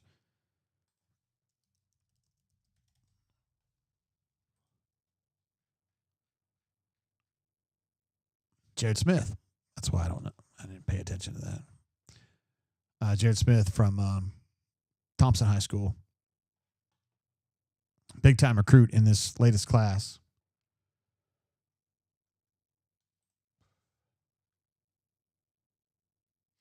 Cassidy B says, JJT, I'm happy to drunk dial if that helps you out. It does not. No, I got to get the phone to actually work first. I think it's kind of in or out. Yeah, question. Chip was saying Riddick with bum shoulders, now Morris down. That's a toll. Yeah, I got to pay right there. It's bad. I mean, you got a lot of depth at linebacker. So I think DeMarcus, my guess on DeMarcus is that it's going to be on and off all year, where he's just going to be, I think he's in a situation here where he needs surgery already. I mean, I'm not saying from tonight, I'm saying before tonight. And he wants to play through it, and I don't think he's risking any additional damage. Pick it off! Oh, they're going to call a PI on Jaquez. They're going to call a PI on Jaquez right here. I think it's a situation with DeMarcus where he's not going to make it any worse, but there's going to come a point where it's like he's going to have to make a decision. Darion's getting in there, number 44. He's one of their freshmen from Baltimore, going for that quarterback. He's getting to him hell or high water. God, guys, that's a soft-ass penalty, man.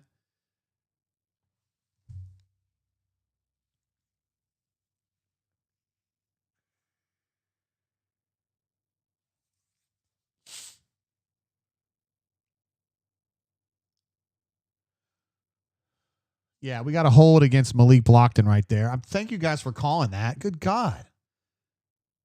I mean, he tackled him. Key was just like, you guys suck, man. You guys suck. You guys, it's a penalty every goddamn second. Watch 47 right here. Yeah. Hey, man. What are you doing?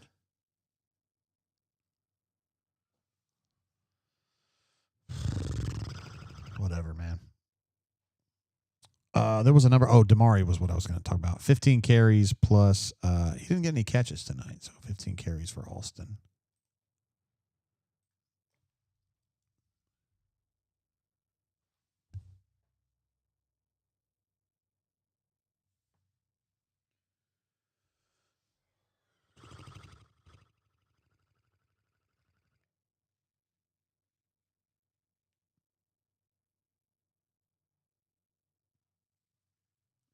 These slants are just, I'm going to have a nightmare about this tonight.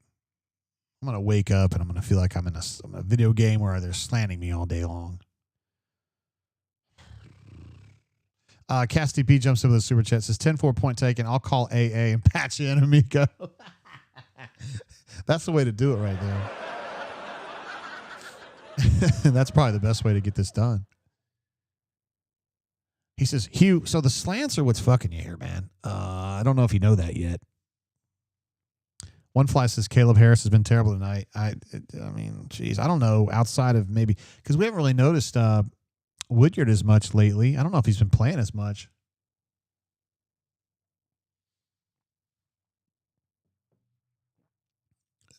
Darion made a nice move there.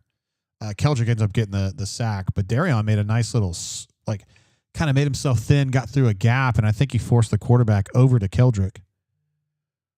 I love seeing Darion get an opportunity to play here. He's 44, so he's going to slide through this gap. And the quarterback sees him, and then he rolls to his left. I said like 2 weeks ago when I was watching him practice, I thought Darion was their best interior pass rusher. Hey, we'll take that from Xavier. That's a stop. I thought he was their best interior pass rusher, even though he was weak in other areas. I thought that he was good at that, and he's showing that tonight. He's doing some work there.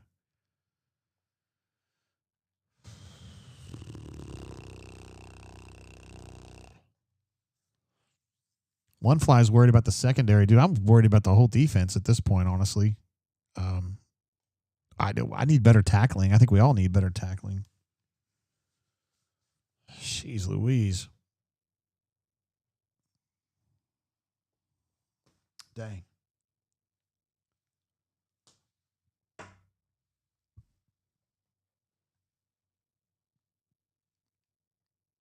Just gotta get a little better. I think, honestly, like the stuff we're talking about here, and the slants are a problem.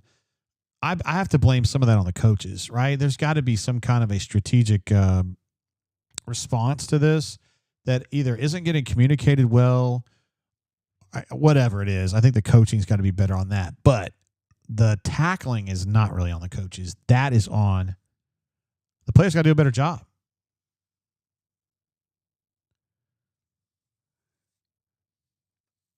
Players got to do a better job on that. They work on this stuff all the time. So they just got to do a better job.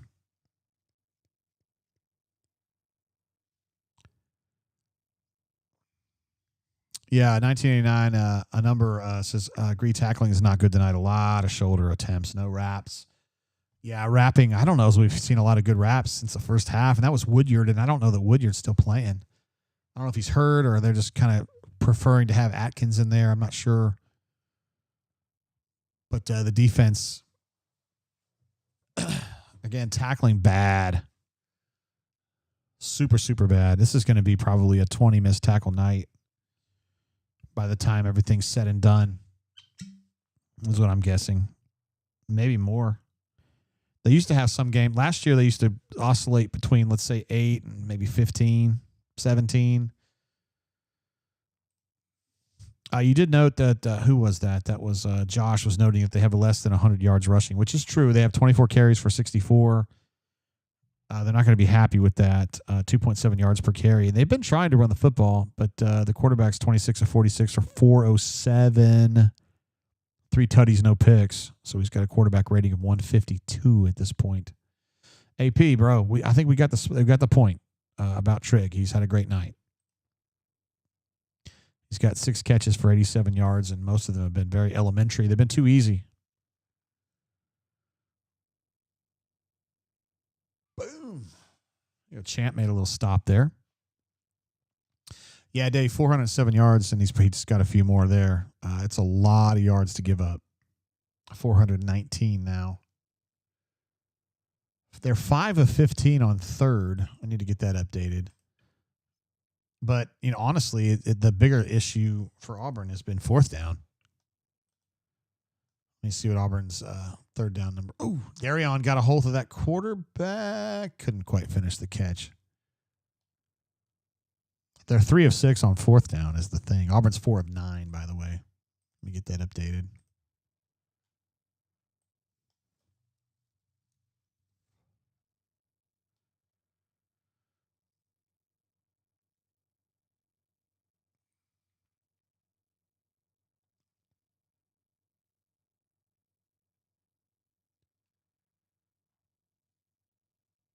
That was going to be a tough catch. It was going to be a concentration catch for sure, but I didn't get it.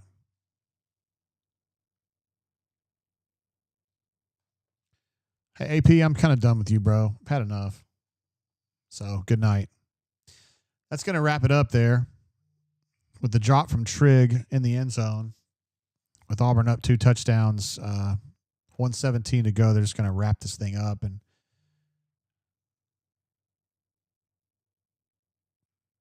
Damari continuing to just grind it out, but slid down to get to keep the clock running, and just tuck this one to bed, man. Just got him another 5 yards, and Dave Aranda's going to make the bitter beer face. I mean, we're going to walk away from this game and say, hey, we got issues, specifically tackling. It's been bad. You got to adjust to the slant paradigm, which they did not do well at all. I would like to see the pass rush be a little bit better.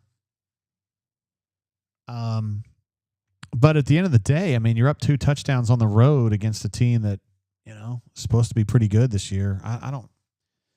It's hard to fuss about the final numbers, but defensively you're wondering, and offensively you got questions. Say, hey man, you got Cam Coleman, who's allegedly, we all believe he's one of the best one of the best wideouts in the country.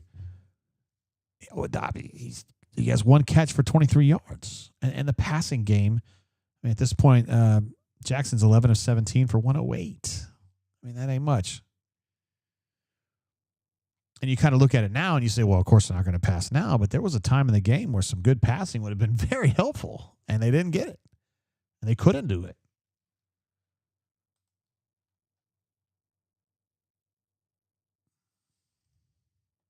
Let's see. Damari's 16 carries for 84 at this point.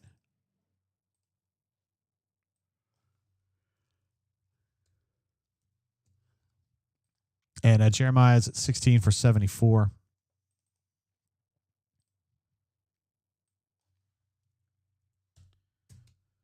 So some good news there. I mean, you really like going on the road and getting a 2-touchdown win. I mean, that's got no problem with that. But Jackson Arnold's running. A lot of this kind of ad-libbing has been the difference tonight. And it's a great thing to have. Oh, the handoff to nobody. I like that one. He could have had a lot more yards there. He's just slid down because he's trying to keep the clock running. Smart. I'm with Diego on that. Said this win is big regardless of the way it was played. A win is a win. And again, winning on the road by 14 is great. Robert B is talking. He's jumping in on this too. As soon as I get access to that chat, I will definitely put it up. There he is, Robert B. Sorry, I missed you there.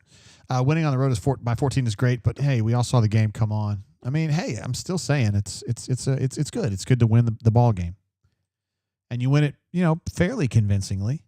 But you look at it and you say, "Yikes!" There's some things here that really need to get better.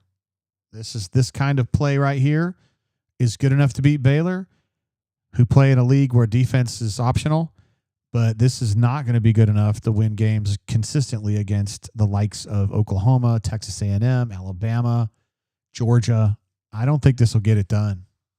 Now, the good news is that everybody's in the same spot. There's going to be teams that come out tomorrow, and they're not going to look good. SEC teams, and everybody's going to have some stuff to clean up. Josh C says, good first win. First of all, let me give you one of these right here. Super chat. Good first win. A lot to take away and get better on. Ward M. Eagle JG, you are the man. Also, no turnovers. Great point. I hadn't even talked about that tonight. No interceptions. We had the one fumble from Jackson on that weird trying to get rid of the ball in the second quarter, but Jeremiah was able to land on that. So no turnovers. That's good, but no turnovers created is not so good. So, I mean, it seems like every good thing I say that I feel like there's something else you can say that's not good, you know? But that'll do, donkey. That'll do. That's what Blake says. I thought the second down play calling was outstanding. I don't necessarily think there's any way you can improve upon that. And, second down play calling would definitely be on my 3 really good things from this game. Guys, I'm just messing with you, man. Come on. And Jackson's got some dude wipes that he can go home to right there if he needs to. Some of the guys, I think, if a week ago you just said, hey, who do you think will be the star of Auburn's game? You'd say Eric Singleton. You would probably say Cam Coleman. You'd say Jackson Arnold would be throwing the football. Didn't see that tonight. But what you did see is 2 touchdown wins, and there's not much to bitch about there, right? That's just good stuff. That's just good stuff. Josh L. says Auburn wins, and that hasn't been happening. That is 100% true. You like to see them come out here and just get a W, especially on the road like that. That's good news. That is definitely good news. Let me turn this TV off there. So 38-24 is where we're at as a final. We'll have a lot to chew on here. I was still, those of you who are just kind of joining in, I had some phone problems earlier, and I still am concerned that I may still have them. That's not what my dad sounds like, so that's some kind of a problem there. Bleh. I was really hoping to get some calls going here. Hi, Jay. It's Dad. I was just returning. Hey, that's working. All right, so let's see if we can get my wifey on the horn just really quick as a test. And if we can, then we'll start making some calls and getting some folks on the air to see what's going on.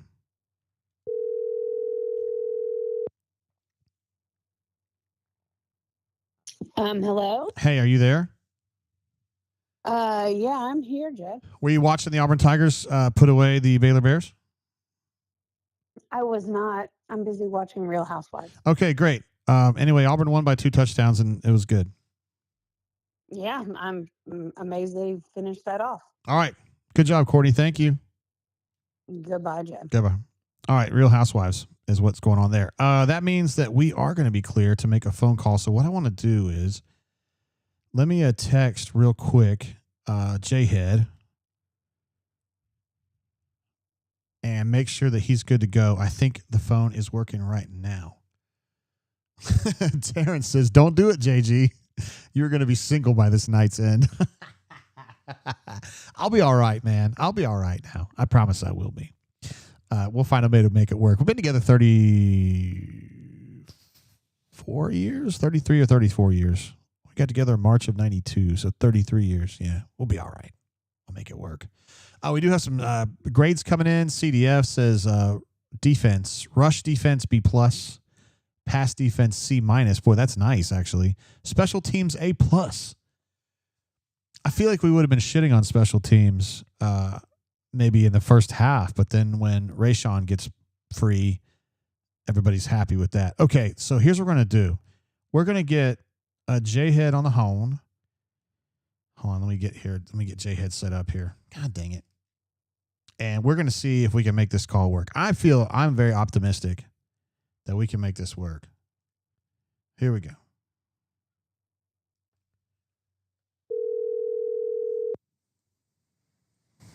JGT, what's going on, What's brother? up, J-Head? Are you good? Can you hear me real good?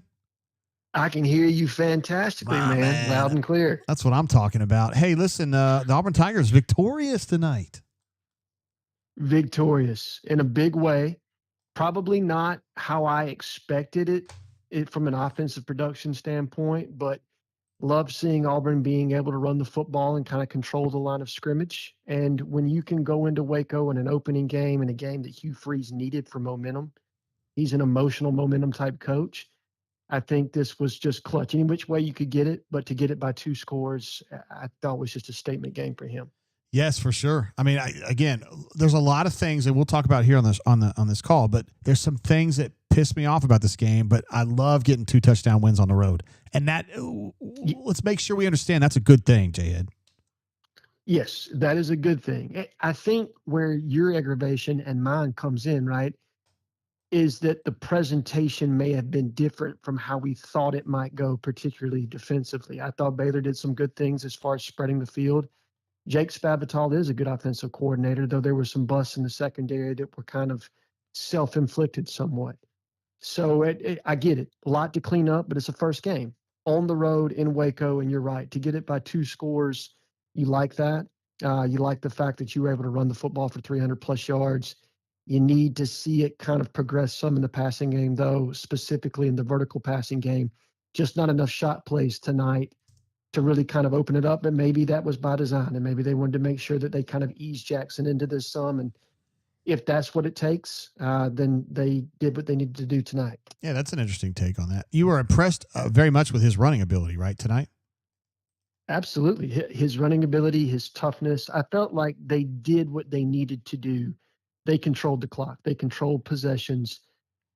I think they realized pretty early on that Baylor was going to be able to have some success throwing the football against them. I mean, I felt like when Baylor was stopped in the passing game, it was either our pass rush or they shot themselves in the foot. I didn't feel like defensively we did a ton in the back end to kind of take away some of what they were doing. But as far as the running game goes, you leaned on it. You had to have it. I thought it was a big night for Jeremiah Cobb. For a kid that has not had that many carries in a game yet to this point, his vision looked improved. He was the most explosive back in the backfield.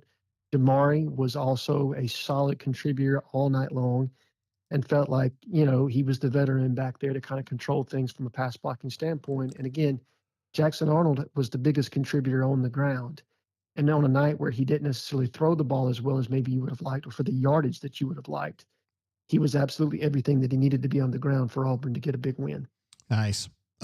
Defensively, I am freaking out about the missed tackles, bro. How bad do you think, how big of a problem do you think that is? It's a problem, but it's also the first game. And I don't know how physical fall camp was or was not. I think Hugh kind of had the mantra of trying to get the horses to the racetrack and not get them beat up. So it was a lot of thud, not a lot of tackle to the ground. So maybe some of this is to be expected. But as you come back the following weeks against South Alabama and Ball State, there's a hell of a lot you got to clean up before you go into Norman. That's for sure. Because if you play like this against Oklahoma, you're going to get blown off the field. Yeah.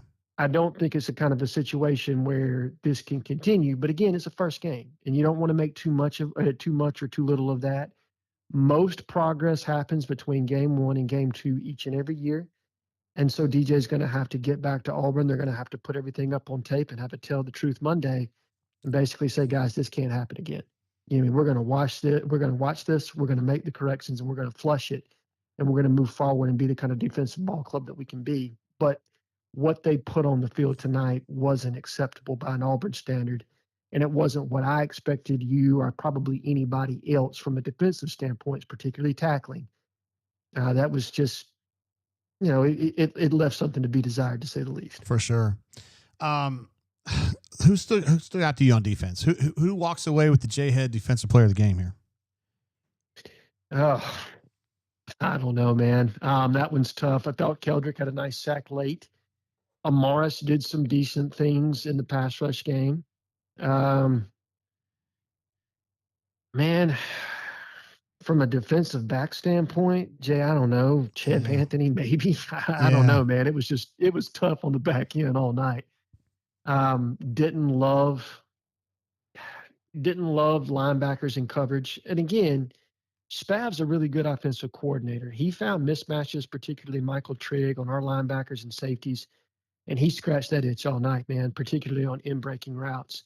I just felt like they had really no answer up the seam with him. And so it's just going to have to be something they're going to have to fix. I don't know. Caleb Harris seemed to struggle a little bit more tonight than I anticipated. Yeah. He was so solid last year. So solid. And yeah, and I don't know if they were doing something formationally or how they were kind of using their route combinations, but he just didn't seem to have it tonight for whatever the reason. So that's just something, again, I think everybody knows what the standard is. That wasn't it tonight. Those defensive players absolutely know that. DJ's smart enough that he'll get it corrected. How much better can it be? I don't know. It's a one-game sample size, right? So I don't want to freak out too much. So we'll just kind of see what the progress is the next couple of weeks. And if they can get that back to where it should be, you'll be okay going into Oklahoma. And if not, it could be a long season on the defensive side of the ball. I mean, the slants were just such a bitch tonight, and I'm trying to figure out why there wasn't an adjustment to that. I mean, there's got to be a way to fix that problem, right? I would think so. But sometimes it's hard to make in-game adjustments, particularly with spacing the way that it is. I don't know if you saw the splits or how many different, I mean, obviously you were watching the game, same as me, but they were 4 wide pretty much all night and spreading Auburn out horizontally. And so when you combine that with the fact that you really can't replicate the speed with which Baylor plays in scout, this is just kind of one of those things in a first game where it happens, you have some sloppiness. And it's probably going to be a couple of games before Auburn gets that really corrected. I mean, you've got a couple lesser opponents, and I don't want to demean Ball State and South Alabama, but they are what they are. You're not going to be playing the same caliber of athlete you played tonight, so we really won't know how fixed it is until you go against Oklahoma. But you're right. The in-breaking routes were an issue for Auburn, whether it was the skinny post, whether it was the slants, whether it was drags, the 10-yard drag down the middle, man. I mean, they didn't have an answer tonight. For whatever the reason, they didn't have an answer. And credit the quarterback. He hung in there and made some tough throws, man. I thought that kid got teed off on a couple of times and stepped back up there and made some big throws. He's a good player. He really is. So credit to them on that. Sometimes you just got to say, you know what, they got dudes too, and they made plays. But again, this is not what we've come to expect from a DJ Durkin style of defense. And I think they will get it corrected, but it was not what you wanted to see tonight for sure. Yeah, Grind was saying in the chat here, J-Head, that we overcommitted to the run. Did you find any use in that? Maybe. I don't know. I mean, I don't know that they necessarily overcommitted to the run, and Grind may have had a better eye on that than me. Yeah. If we had too many hats in the box, then obviously that's an issue. I didn't necessarily see that. I thought that they matched up relatively well, and it looked like we played with a too-high shell all night. So you would have thought that somebody would have been able to do something differently. But, they just, again, tip your hat to Baylor. They made plays. They're a good offensive football team. I felt like Auburn overall talent level was better, and that showed up late in the game. But sometimes the other teams can scheme stuff open, particularly with spread offenses. And again, Spav's not, he's not new to this. This is a guy that's been calling plays at a high level for a long time. He was with Dana Holgorsen at West Virginia. He had familiarity with Auburn's personnel from his time at Cal in that first series. So he's been at A&M underneath Sumlin and several other places. So he's a good OC. He's been around for a long time. I don't want to make too much of it. Again, it's a one-game sample size. So, Word. But I'm with you. You just, it's one of those things that when you walk away from this one, that's the one thing you look at, like we really didn't tackle well.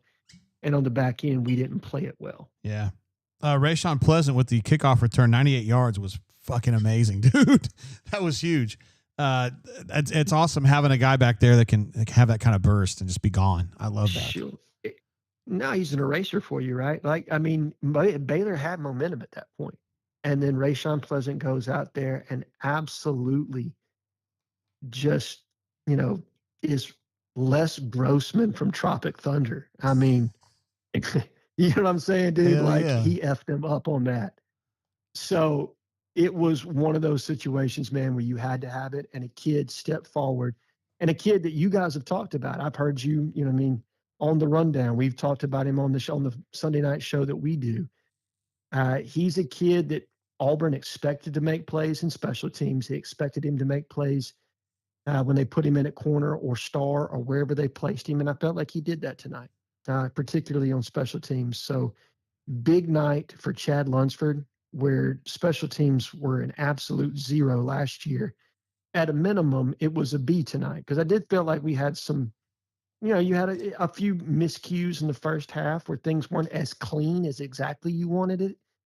But in the second half, they tighten that up, and then you get the kickoff return for touchdown. So you've got to be very, very pleased with that. Yeah. And Rayshawn Pleasant was the guy that made that happen. Does this performance change your feeling about this team, just in a general sense, positive, negative, or are you about where you were when we kicked off? I'm a little bit better. So I predicted on the Sunday night show that we would be 7-5 this year. I'm moving that to 8-4 now, because I think that Auburn will mitigate the turnover bug, which makes me feel a little bit better about the consistency of this ball club. I think I do have a little bit more apprehension about the defense, but again, it's a one-game sample size in Waco on the road. Just, you know, take it for what it is, and think that this is a ball club that's probably going to get better from game 1 to game 2. So I'm going to move it a game adjustment to where I'm now above the Vegas line of what was predicted at 7.5, but I'm not swinging it to 9-3 or a 10-2 type year yet. But this gives me confidence that Auburn's going to beat the teams that they have more talent than on the schedule this year. Word. That's what I like to hear, particularly with games coming up against Ball State and South Alabama. Got to finish those off. And finish off your. Yeah, go ahead. I'm sorry. Got to go to Norman with a head of steam, man. Definitely got to go to Norman with a head of steam, because that's a ball club. Brent Venables is going to be up against it. I mean, he's very much an prove-it type year. This is a defense that's going to be very familiar with Jackson Arnold and all of the pluses and minuses to his game. And, of course, Jackson's going to be familiar with the personnel on that side, and it's going to be an emotional game for him. So what you'll hope is that Hugh will have him on a level field, level place emotionally going into that game, so that he's making rational decisions. But, that's a big one, man. If you can steal that one in Norman, and at a minimum, you're 4-1 going into the Georgia game with Cam Newton and that team, coming back to have his jersey retired and all kinds of emotion on your side, Jordan Hare would be liable to be a madhouse that night. So that's a really big game for Auburn. It's a big game for Jackson Arnold. And it's a measuring stick for us to know really where this team is going to be this season. Also want to ask you before you get off the line here, Jay Head, it's about recruiting in general. You know, we were kind of laughing a little bit. I mean, not necessarily laughing in a good way on July 1st, where they didn't have a lot of momentum at all. But now you've added Jace Matthews. You've added the safety Braylon Womack. They have the guy from Aniana are up that way. They've made a big resurgence here. And has it changed your kind of view about what kind of a class they're going to finish with? I think, and I've been saying this for a while, I think it is going to be a smaller class. I'm not sure that Auburn's going to have the volume from the high school level that you would need to be top 10. My prediction right now is top 15-ish. And I think there's some really big pieces on the board still for this team and for Hugh Freeze. A guy like Corey Wells, defensive tackle, who's presently committed to Texas. I know he's a huge target for Von Trail and the staff. You need to do something at the edge position. You obviously have a pretty tenuous situation there right now with the current edge that's committed, where he may potentially flip to Tennessee. So we'll see if Auburn shores that up or if they choose to go in a different direction. But no, I think everything is on the table. And as Jeffrey says a lot, a commitment, and you have to interpret this for Auburn as well, right? Like, don't think your commitment list is safe, but a commitment just signifies who your present leader is. It's not a binding commitment, a statement in any way. So as this season progresses, if Auburn handles business on the field and they're 8-4 or better, I absolutely expect them to finish top 15. I think there's a commitment from the money. There's certainly a commitment from rev share, but I think there will be other NIL opportunities there available. Nice. And then if you're able to have that stable presence on the field, and it shows that Hugh Freeze is going to be moving forward into next year, and there is positive trajectory around the program, it kind of limits the ability of other programs to negatively recruit you. So it's going to give this staff some freedom and momentum behind them in a way that they haven't experienced to this point.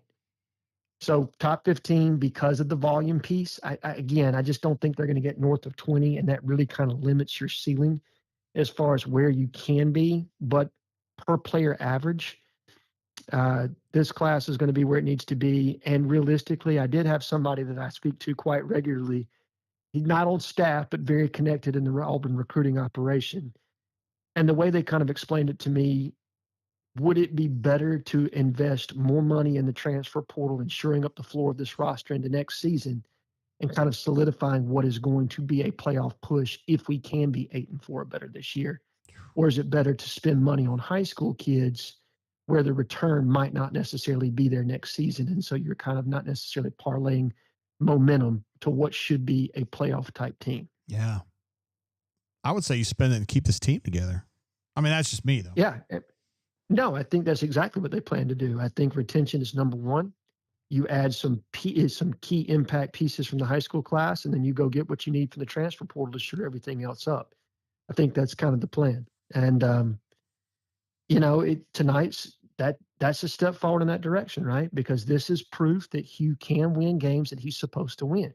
I mean, Auburn is, from an overall talent level standpoint, Auburn has more talent on its roster than Baylor, period.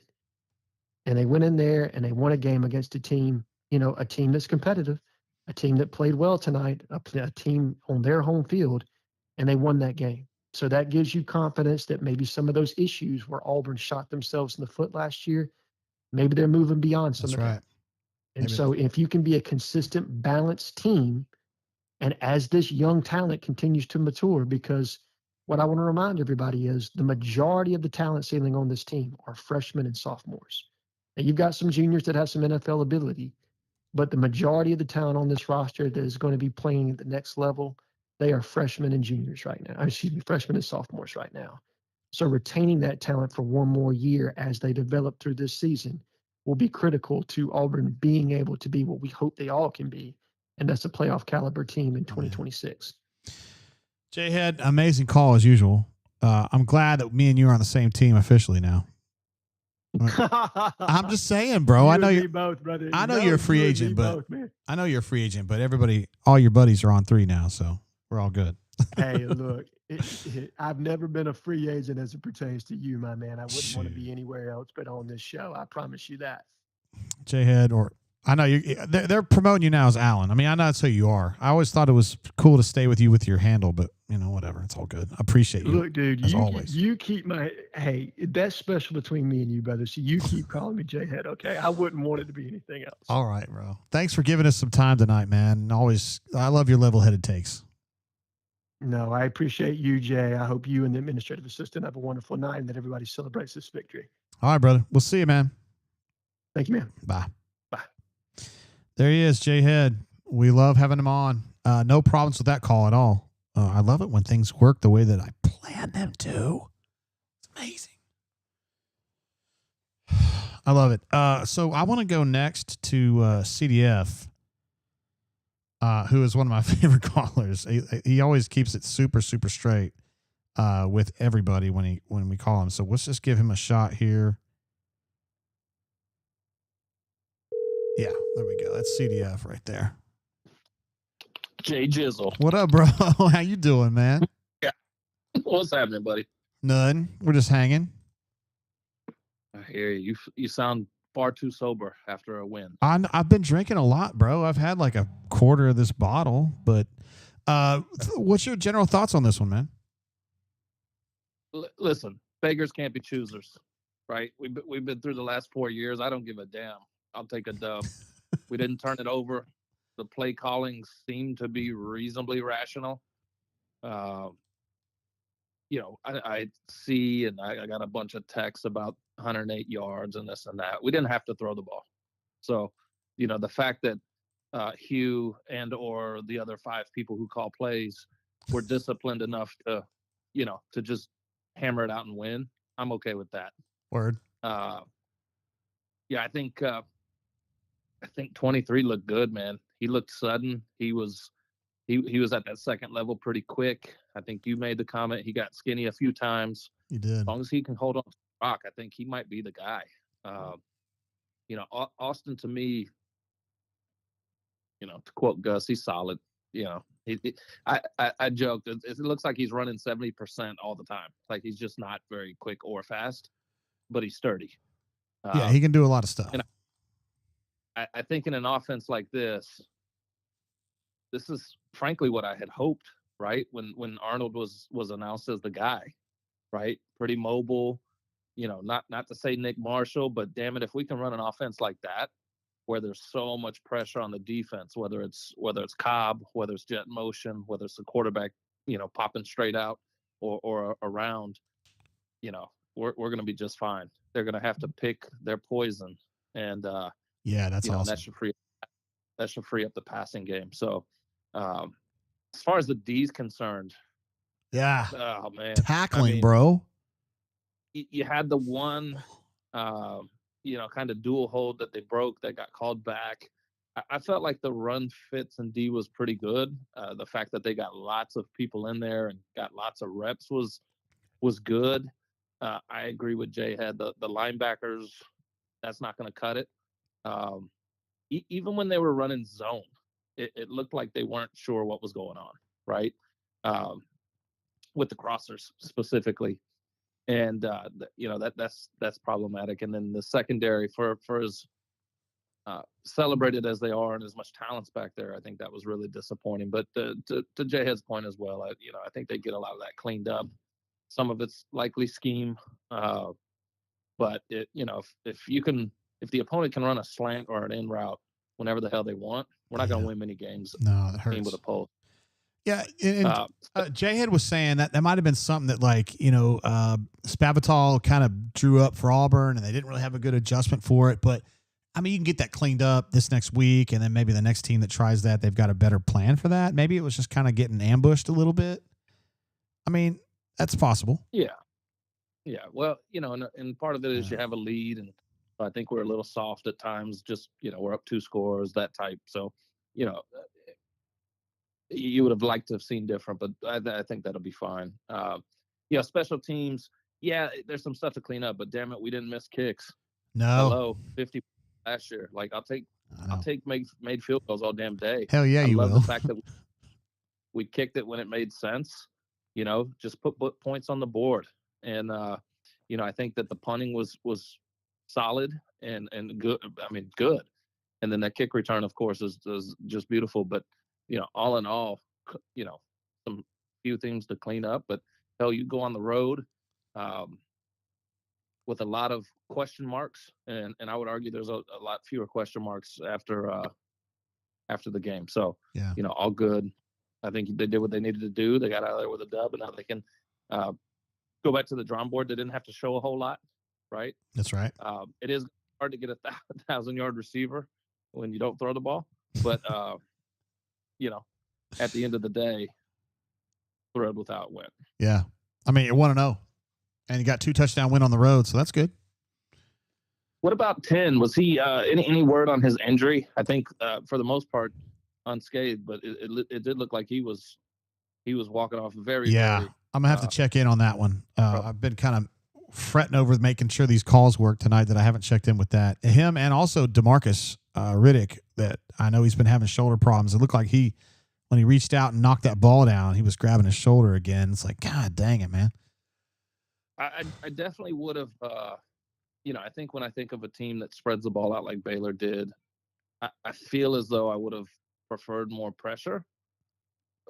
Again, just kind of watching it half drunk. Maybe they were scheming that as well, but it didn't seem like we got home a whole lot.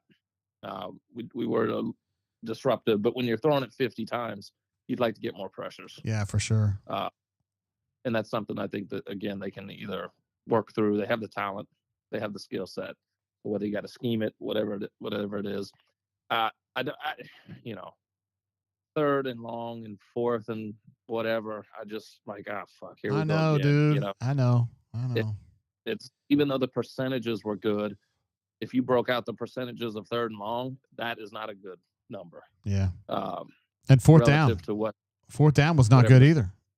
They were 3 of 6 on fourth down. Yeah. That's not going to cut it. No. So, I think 2 and should have been 3 because kid could have caught that last ball. Yeah. It was a catchable. It was catchable. You're right about that. Then they're 4 of 6 with 3 touchdowns. You know that Durkin might kill a kid come film day. I don't know. You know if those numbers keep coming about. But boy, I got stuck on this call. I didn't know whether to call you CDF or Duff Diver because you're both. You're legendary with both. Well, I think they changed my name too on however the damn. Did they? However the boards changed. I don't know. I have to check it, but. Man, I appreciate what you do. Listen to you while watching the game, and glad that we're keeping this running. And look forward to, just a more positive season. I think if they can catch some momentum, lots of teams have questions, and so if we can just play solid, we can tighten up some of this defense. We can run the ball. Looks like we have lots of weapons, and with the talent you have at receiver, goddamn, I mean that just has to put so much pressure on a defense if you're just not dumb. If we just don't do dumb things. Just don't do dumb things. Fine.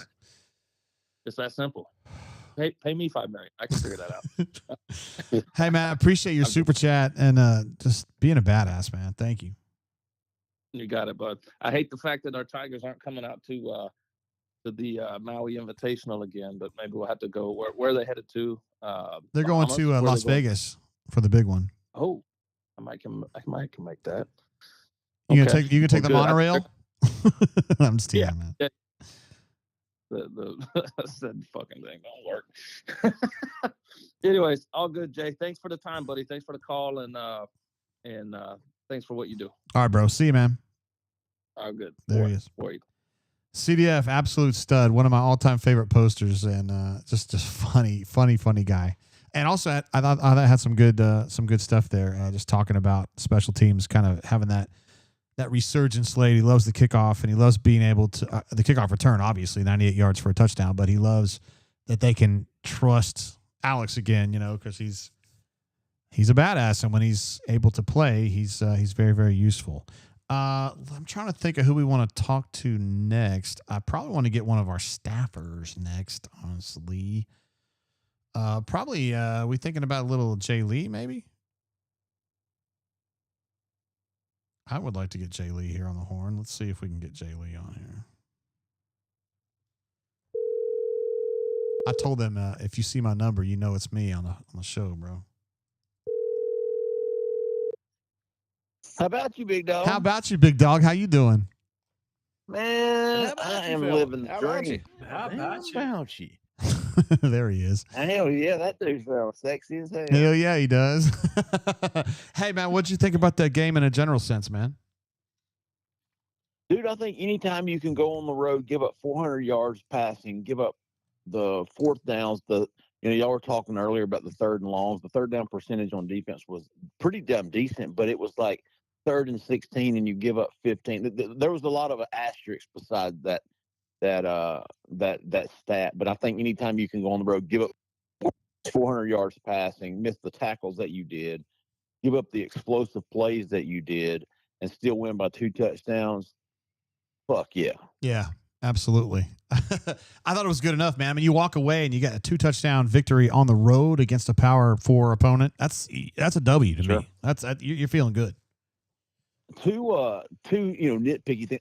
First of all, JG, listen, I said the most important stat, this is one of the things I did get right, was going to be Jackson Arnold completing more passes to his mom in the stands than he did to the other team. And he completed 1 to his mom in 17B. A hell of a throw. Yeah, it was. No turnovers, I thought was huge. No missed field goals. My only gripe with special teams was you had 9 freaking months to learn how to line up, and you couldn't do that. You can't even line up right on the punt team. I know. Twice. But hey, that's being nitpicky for game one. But there were a lot of great. I love the tailbacks. I mean, y'all, Allen and I get Damari being solid. I get it. All right, but man, I was impressed with the tailbacks. Man, I thought it was a great showing by those guys. I thought Jeremiah Cobb is different. Yeah, absolutely. He's different. He's going to be the guy that that'll make you at least think about holding your breath. I mean, he's got the potential. He's got that pop. He does. That Damari doesn't. He does. He's got the pop that Damari doesn't have. I thought. I'm a firm believer in you only pass the ball when you have to. Like if you don't have to pass the ball to win, don't.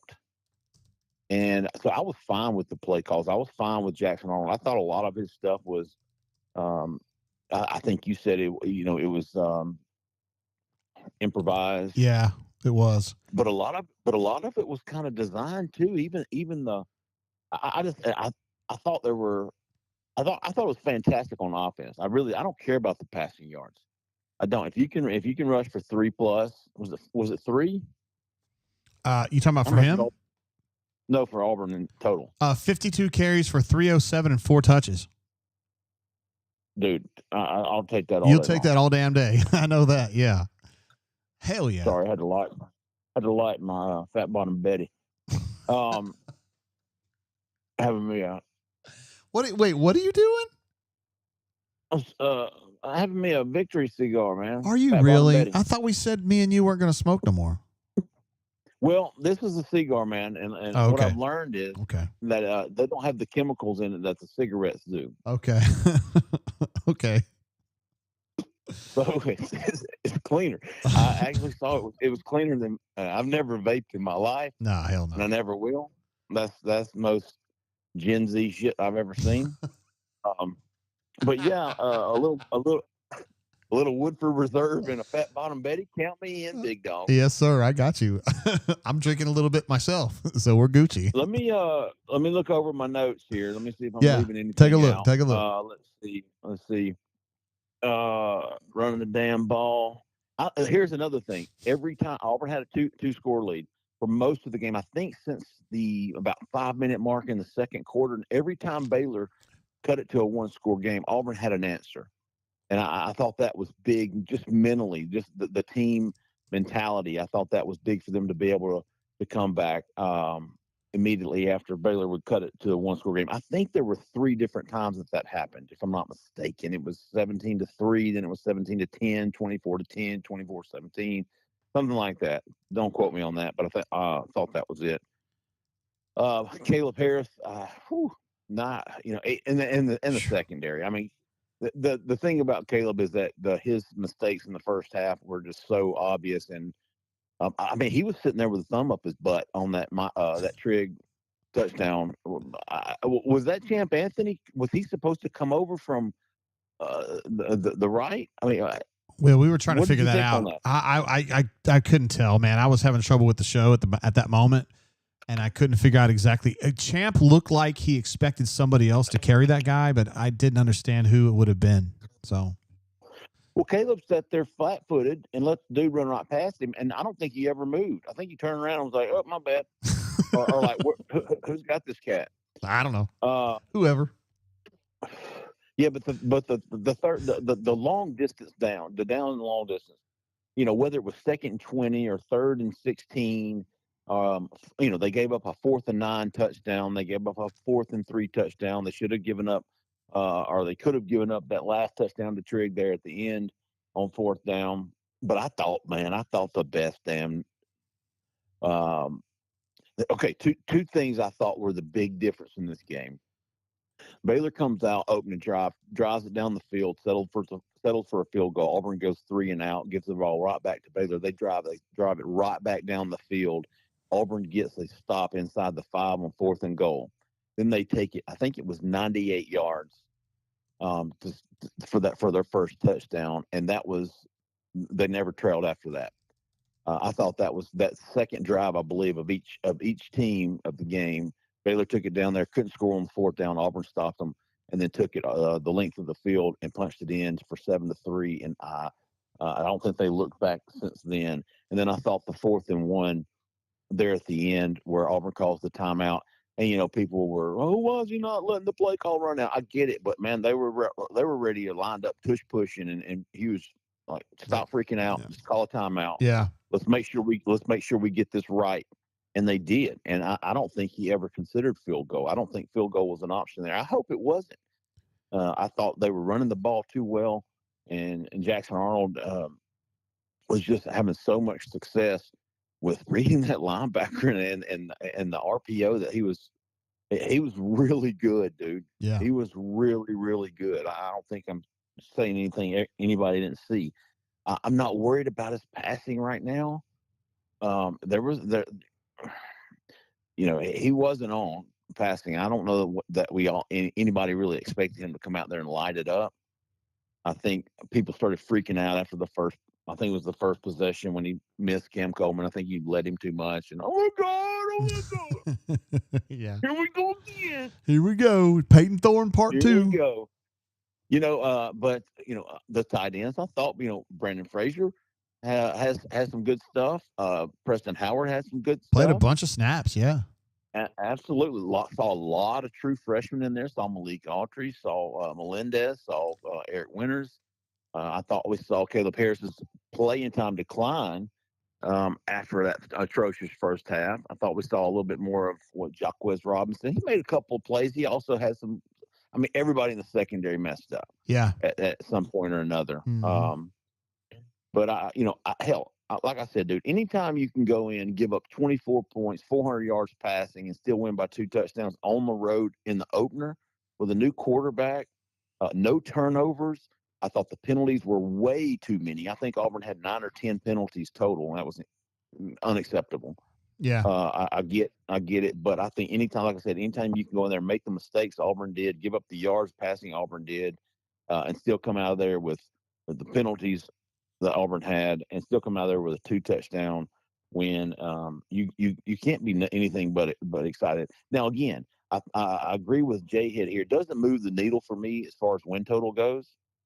I thought Auburn was going to beat Baylor, and I got them at 8-4. I don't think that they can do the same things that they did tonight defensively and offensively. I think you're going to have to be more balanced to go in on the road at Oklahoma, on the road at A&M, Georgia at home in the first half of this season, to not be 3-3 going into the Missouri game in Game 7. Yeah. So a lot of stuff to clean up, no doubt about it. But man, there's a lot of positives. I think the big difference, man, the big difference from last year, and I think a couple of people have made note of this on the message boards, is that does Auburn win that game a year ago? Oh. It's tough for me to say yes, dude. Yeah. I mean, the quarterback was the big difference. He was. He won that football game. Yeah, he was way better than Peyton. Yeah. Way better. Yeah. He didn't turn the ball over. He rushed for 130. He passed for 130. He scored. He accounted for whatever many touchdowns. 2 or he didn't throw for any, did he? So he rushed for 2. That's right. He rushed for 2, no touchdowns passing, but still, he was a bitch in the run game. 8.6 yards per carry, Jay Lee. Yeah. And just he was the biggest difference. And Hugh went out there. Rayshawn Pleasant went and got him out of the portal. Went and got Jackson Arnold out of the portal. The receivers weren't that big of a deal, but Eric Singleton did. He made a little bit of an impact there in the first half. But anyways, the moves that Hugh made improved the roster, improved the deficiencies Auburn had a year ago. That was my biggest thing going into the season, is going, okay, what were the deficiencies a year ago? How were they addressed in the off season? Were they upgraded? And how's that going to affect this season? And I thought the big deficiencies were the special teams, with the field goals, was quarterback. Pass rush, man, I think Auburn had 3 sacks. I get the pressure wasn't there. It was inconsistent, but there were some highlights from the pass rush. There were. I thought Key was bringing it. Keldrick was bringing it.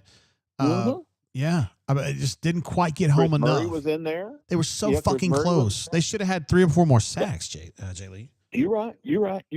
But they were affecting him. I thought the best question you asked so far tonight was you asked Allen, better known to you as J-Head, who is nothing more than a side chick for you, big dog. He's mine. He's mine. He would disagree with this, Jay Lee. Come on, man. He splits time with us, bro. We're like in a polygamy relationship. Yeah, no, you're not shitting about that, bro. But we're all on the same team now, so it's all good.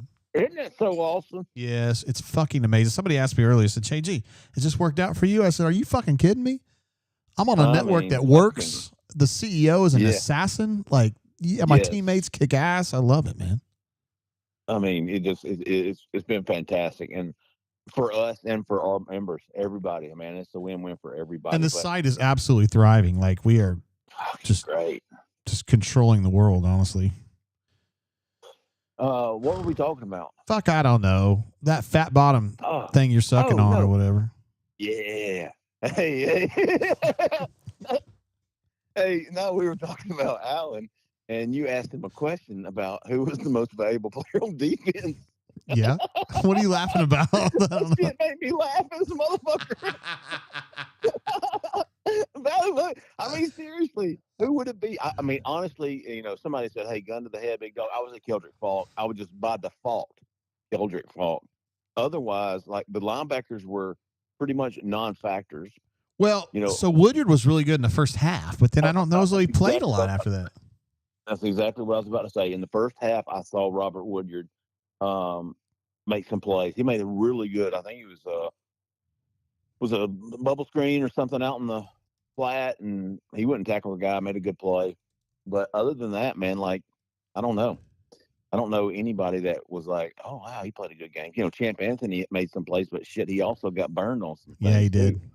So it's like it's kind of tough. I think I would go with Keldrick too. I'm with you on that. And just by default, you know. And your boy Darion was making some plays late in the game, man. I mean, of all people. I saw that. Yeah, fuck yeah. He's a good pass rusher from inside, for real. Yeah, they're Malik, you know, I thought Malik Belocton, he was really not a non-factor. He was fighting, though. I didn't see Jordan Crawford. Was he in there at all? Yeah, he got some snaps in the second half. He had one play where he affected the quarterback, but I don't know, he probably finished with 10 snaps, something like that. I'd be curious to look at the participation report and see how many true freshmen played meaningful snaps. Every snap was meaningful in this game, but I'm talking about like offense, defense, not just special teams. Like I thought Eric Winters was a bright spot. I know he wasn't perfect, nobody was, but I thought he made a couple licks and then he missed one on a slant. I had a missed tackle. Fucking tackling, dude. God dang the tackling. That was bad. And Durkin just can't figure out these long down distances. I know. It's like the longer it is on third down, the more likely it is they're going to fuck it up. I mean, it really seems that way, honestly. Absolutely. All right, Jay Lee, you're a fucking legend. I'm so stoked to be on the team with you, as I've told you many times personally, but appreciate you. Same, big dog. Tell administrative assistant I'll see her. Here we go. All right, bro. See you, man. Bye. Later. Jay Lee, man, he's always messing with me. I love him. Listen, I got some super chats I got to go through. I got Pocket Watch has been sent up here for a minute. I did make mention to him earlier. He's a big fan of the Flying Squadron, specifically Highland Home. Of course, that's what it is. He had a super chat here that said Jay Head. He was very fired up to have Jay Head on the show. Appreciate you, Pocket, for being. First of all, I know you jumped into our bourbon show late last night, but also being here with us on the Brain Drain as well. Tim the Tool Man, one of our legends over there. Bunker, Brain Drain, Bourbon Blend. This guy is an absolute legend. Says Locked On Baylor guy has obviously been crying. I was asking earlier, is it really bad? And then I didn't necessarily get a great. I didn't know what the story was on that. I'm sorry, I haven't been able to keep up with that. I would like to. Trent says, "War damn win." We'll give that a super chat on that one. Super chat. Thank you for that, Trent, and appreciate you being here with us. Parker's been great in the chat all night long. He's given me some funny moments there. First donation to literally any YouTube video ever. Love the win tonight. Falcon, fantastic. Emphasis on AU. I love it. Tonight was my first time even commenting as well. Great night overall. Hoping for a good season. Parker, my guy, I'm going to give you an applause for that. You made me laugh in the chat a few times tonight. It was amazing. It was good stuff. So I hope you're back with us next week for the game against Ball State.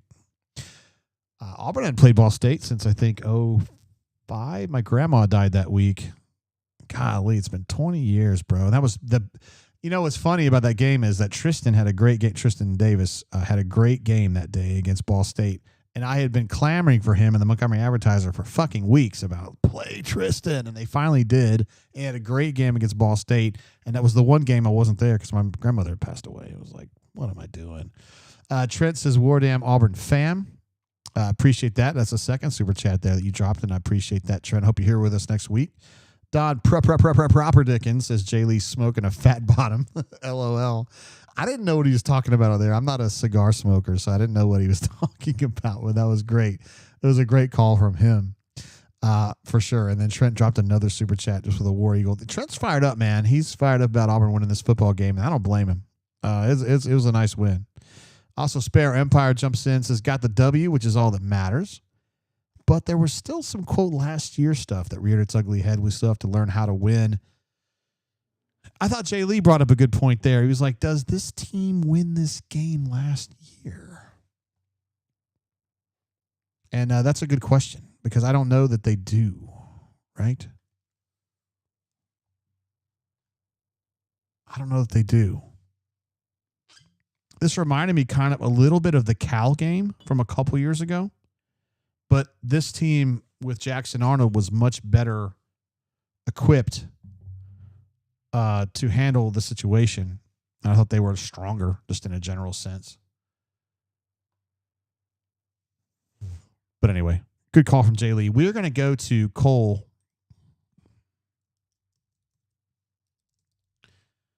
We are going to go to Cole, a.k.a. Coach Pink, here on the chat, on the call. I got to get him queued up here. It's a little different than we used to do before, but at least the phone is working at this point.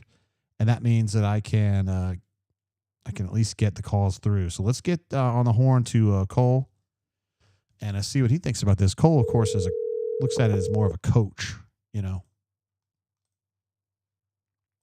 What's up? What's up, Cole P? How's it going, man? How do you think should I list you as just like Pink or like Cole, or what should I put, you think? Whatever. Wow, that was a question that killed the rally there, I guess. Did I lose Cole? What happened? I got a warning that said that my internet was slowing down. All right, here's what we're going to do. I don't know what happened there. I was just having a good time talking to Cole. I'm concerned now that my phone's like got some kind of a problem now. Good golly. Cole's going to be like, what happened, bro?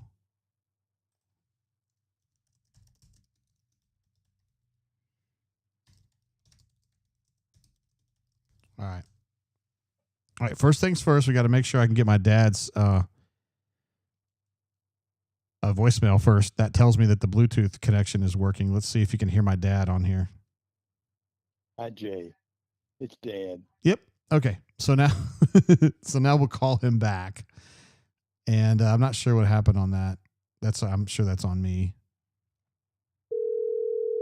That's 100% on me, I'm sure. Okay, I think I'm back. Hey, Cole, I don't know what happened there, but I guarantee it was on my end. I've been having problems on and off all night. I don't know what the deal is. It was probably, just bad karma from calling me when my internet and the way mine has been. I know. Aren't you supposed to have like a fiber line by now? And they are just messing around with it. We're going to have it soon. I know it's going to happen. Okay. I feel great about it. But you've seen it. You've literally seen them like digging the hole, right? Or the trench. They've put it in the ground. They just haven't connected it to the main box. Okay. They're still working on it. All right. Sweet. General thoughts on this game, bro? I mean, to me, we've been kind of like going through some things defensively specifically that pissed us off, but hey, you went by 2 touchdowns on the road against a legitimate opponent. You feel pretty good about it. Oh yeah, no, I called it a big boy win because I mean you had to take some punches. Defense didn't play a great game. Secondary was pretty terrible in some aspects of it, but there's just an answer for everything from Auburn's side, and I think that goes to show how much talent they've built because we talked about it. The margin for error has has widened a lot where it was so tight a year ago. Now you've got a quarterback that at times can't miss. They're converting these big downs, and it didn't matter.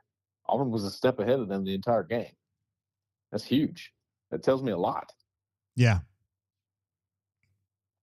Apparently, some folks are saying that the stream is kind of cutting in and out a little bit on them. This is not on you, Pink. This is on me 100%. So, dang it. But a few people say it's going okay. I'm just going to keep it going. Okay, so defensively, Cole, I'm looking at this and I'm saying, okay, they obviously have a problem with the slants. The slants were really messing them up. Also, the tackling I thought was kind of dog shit, pretty much start to finish. Yeah. Which one of those two things really kind of worries you? Tackling, I think, is going to get better, and I think it'll get better fast. This is game one. We've watched it, Jay. They can't, they can't do this full tackling in practice. They can't do it anymore. It's like thud, and that's the result of that. That's what it looks like when you get to the game. It's unfortunate, but I think, once you get that on film, once you see how it went, you finally have something to go by, and you're like, okay, all right, we can settle in now. So I think that'll be fixed. There were some good tackles. It's just the bad tackles were overpowering for that. But, man, I just coverage issues, I'm a little bit worried about that. Yeah. I had safety ranked 9th in my position unit ranking, and a few people were like, dude, safety's loaded. I was like, yeah, but you don't know who the starter is. I mean, you don't know who the opposite of Caleb Harrison. It was actually Caleb Harris who had a rough night. So I had a little bit of worry for that. Plus, Baylor's a good passing football team. They're kind of polished. They've had Sawyer Robertson. They've had good pass protection. They've had these receivers for a while. They were kind of ready for this, and I think that plays into it a little bit. Yeah, for sure. And it's also the first game. I mean, I'm sure some of this stuff that Spavital was kind of cooking up for them, they weren't ready for, and maybe they didn't adjust to it. Let me just say, I think Spavital's elite. By the way, this on the goal line they go trips, right? So your inside guy is Michael Trigg. You can't put a safety over him because then you got two guys out there in man-on-man coverage. You can get in trouble with the rub routes and all that kind of stuff. You're forcing Auburn to go man across when you're doing the trips on the goal line like that. And then you get Michael Trigg matched up with Champ Anthony's and Kinsley Ludor-Faustin's size mismatches. And it's just, you got a quarterback that's going to put it in the right place. All of that together makes it really tough. They know how to use their weapons. I think he did a great job. I mean, I thought he made some elite play calls. The touchdown, the swing pass, when they saw Auburn sitting there in that buzz zone on the goal line, they throw a little swing pass. The linebacker's never going to be able to get out to that touchdown. And it put Key Crawford in a tough spot there, didn't it? It did, yeah. I mean, you put them in no man's land. That's what a good play caller does. And again, I heard you and Jeffrey talking about it. That's a game that those kind of plays a year ago would have put Auburn in a horrible position, but this whole time you're out in front. It was a totally different dynamic than we're used to. Well, that's good. I mean, that's a step forward, right? Hey, what are you thinking about tailback? Jay Lee was kind of bringing up that he thought Damari, I don't know if it's Jay Head or Jay Lee, but saying that Damari's, he's solid, but that Jeremiah brought kind of a different burst a little bit. What are you thinking about that? I would agree with that. I think when I go back and watch the film tomorrow and Sunday, I think I will feel better about Jeremiah Cobb's game.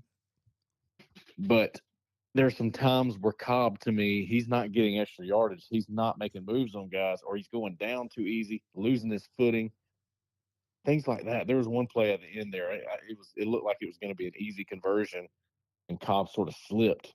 And I was going, dang it, you really got to convert that. So a couple things there for Cobb that I want him to clean up. But Damari Alston, to me, is just a little bit more solid. He seems to be better at running through arm tackles and maybe subtle moves to get a couple extra yards. I think that's why he's going to continue to get the nod over Cobb. I will agree, though. Cobb has got that.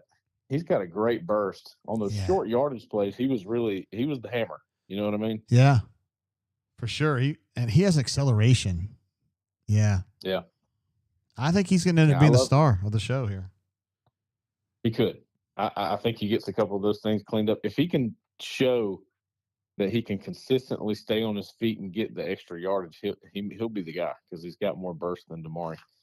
I really love them getting Eric Singleton involved in some handoffs too. That was great. Yeah, I thought that was going to be Malcolm, but it ended up being Eric, and yeah, they were scared about it, weren't they? On the touchdown where Jackson ran up the middle, they were freaking out about Eric, and they were all going with him wide, and that just created a nice seam for Jackson to score on that touchdown run. Yes, and credit Hugh Freeze, Derek Nix, the ones calling the plays. That power read play that they kept running with the jet motion, they did it with Simmons twice, I think, at least once. I know that's a great play. It's a great play. There's nothing you can do if you're the end. They're reading you. If you dive down, he's going to hand it off. You got speed on the edge, and nobody likes that. Okay, if he goes out with the jet guy, then the quarterback keeps it. And I'll tell you, man, Jackson Arnold is sporty as a runner. And I knew he was, but it's like he's maybe picked up a little bit of acceleration. He hits the hole hard. Like He does. He's not scared, is he? Not at all. And credit to the offensive line. I mean, they were blowing him off the ball. They were opening up very clean and clear lanes in the run game, I thought. And stupid take by me. I gave Baylor's offensive line the edge in that game. Stupid take. Well, we've all been there, bro. Yeah, I deserve to be clowned for that one. So, hey, Cole, what are you doing for the site tonight? I'm sure you probably already have a story up, but I just want to give people an opportunity to see what you were putting out there for them to feast on. Yeah, I'm currently putting together final thoughts. Something I did last year. I call it final thoughts before film review, and I'm just going to give some quick takes on what I remember from the game, what I can recall. All right, and then the plan for tomorrow and the next day is to sit there, go through every play by play, break it down on the board, and then we'll have it all put together in an after review article. So, damn, you're doing it all. A lot of analysis, man. I just kind of take the role of a coach on this. That's what I was trying to do in my career. I ended up here, and I'm happy about it. I'm cool with this. Like, this is the greatest move ever. So, but I can use that. I feel like I can use it and bring sort of a different angle. You know? Hell yeah. I think you're doing great with it, Cole. You teach me shit all the time. You teach me a lot. You teach me a whole lot. You teach me football strategy. I teach you English. Well, I don't mean that. You know what I mean. This was the nuances of writing. You don't have to walk that back. You absolutely nuances of writing, English, whatever you want to call it. I think my writing has gotten better already.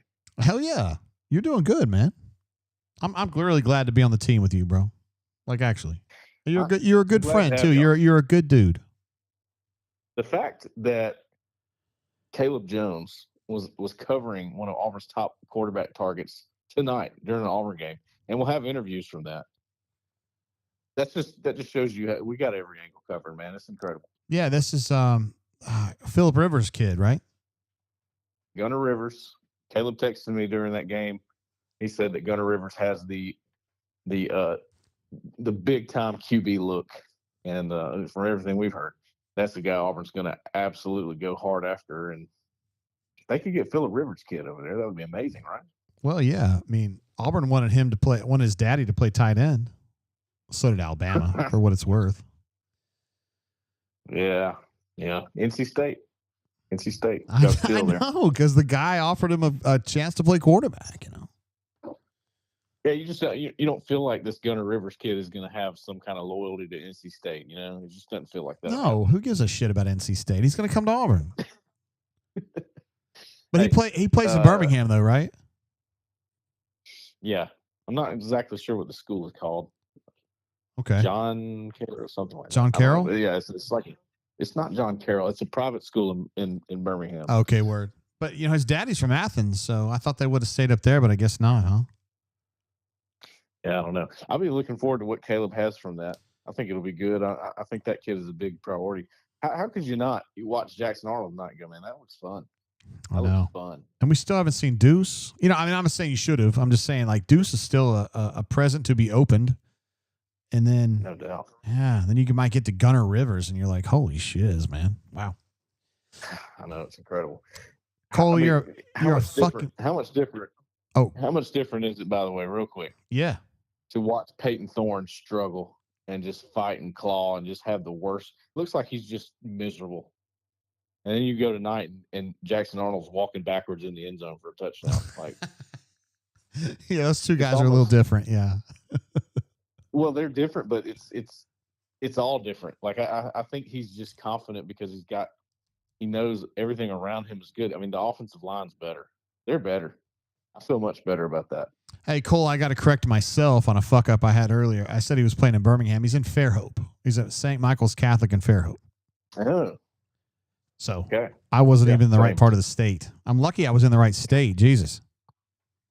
Fairhope, yeah. Seriously. That's what we said, right? Fairhope. Yeah, pretty much, yeah. I mean, that's basically southern Birmingham. Close enough. Hey, Cole, thanks for being on the show, and I'm just glad to be teammates with you, bro. You're good people. I would say the same about you, even though people tell me different. I'm just kidding. Wait, you talk about my sister being dead, my mom being dead? No. I'm just fucking with you, man. I'm just fucking with you, man. I'm just kidding. All right, man, bro. We got a bond, you know. I know. I remember. It was actually really, honestly, one of the most touching moments I've experienced in the last 10 years. Seriously. I mean, I'm not joking. No, it was very interesting. Because I was scared out of my fucking mind at the moment that I ran into you there. I was, over my head, and my mom was not doing good. And I was just happy to see a friendly face. Well, as you say, you know, I'm a good friend. I have those qualities. I know. I would never doubt that. All right, brother. I'll see you. I appreciate it. See you, brother. Bye. Yeah. There he is. Cole Pinkston, absolute stud. I am.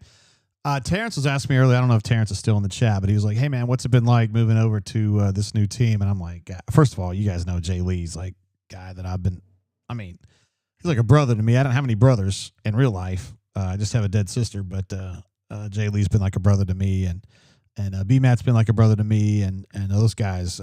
I've known Jay Lee for 23, 24 years now, and I think the guy's amazing. Glad to be on the team with him, and Cole. You know, Cole's a rare guy on the Auburn beat who didn't work for me at any point, but I've really enjoyed talking to him, getting to know him, and he knows a lot more about football strategy than I do. So I love asking him questions about that, and he always gets me set up. Terrence, is he still here? That was a great question you asked earlier, Terrence, and I appreciate the opportunity to answer your question. It is amazing being on this team at On3, and we're absolutely dominating. This website we got at Auburn Sports is really, really good. It's really, really good in my opinion. Gus says, what are you sipping on, JG? Sipping on this Old Forester single barrel 100 proof that I've been drinking all night. This is actually a pick. It says PGR High, but it's the cigar bar in downtown Montgomery. This is their pick. I probably got this from them maybe 6 months ago, something like that. But we've been sipping on it, and I've been trying to preserve it. But I thought today we would just kind of knock the bottom out. Yes, sir. Okay. There were some people that were clamoring for me to talk to Stoltze, but I don't know. Stoltze's, I don't know how he would feel about that. I also had some other folks. I had actually set up calls to talk with some of our usual callers, and I want to make sure I get my staff guys on me. Jay Lee's been with us. Cole's been with us. Jay Head, who's like pretty much on staff. And Jay Lee was joking that that's his guy. Let's see. Gus is asking, hold on, super chat wise. Let's see where we're at here. I know I missed a little bit. We had Sparrow Empire, had one earlier. CJ, they should be home from the bar by now, I would think. Good win. We got to fix some stuff in the secondary. War Damn Eagle folks. Appreciate you, CJ, being here with us tonight. And I run into CJ quite often on Friday nights, so it's good to see you, a familiar face there. Christopher B., last name redacted, says, shocked Hugh committed to running the ball. I'm not necessarily shocked to it, and I don't know if he committed to it, also. Jay Lee was talking a little bit about on his call that, some of those runs, and Jackson was amazing tonight as a runner, but a little bit improvised maybe. Some were, some weren't. But he was definitely a difference maker, and I think Hugh can see that. I felt like Hugh was trying to say in his press conferences the last couple that Jackson's got some real value as a runner. I just can't gauge it because of the way, they have to protect the quarterbacks. I can't make them live. If we don't make them live, then I can't fully, appreciate how good he is running the football, but I think he's really good at it. I think tonight we had an opportunity to see, yes, he is actually very good at it. So that's a good thing. D Lucky says he is good to go, which means that I can get hooked up with D Lucky here. And I'm going to do that right freaking now. We love D Lucky. He's one of my favorite callers, one of my favorite bunks. And he was out there also. What's good, JG? What up, G? How are you doing? I'm good, man. Now you were nice to be on the road home after a dub. Well, hold on. Tell me how far on the road are you? Halfway to Dallas. Whoa, buddy. That's a long way from home. Well, home for the next couple of nights. Let's say it that way. Oh, you're gonna stay down there a little while? Yeah. I got one of my buddies out here, so worked out well. Yeah. All right. So thoughts on being there, actually at Baylor and taking that one in? Smaller than expected stadium, but it was nice. They got some pretty cool traditions. I don't know how much they showed on the actual broadcast before the game. Students line up under this huge tent and, look like cage bulls being let loose onto the field for pregame. And so they start one end zone and they sprint to the other corner of the end zone. They line up in a big old, gated entry for the football team to come in. So that was a pretty cool setup. Post game, they did some pretty good stuff. At the end of the game, they kind of circled the field. The football players went around and circled the field and high-fived the fans after, and then stopped in front of the band and did the alma mater. So just general football environment stuff was really, really cool scene. Damn, that's nice. They are my kind of Baptists. There was a section that was like a parking lot that had some pretty high level tailgating going on. They were getting after it. So tell me about high level tailgating. Like what does that include? I mean, it wasn't the Grove, but there were absolutely tents with some with catered food, some with huge barbecue rigs. There was all kinds of pong being played. I didn't see kegs necessarily, but do you see any hotties? You name it, there was tons of those. Oh. They were in abundance. So that was nice. Did you see any tree torns? A couple pair of tree torns. Oh my God! I need pictures, bro. It was tough, man. It was tough. I know. You don't want to be creepy. Yes, you don't want to be that guy. Yeah. So, yeah. It was like I said, it was a good environment. Like I said, just a little smaller than expected. It's open-ended, on one end, just big scoreboard on that end. Decent amount of noise. It wasn't sold out. That was a little surprising to me. So there were some empty spots with, no fans in some of those areas. Auburn probably had 7,000-8,000. There was one level of the stadium. There was 3 levels of the stadium. There was one level of the stadium and like that whole side of Auburn. So there was a decent amount of noise from the Auburn crowd, especially once the game was at hand. So yeah, that's kind of the scene, as it were. Your general thoughts on this game? I mean, what do you take? Have your thoughts about Auburn improved or gone downhill? Or are they about the same based on what you saw tonight? Improved a little because I think some stuff that went poorly tonight can be fixed relatively quickly. I think Cole just talked about it. The tackling was the worst I think I've seen probably in the last 4 openers. I can just think back on kind of now some of that's talent, who we were playing against. I mean, so it's probably easy to get Alabama A&M on the ground and whoever else. But, we just did a poor job of tackling, and I think Baylor did a phenomenal job of scheming them up because we didn't stop a crossing route all night. Not all night. They killed us on crossing routes. And so then I just made it that much worse because they were catching the ball moving, and we just could not get them on the ground. And it was pretty bad. And then when we had a couple of plays that they just dialed up really good calls for the defenses we were in. Like Cole said, the one where we had we're in the zone on the goal line, and they just throw it out, and it's a 2-on-1, and our guys got to try to beat his man and make a tackle, and there's no way he's going to do that. And then one of the longer plays they had, Melendez, and I don't know who else came in with him, had just come into the linebacker spots, and both of them blitzed, and they threw a bubble screen to the outside, and it broke wide open, and it could have been a bigger play. Those two just, were just really well designed play calls and timing for those play calls.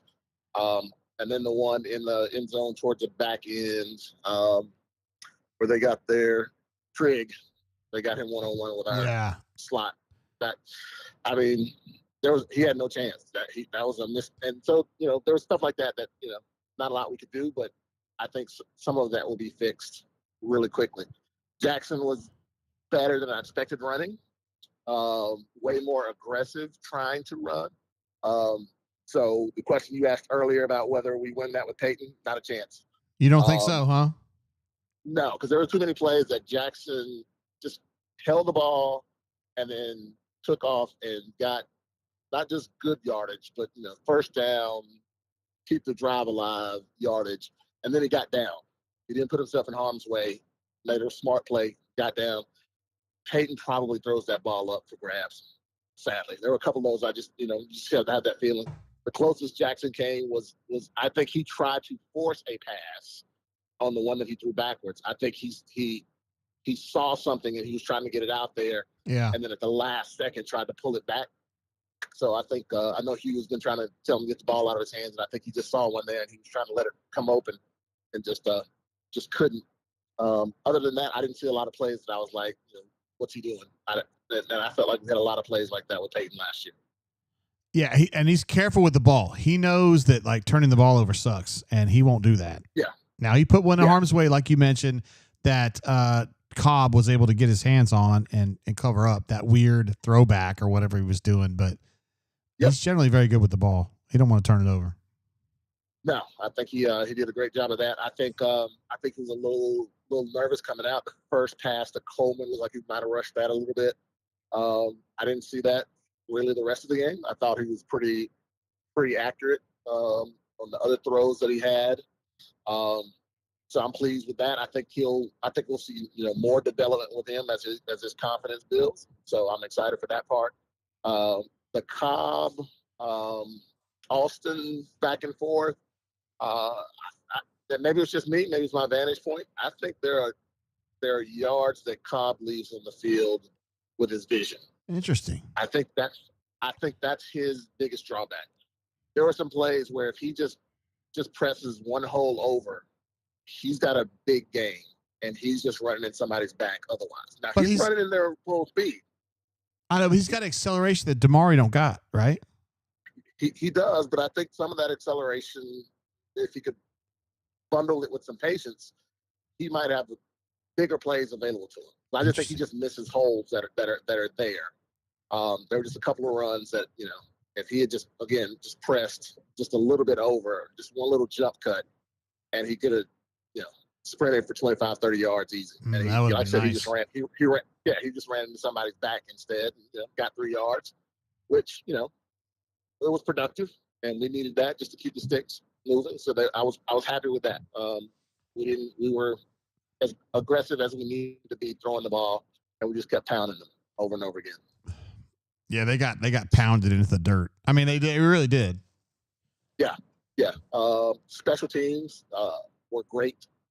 It was nice to have a kick return threat. That was huge. Kick earlier. There was one kick earlier before that return that I think he had a chance to run back, and he didn't. And so hopefully that motivated him to take that one. So that's a huge threat for us. And I think that's the other thing with all of this that I've kind of seen on offense. The combinations of what we have seen, I think will all build on each other. Singleton didn't do a ton, but he was really effective with what he did. Then get him in motion, getting the ball on the move. There were a couple of plays where they had a stack with him and I don't know if it was Cam or I forget whoever was on the same I think it was side. Horatio. Yeah. Okay. Well, they had a stack with them and just, got the ball out to him on a quick stop route. And I mean, I know he's not 100%. I'm excited to see what that looks like when he is 100% and we can do the same type of things. And then just everything you can build off of that. I don't think we had a lot of pass options on our RPO tonight. I think we did a lot of zone read, let's say, with Jackson doing that stuff. I don't recall a lot of situations where he looked to throw the ball coming out of that. I think there might have been 2, maybe 3. And I think only one of those ended up being completed. I think one of them we got a holding penalty on them. Yeah. On that one. I love that stack concept with Horatio up front and Singleton just kind of hanging back and catching that ball and taking off. I like that. That's 5 yards guaranteed. It was 5 easy. And at some point they would have to come up, play it differently, and then he's just gonna go right past him and go over the top. So I like the whole setup. Yeah, that was pretty sweet. Hey, did you run into B. Haynes out there at all? Not this trip. I think she's still back in Alabama. So okay. Maybe next trip to the Metroplex, I'll run into her. Yeah, you never know. Hey, thanks for being on the Bourbon Blend last night too. That was sweet. Absolutely, man. I enjoyed that. It was a good time. All right, I guess we'll wrap it up there, D. Lucky. We're glad to have somebody with boots on the ground in Texas to give us some updates from Baylor. It was a great trip. The Auburn family definitely represented, and Baylor folks that we were around were pretty nice. So I enjoyed it. You always get that experience when you go on the road. So we had some good Baylor folks around us. So did you go with the whole crew? It's like Miss D. Lucky and no. We got too many school restrictions for all the other D. Lucky variants. So sadly, they're back at home. Wait, you're just you're the lone D. Lucky representative? Yeah, my company's got a couple of offices out this way, so it just worked out. I was able to come out here and do some work this week, and then hang out and watch the game, and then we'll watch Texas and Ohio State tomorrow with my buddy. He's a big Texas fan. Yeah, word. Yeah.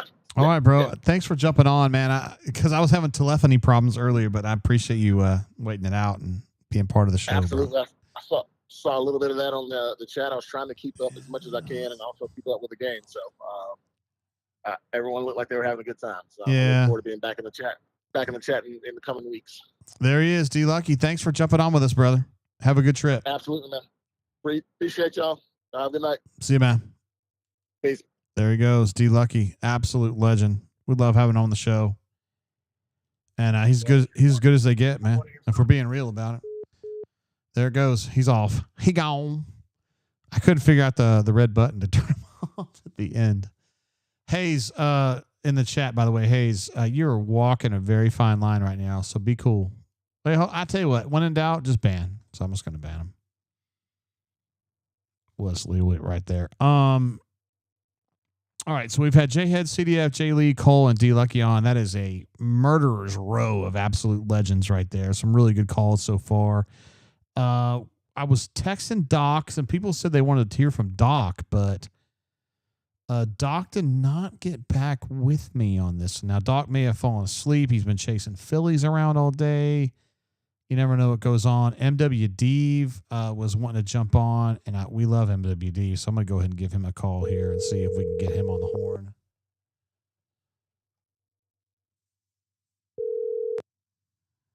Hey, JG, what up? What's up, bro? It's good to have you on the air again. Oh, hold on, Jay. What up, JG? Are you good? I'm good. That's what I'm talking about. You're out there in Texas, aren't you? Yeah, I'm headed the opposite direction from D-Luck. Yeah, I'm headed back to Austin. Yeah, he's going north. You're going south, right? Yep. He's from up north. He is kind of from up north, actually. He's from North Alabama. Well, he's from South Alabama, but he's living in North Alabama. So that's all going. So yeah. What do you think, man? What are your takeaways from this one? Happy.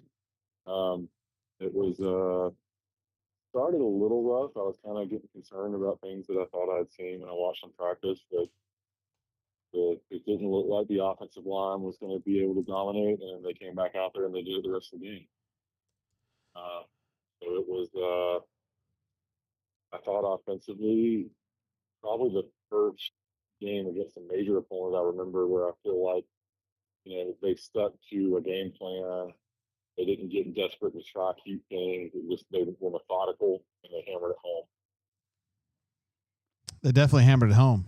I love the fucking. Yeah, go ahead. I'm sorry. I didn't mean to interrupt you. Too early, but more than the last couple of years, I feel like they already kind of know what their identity is going to be, and they're willing to commit to it first and then build off of it into other things. It's a little bit of an early take. I wouldn't put too much into it yet, but that's just kind of the vibe I got watching the offensive flow. Interesting. Thoughts on Jackson just in general? What did Jackson do for you? I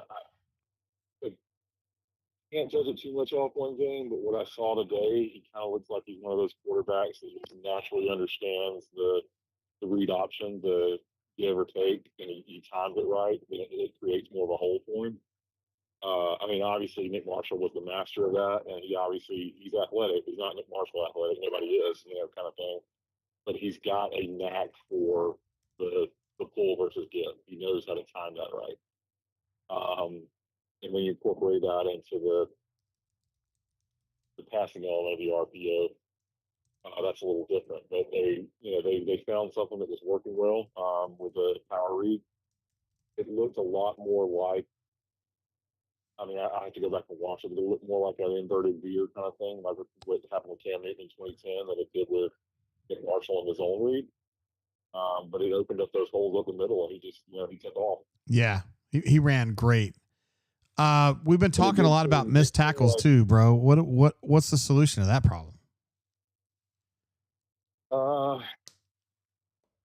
I wouldn't get too worried about it yet. Okay. Those are the kind of things that happen when you're going through your warm-ups in 100-degree heat. And, I felt like fatigue was getting us a little bit, even though it wasn't as hot once the sun went down. When guys have been out there, I mean, that even compared to Alabama heat, that was a different heat today. So I might just chalk a little bit up to that and say just wait to see, how we look in a couple weeks. Yeah. Yeah, it's the first game. You get some personnel, especially with as many guys you have transferring in. You get some guys out there that you think are your ones and they're ready to go, and they're just not quite it. Or maybe they just had a bad day. I mean, you can't judge anything yet. But my take on the defense ultimately is I don't have the stat sheet in front of me, but how many red zone attempts did Baylor have, and how many points did they come away with out of those red zone attempts? That was, if I'm looking for a silver lining, that seemed better to me. The getting up and down the field, not so much. Great question. 3 red zones, 5 red zone attempts, 3 scores, but Auburn held them tight. It was 3 touchdowns, right? But it was 2 0-point trips though. Yeah. I mean, the defense held them a couple times. To me, for a first game, it wasn't terrible. I mean, your defense is always going to have things to work on in the first game. But it's the first time I'll say that Auburn teams that go on the road to a Power 5 opponent and win an early game in the season, those tend to be pretty good teams.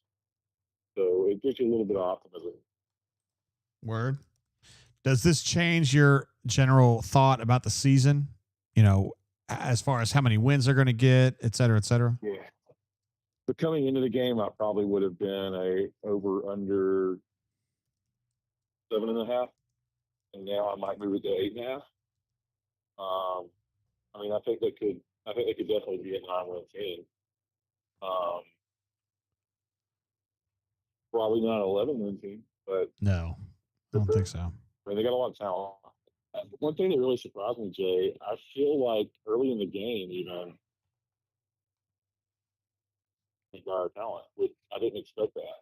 But like Aranda going for it on that fourth when he could have just kicked a field goal and taken the points. It was so I early. just thought that was, yeah. I mean, to me, that's what you do if you're playing Steve Spurrier's 1997 Florida team. Like, it's not what I would have done against an Auburn team. That a lot of things that I would didn't, play conservatively at all, and that to me said they're a little intimidated by the talent. I mean, Auburn partially won that game coming off the bus. They were a little intimidated by the talent. I have to agree with you, man. I was surprised that early in the game they were getting kind of desperate, or it felt desperate. On the running backs, I kind of agree with D. Lucky. Damari has good vision and a sense of timing, and he kind of knows how to lean forward into the tackle and pick up. He can turn a 2-yard run into a 4-yard run. He's probably not going to turn a 4-yard run into a 15-yard run because he doesn't have the same burst. But that's, compared to what happened the last 2 years, fairly consistently Auburn stayed ahead of the chains instead of behind them, like where you want to be in each possession. And in part, that was and Cobb did it too, but there were several times that he kind of made a cut just right to pick up an extra yard or two. And I think that's what, I won't say gives him the edge, but kind of puts him on a running back by committee kind of equal level. Word. I think Jeremiah is going to be the guy that breaks out, but I mean, I think he's got the burst. I mean, I think he will eventually, but I wouldn't discount what Damari gives to you. Damari is a every down workhorse back. Cobb's going to be the playmaker. That's my expectation. Word. Hey man, here's what I need from you. I need a safe trip back home. Is what I need from you. Will do, man. I'll talk to you next week. All right, MWD. Appreciate you, brother. There you go. See you, man. There he is, MWD. One of our what we love about MWD is he's like he's super rational. We went rational back to back there with D Lucky and MWD, who are absolute legends, both of them. I want to also consider trying to get Hornacious on here, but I am I was trying to change his number on my phone earlier, and I think I screwed up and lost him. I don't know how I did that. I really wanted to get Hornacious on here, and he was saying in the chat that he was about to bounce, and I was like, "Bro, we don't need all that." And I don't know. I want to get him on there. Also, by the way, some folks had asked for Doc Dumpster to be on here, and I texted him, and he hadn't answered. So I don't know if I don't know what's going on there. I'm gonna go ahead and. Come on, bro. Oh, no. What are we doing?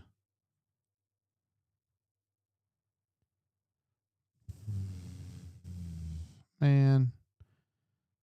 For whatever reason, I can't. Let's see if this will work. Oh, here we go. We got Hornacious on the line here. Let's see if he'll answer. Hello. Hi, is this Hornacious? This may be. Hey, this is JG, and I was wondering if you'd be on my show. Well, maybe, but first you got to buy some of that car warranty insurance from me.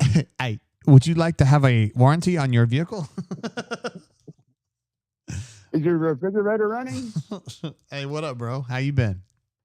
Oh man, I'm fine. I've been baking all evening. Yeah, is that the way you deal with stress now?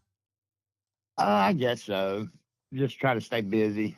Yeah, okay. That's about it. I know, and I really. How long have you been not drinking? 11 months. That is fucking amazing, bro. Well, it is what it is. Good job, man. It's normal. No shit. It may be for you now, but it's hard to fucking do, man. Dude, yeah, no, it is what it is, man. But you still got a painting of your own house in your own house, right?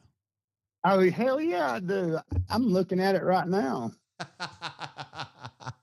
Hey, best gift ever. What's on your mind tonight, man? I don't know. I mean, I think that I'm just happy. I'm happy we won. I'm, I'm happy for the win. I'm sort of neutral on the team because there's good and bad. I'm worried. Against real defenses, SEC defenses, where we just can't, our quarterback just can't all run at will, all willy nilly all over them, and has to be in there, hanging there and throw. I mean, nothing showed tonight that, he could do that to beat somebody. Now he didn't. There was nothing that showed tonight that he couldn't beat somebody. Yeah. Just sort of neutral on that. He ran the ball great tonight, though, didn't he?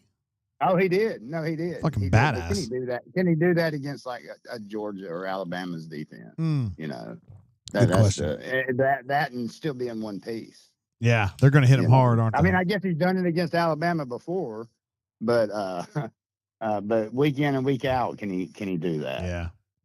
So the teams are going to force him to throw.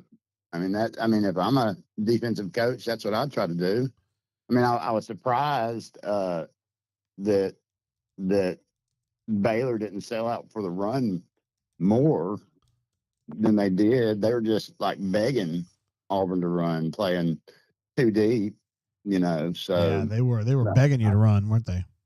It was like it's the opposite. Like Aranda did like the opposite of what he said he was going to do. He says we got to stop the run when hell he was selling out for the pass and just letting them, just begging Auburn to run, which was stupid. Yeah. But I mean, I'll take it. Hey, it's a win against a power conference school on the road, first game of the year, new players, transfers and different stuff like that. And, I'll take it. I mean, I'm happy for that. I'm happy for that. So we wouldn't have gotten that win the last 3 years.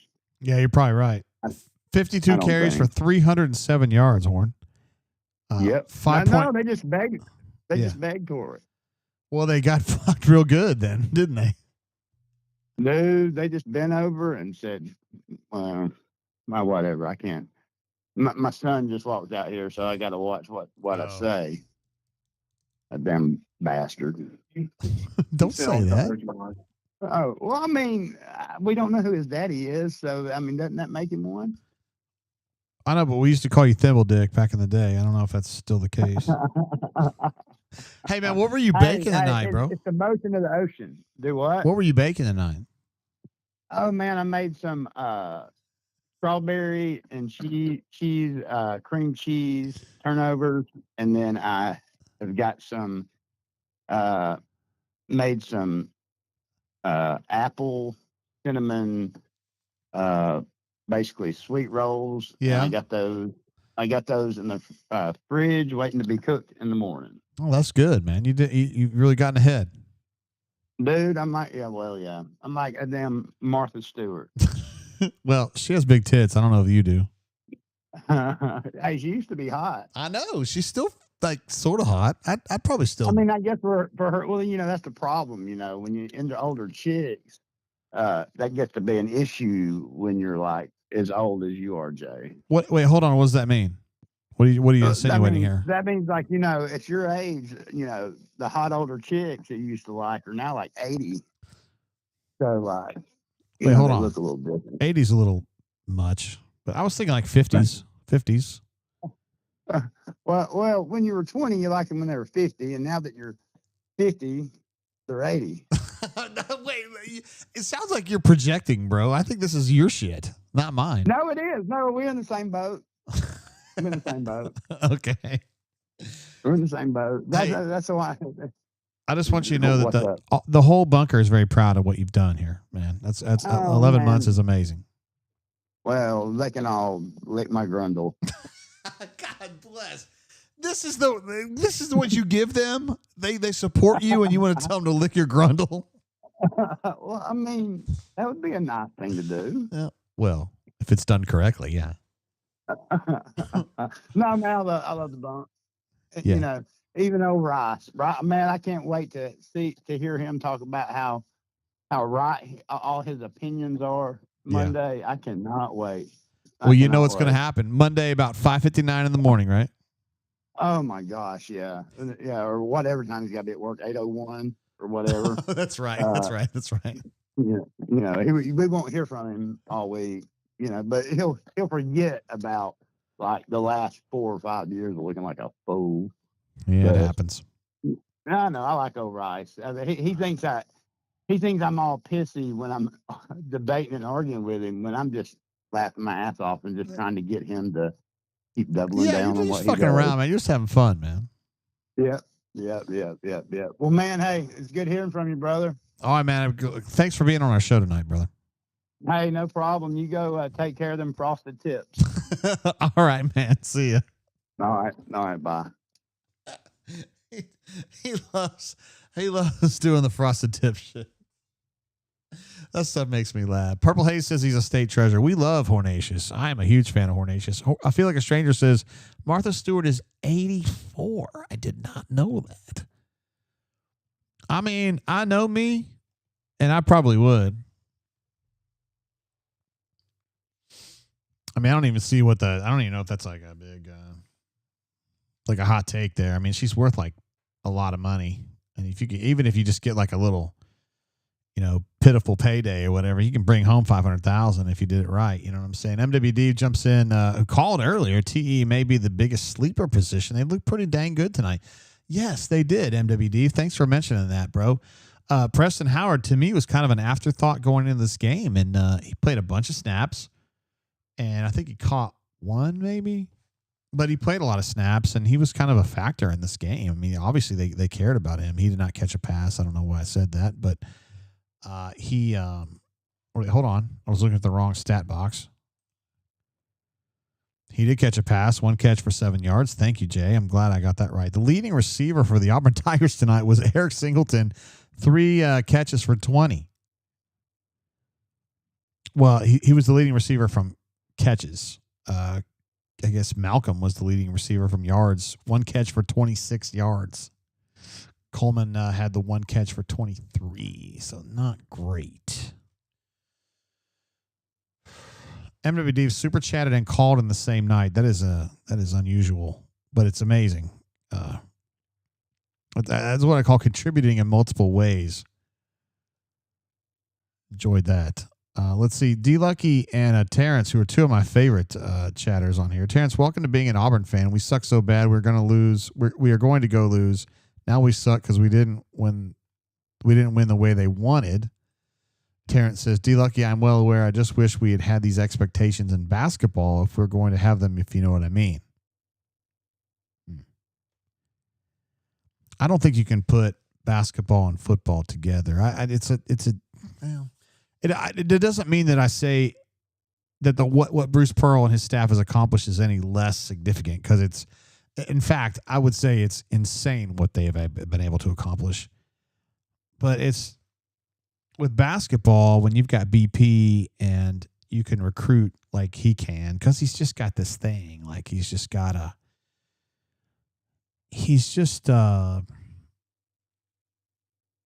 what's the word? He's just got this personality that parents and aunts and uncles and kids just love. He's just so lovable and trustworthy, and people love hanging out with him. And he shows up here and their recruiting just goes straight up, and it's like, in basketball, you get a couple dudes. You get Mustafa Heron, who comes in here and changes the culture. You get Jared, who comes in and reinforces that change. You get Bryce, that becomes a great player. Then you start getting just like insane players who are just physical freaks. Tahad is one. There's so many. I mean, I don't even know who to pick. I feel like I would leave people out, but it only takes a few in basketball. In football, it takes more players. It's such an incredibly choreographed sport where you need so many players that have, you need a Xavier Chaplin who's 335 pounds. You need a Alex McPherson who's 140 pounds. You need a Jackson Arnold who's whatever he is, 215 pounds, but he can kind of slide through a hole and go sideways and run. And it's crazy like that. That's one of the things I love about football, though. You got to have this certain guy that does a certain job, And he couldn't do another job, but if he does that job well, he's worth $1 million. You know what I mean? Love that.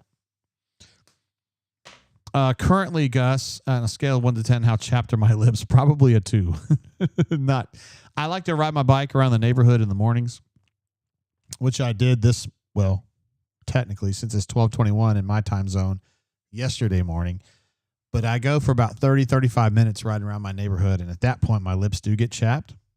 When I leave, I put a nice, layer on, but by the time I'm done, I'm already getting my lips chapped up. That's the problem. D Lucky is in the chat still. He called in and he chat and he's also in the chat. This guy, unbelievable. He's just got an awareness. He's got a, shouldn't say quoi about him, He's just a badass. I love that guy. We got a whole bedroom in my house, in this house right here, named after him and his wife. Because it's their bedroom. And we would love for them to come hang out with us anytime that they're willing to do that. It would be like the highlight of our year or week or month or whenever they show up. Guys, I'm going to be real with you. It is 12:22 a.m. in the Central Time Zone. Our friends in the Eastern Time Zone, most of them are long gone.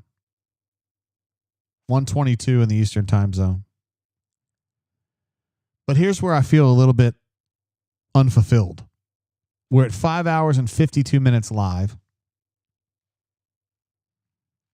I feel like we could go to 6 hours pretty easily.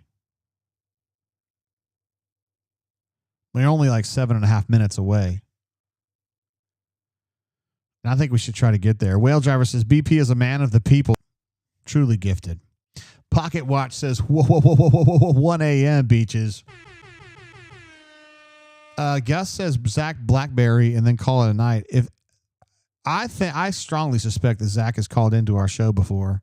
When we were doing the shows in Florida, we were in Destin or whatever. I can't remember what character he was using, but I think he was like some dude from Iowa or whatever. Chipper says he can give me a 1-minute call. Shit, man. I mean, are you kidding? Of course. Let's see what Chipper's got here. I'll give Chip a call here. Oh, we love having Chip on the horn. I almost said your real name right there. My bad. You don't even know my real name.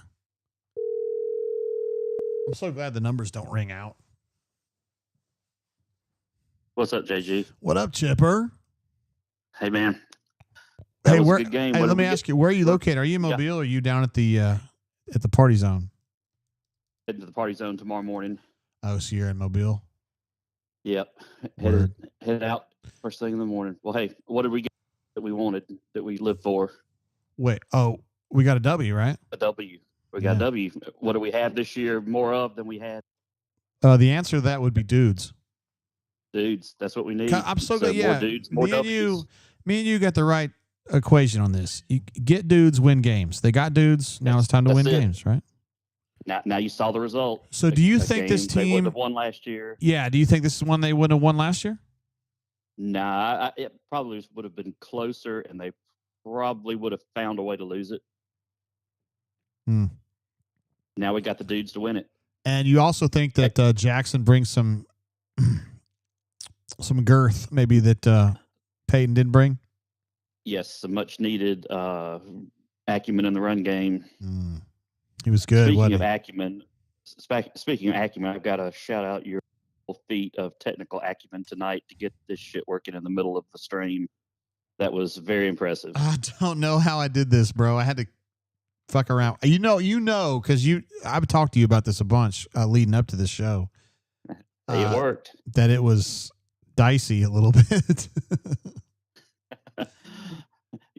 Well, hey, I've gone over my minute probably. So, hey, man, no, hold on, man. This I ain't your wife. I'm not giving you a time limit. She's asleep, so yeah, whatever. She's a great host, though. Whenever we come up and hang out, she's always very cool about it.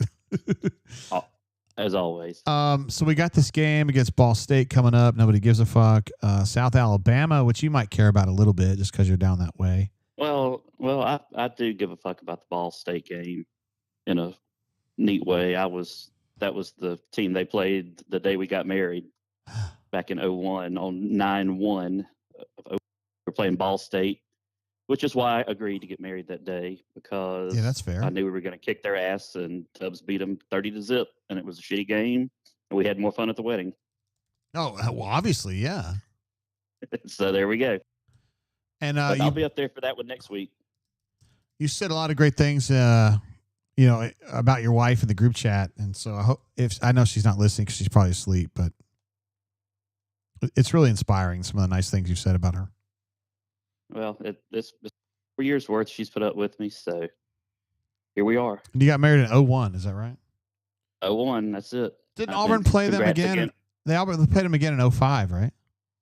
Something like that. I didn't care then. Yeah. Yeah, because you were already married and you got the job done. I got you. Well, congrats to you and Courtney on recent anniversary as well. So yeah, it was like a while ago. I don't know. Her birthday's coming up though. I got to figure out something else. Our anniversary and her birthday are like bang bang. Yeah, Mrs. birthday was a couple of weeks ago as well. So what'd you get her? Yeah, it's within the month. Steak. Like the food? Like food, the steak. I made it. You didn't buy her like a gift or anything? Like a Nah, she don't want that crap. She don't want that crap. She wants some steak. She wants to be wined and dined? Yes. Oh, word. And I'm down for that. Hey man, let me ask you this. This is kind of riffing off the side of my hip here, but you met her working at a retail establishment. Am I correct? That is correct. It was like an Office Depot? That is correct. But in my head, you know the story. I know, I do. But in my head, it's Babbage's. I don't know why. What the hell was Babbage's? In the mall or something? It was like a computer place. Does your wife like computers at all? Hell no. I don't think she did. No, she seems like a kind of sit there and talk to you kind of person, Yeah, she's not a computer IT person at all. Word. She can work the shit though. She knows what's up with it. Yeah, have too many questions. No, she's not a dumbass. I know that. I mean, Courtney's interacted with her a number of times and been like, that girl's badass. She likes her. Oh yeah, well, I know I hit above my skis on that one. So no, she's cute, man. Your wife's she's a pretty girl. You did good, man. Yes.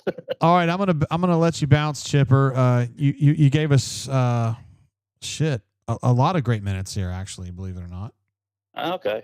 Well, hey, one thing I did do since I've gone over my 1 minute call limit is as we were going through the game, I just kind of kept a note of some of the crazy plays that went on. It was like what would have been a failure for either team. Yeah. And stuff like Baylor. What? Hold on a second. That's on me. That is. Oh God. This is on me. Chip, you still there, bro? Chip, are you still there? Are we done? No, we're good. That was me messing around with my phone. You're good. Please resume where you were like 5 seconds ago. No, but it was just stuff. I kept track of a number of plays. Like I said, Baylor first to goal, get 0 points. That's a -6 for them. And then something like Baylor converts 4th and 9 for a TD. That's a +7 for them. So as it all shook out, then we had the kickoff return. So -7 for Baylor. They came out to about a -9 over things where Auburn failed on like the long conversions and stuff like that, and then they failed on whatever it happened to be the kickoff return or whatever. So that was probably about 9 points in AU's favor when you get down to it at the end of the game, between how all those evened out at the end. Is kind of what I came up with. So hey, we overcame all that anyway with a 14-point win. So hey, we would have won by 5 anyway, but without all that. So that's like the Pythagorean theorem right there. Oh, it wasn't a lot of math. It's riveting. All right, man. All right, it's a great show. You hung in there with us, man. It's been great. Appreciate you, bro. See you, man. Welcome to Auburn football 2025. Hopefully, it's gonna be better. 8 or 9 wins. Oh, it will. It will be. All right, we'll get a few. See you, man. All right, man. Bye. Bye. There he is, Chipper. By the way, as Chipper was wrapping that call up, we hit the 6-hour mark, which is pretty cool. And also, my daughter, who's actually staying with us this weekend, she's a nurse now at Emory in Atlanta. She's like, how do you drink for 6 hours and don't piss?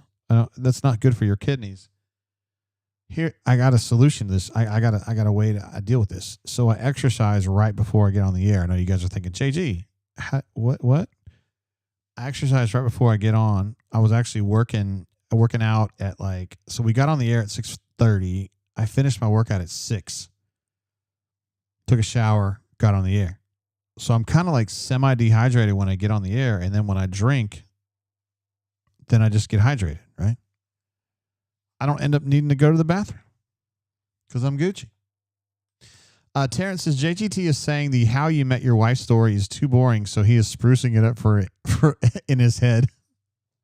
That is not what I was trying to do. I don't understand why I get that. I brought this up to his wife before, and she's like, nah, man, I would not be the one working at a software store. I mean, she kind of did, but not an actual, just fully like everything software, you know. She's at a place where software also existed. Terrence, I don't know what that means, bro. He says, JGT, catheter? He's talking about how in the world do I go this long without peeing? No, I'm dehydrated when I start. So therefore, when I'm drinking this bourbon, I don't need to go to the bathroom because I'm dehydrated to start with anyway. See what I'm saying? Kyle says that's terrible science, Jay. Listen, Kyle. All right. I am a sports reporter with a background in psychology. I don't care about science. I just care about winning and good streams where we can listen to the good telephone calls that sound good. That's it. That's it.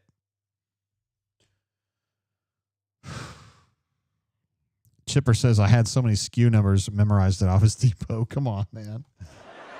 Gus says, you are 100% wearing a diaper. I am definitely not. Purple Haze says, hashtag life hack. Maddie was like, how does this happen? I don't think this is good. I'm like, I don't even feel like I got to go. It's fine. Terrence says, being dehydrated is also horrible for your kidneys. Why are you guys talking about? Why, Terrence, why are you doing this?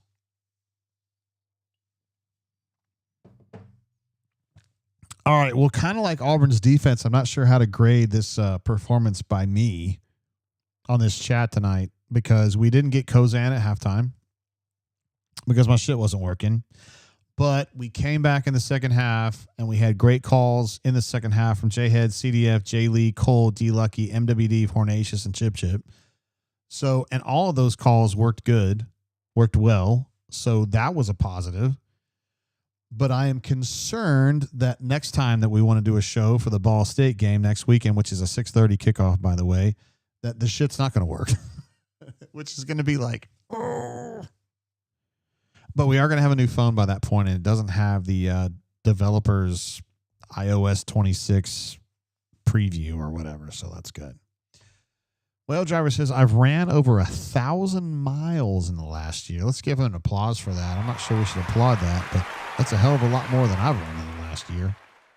I'm pretty good on the elliptical machines, but that does not equate to running. And Chipper, by the way, he's mentioning in here he's happy with his two-star contribution. He gave me some really good ideas on how to get my telephony problems fixed, which ultimately I did not follow, but I thought about them very seriously. When we get this new phone, new old phone, I think we're going to be Gucci. I don't think anything. Terrence says, because JGT is solid with the new technology, so bring on the new phone. Here's the funny thing. It's the old phone that's going on this network. It's a 6S that my daughter used to use. And when my guy, Zach, was getting me on the Verizon network the other day, he said, this is the oldest phone I've dealt with the whole time I've worked here. He said, this is the oldest phone I've ever put on this network. Blake, I did not even see you were here, bro. Blake is our most positive chatter. We love Blake being here. He says, I love y'all, crazy folks, all of my heart, and a big war damn eagle to all. I look forward to enjoying this season together with y'all. Good evening. Look at this guy. Badass. All right, so our friends in the Eastern time zone are bouncing, and I don't blame them. D-Lucky's giving peace out to Blake. D Lucky, first of all, D Lucky is a very positive, uplifting kind of dude, and that's why he's one of my buddies for sure in real life. Probably my best friend from the bunker for sure. One of my good friends in real life. So love having D Lucky in my life. Very, very glad for that. Chipper also is a real life friend of mine now. So glad to know you two, giving you guys.